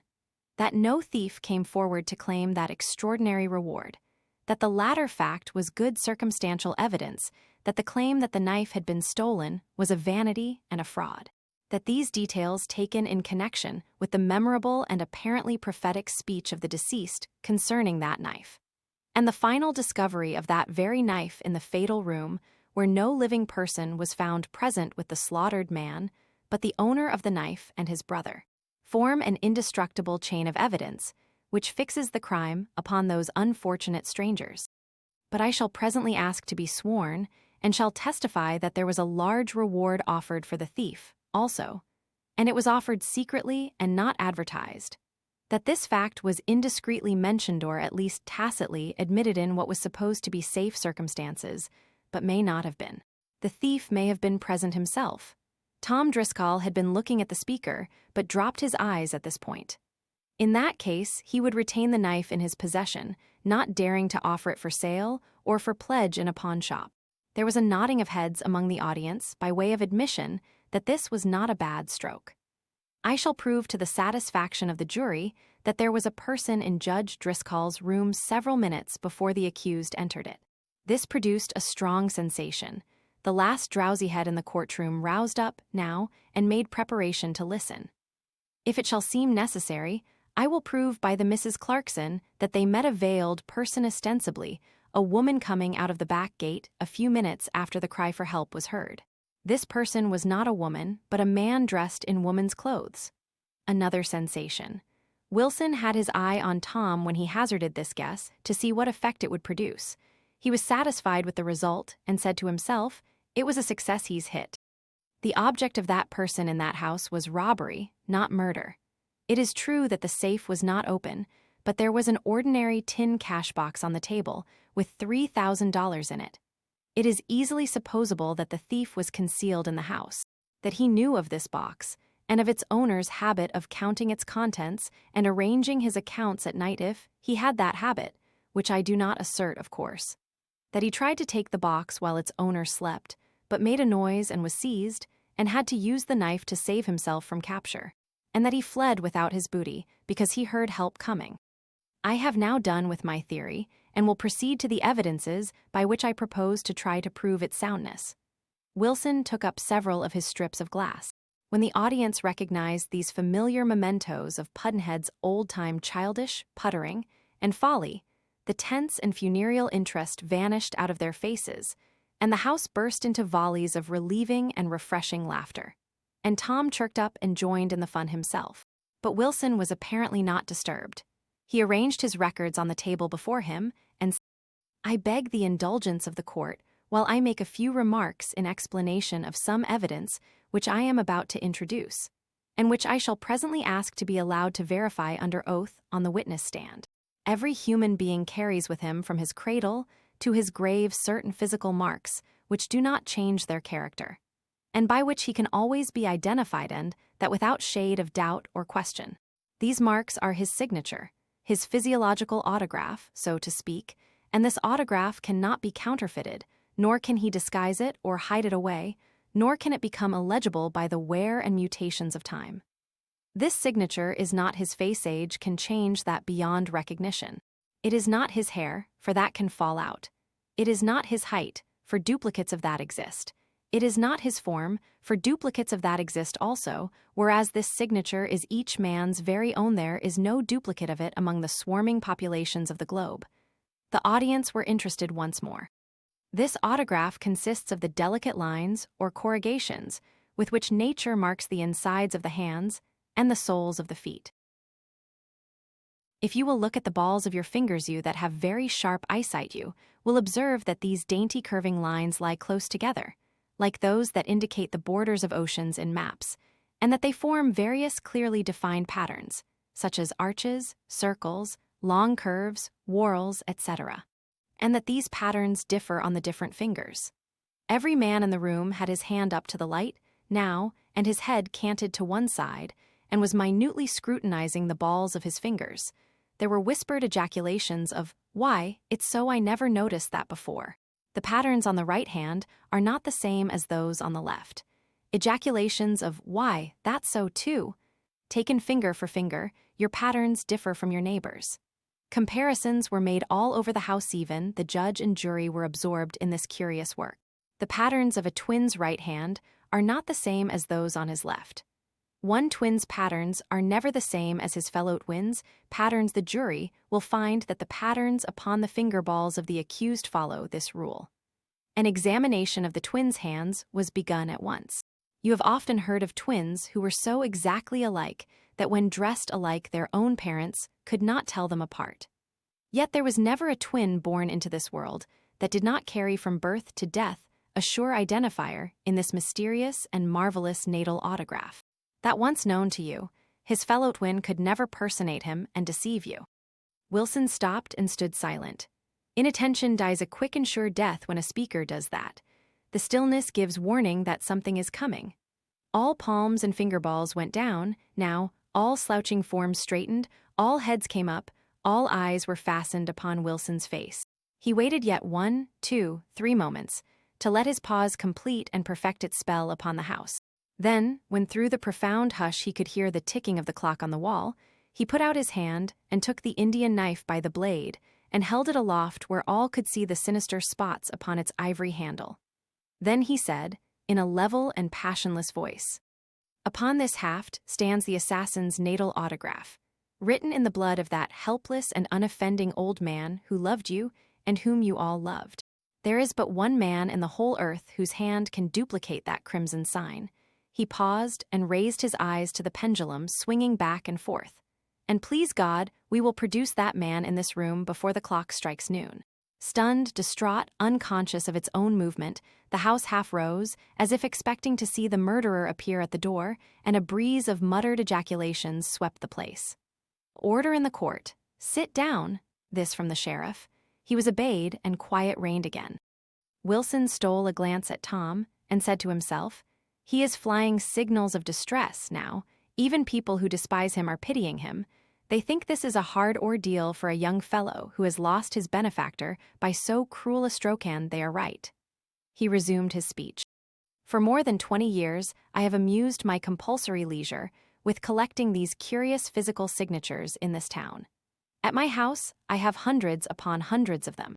Each and every one is labeled with name and date, not labeled the next day or even the next hour, but in the very minute that the impression was taken.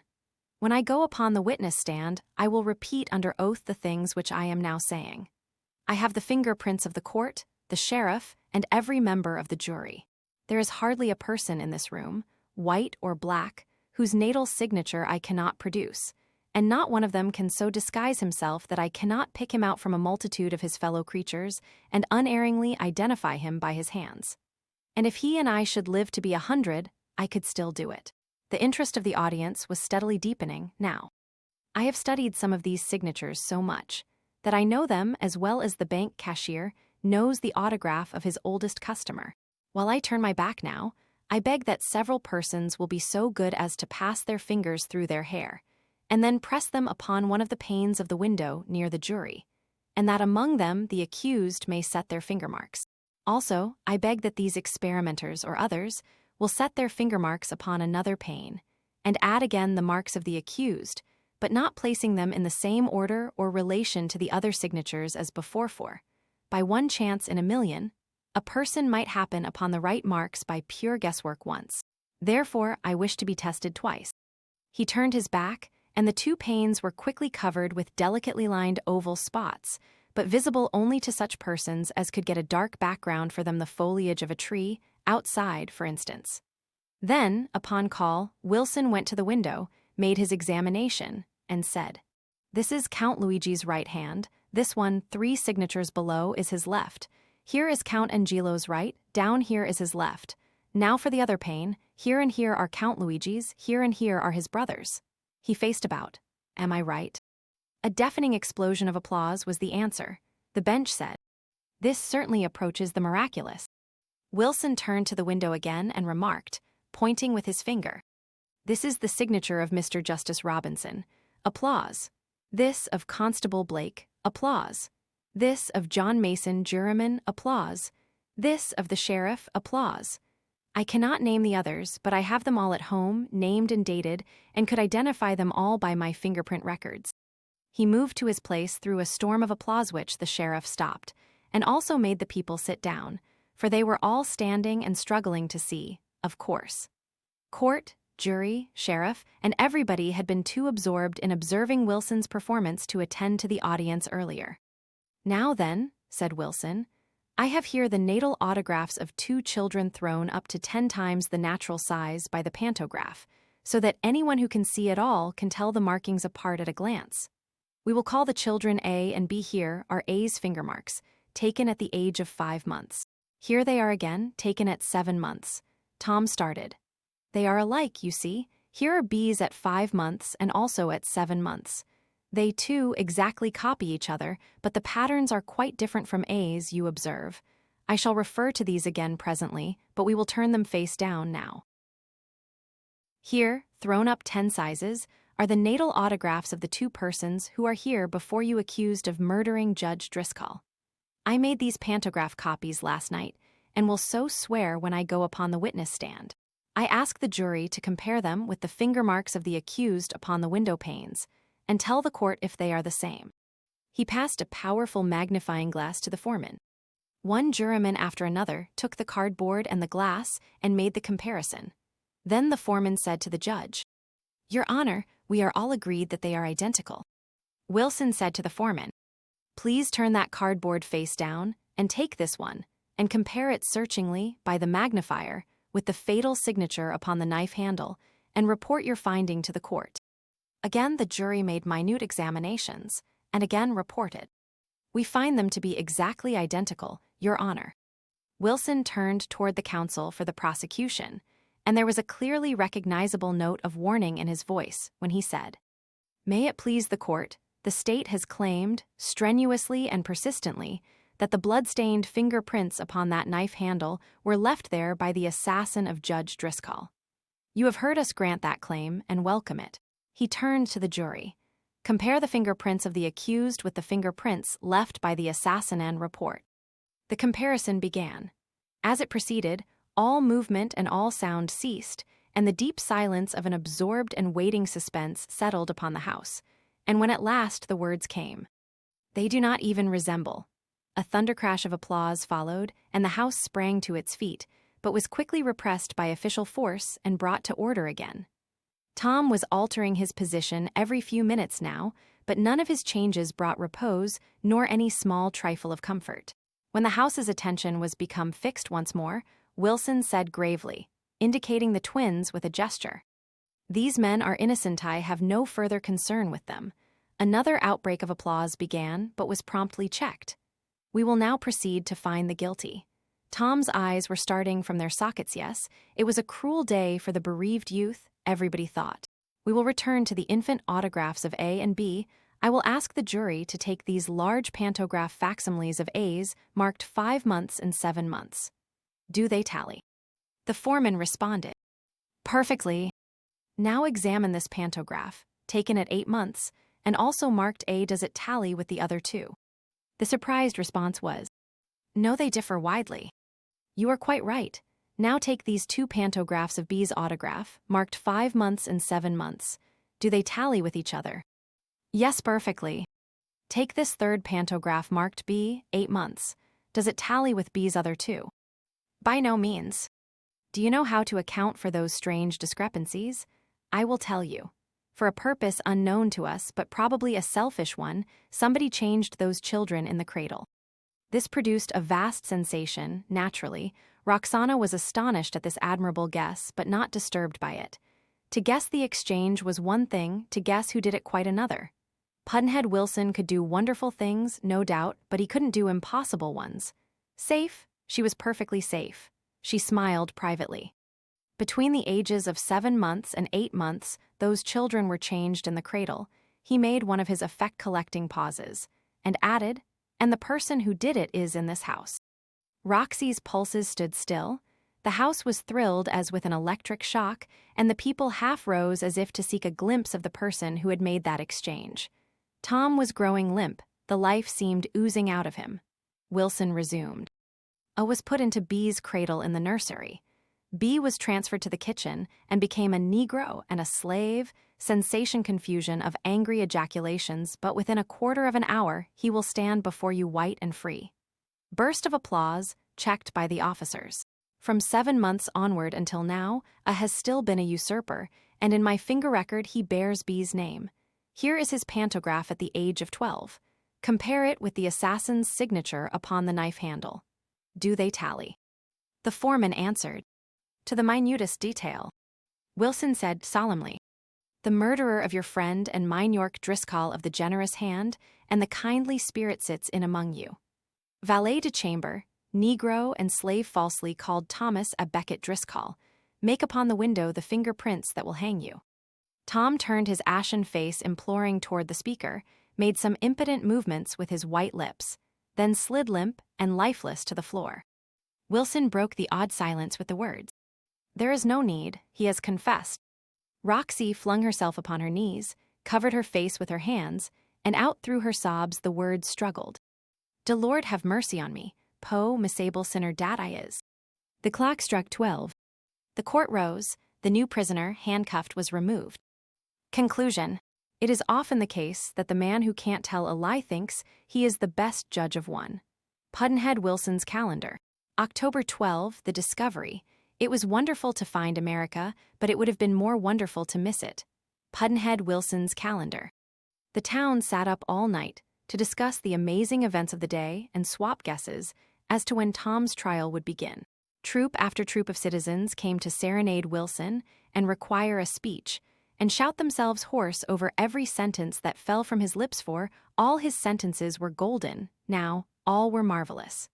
His long fight against hard luck and prejudice was ended. He was a made man for good.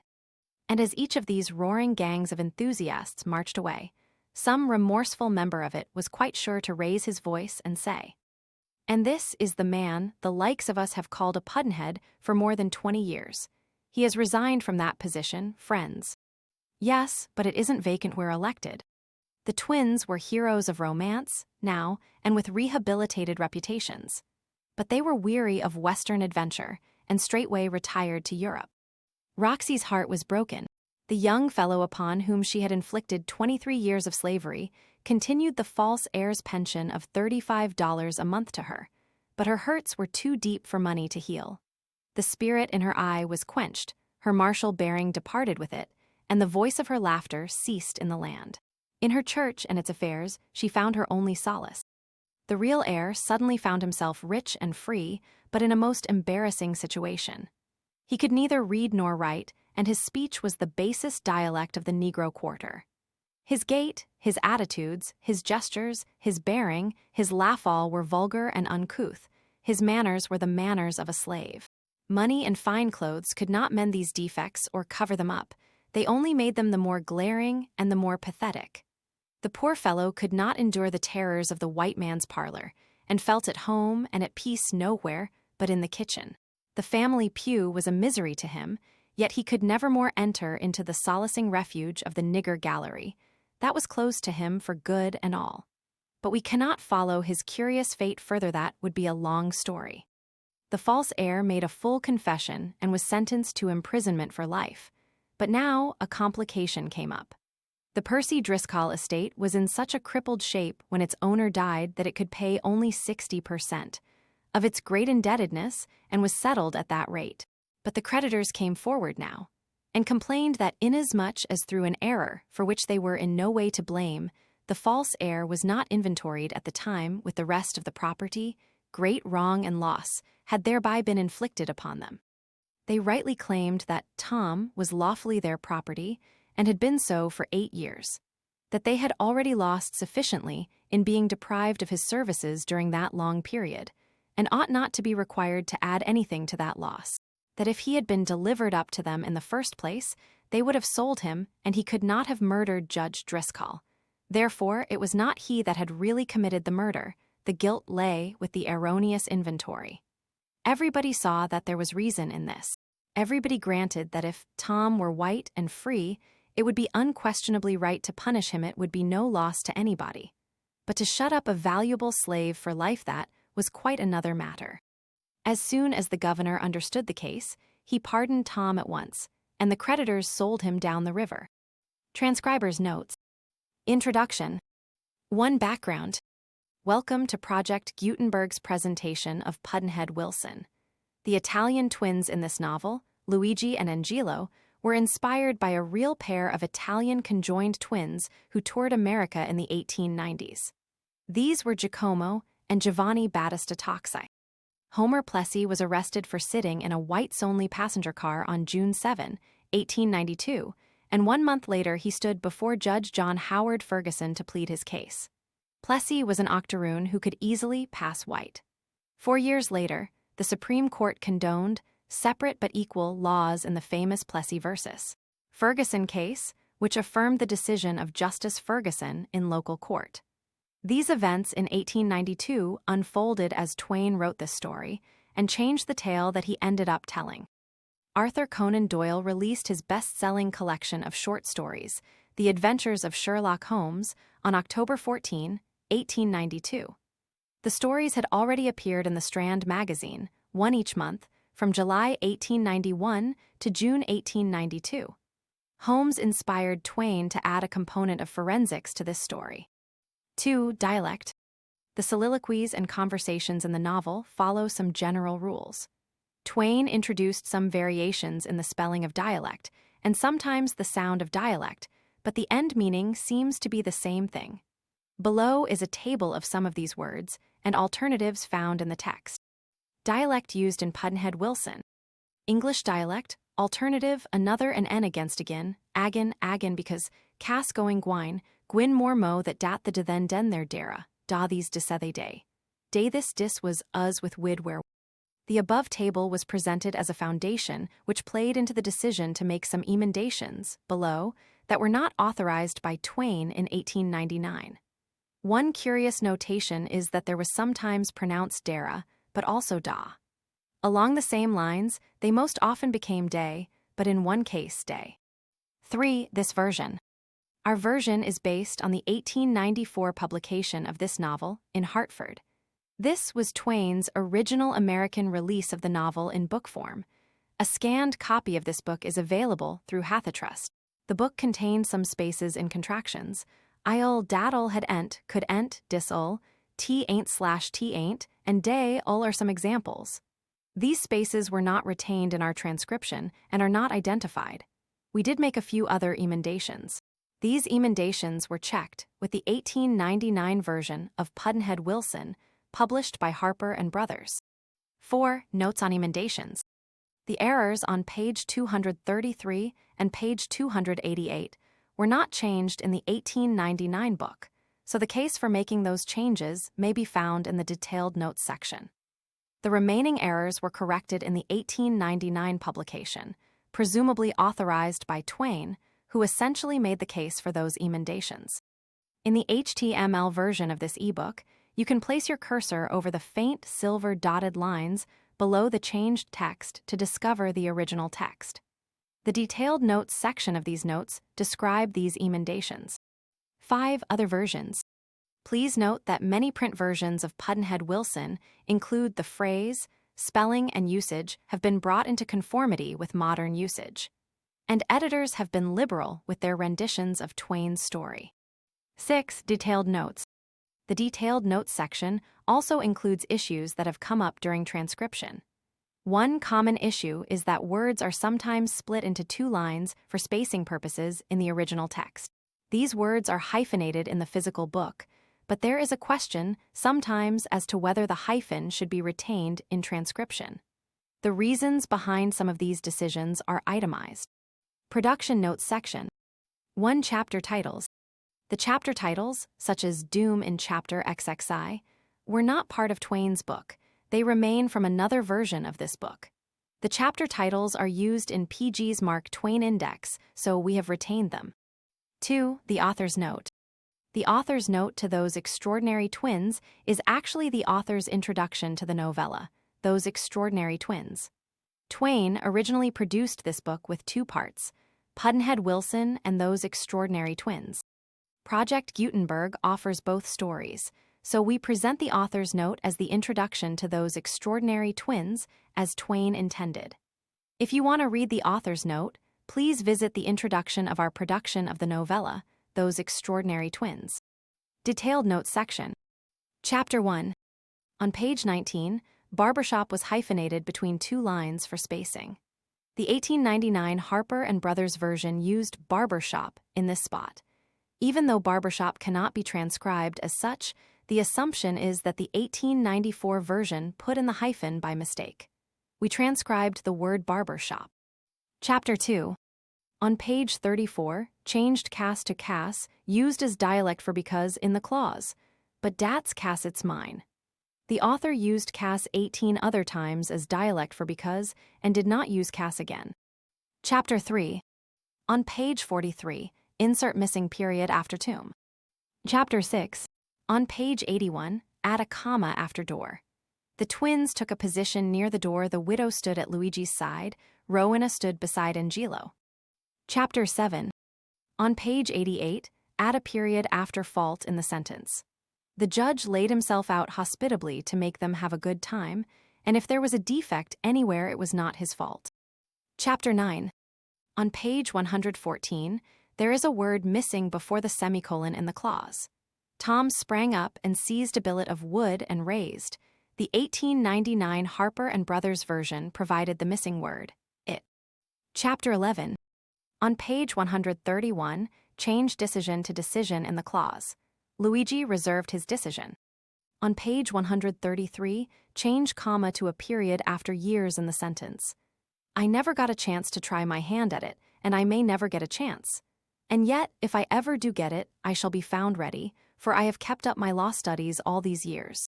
On page 149, correct spelling of Capello to Capello. The surname of the twins was Capello in the letter on page 73, and two other times in Chapter 6. Chapter 13. On page 167, change to in the sentence. Why, my boy, you look desolate. Don't take it so hard. Try and forget you have been kicked. On page 176, Ship shape was hyphenated and split between two lines for spacing. The 1899 Harper and Brothers version of the novel used ship shape, and so will we. Chapter 14. On page 182, changed period after hatching to question mark in the sentence. What could be hatching? On page 184, remove comma after shan't in the clause, but if he doesn't, I shan't let on. On page 189, lowdown is hyphenated and split between two lines for spacing. On page 188, lowdown is spelled with a hyphen, and on pages 241 and 243, lowdownist is also hyphenated. There is no occurrence of lowdown. We transcribed lowdown with a hyphen, like a ornery lowdown hound. Chapter 16. On page 216, changed to in the sentence, and keep on sayin' it. Chapter 18. On page 229, changed against to against in the clause, with fury against the planter's wife. On page 233, changed to den in the clause, and to good gracious me. The author always used den for then, except in this case. Do is dialect for the. Twain did not correct this in the 1899 Harper and Brothers version of the novel, but den makes more sense than de. Roxy was floating on the river, and then she cried good gracious me, because she spotted the Grand Mogul. Changed day to day in two places.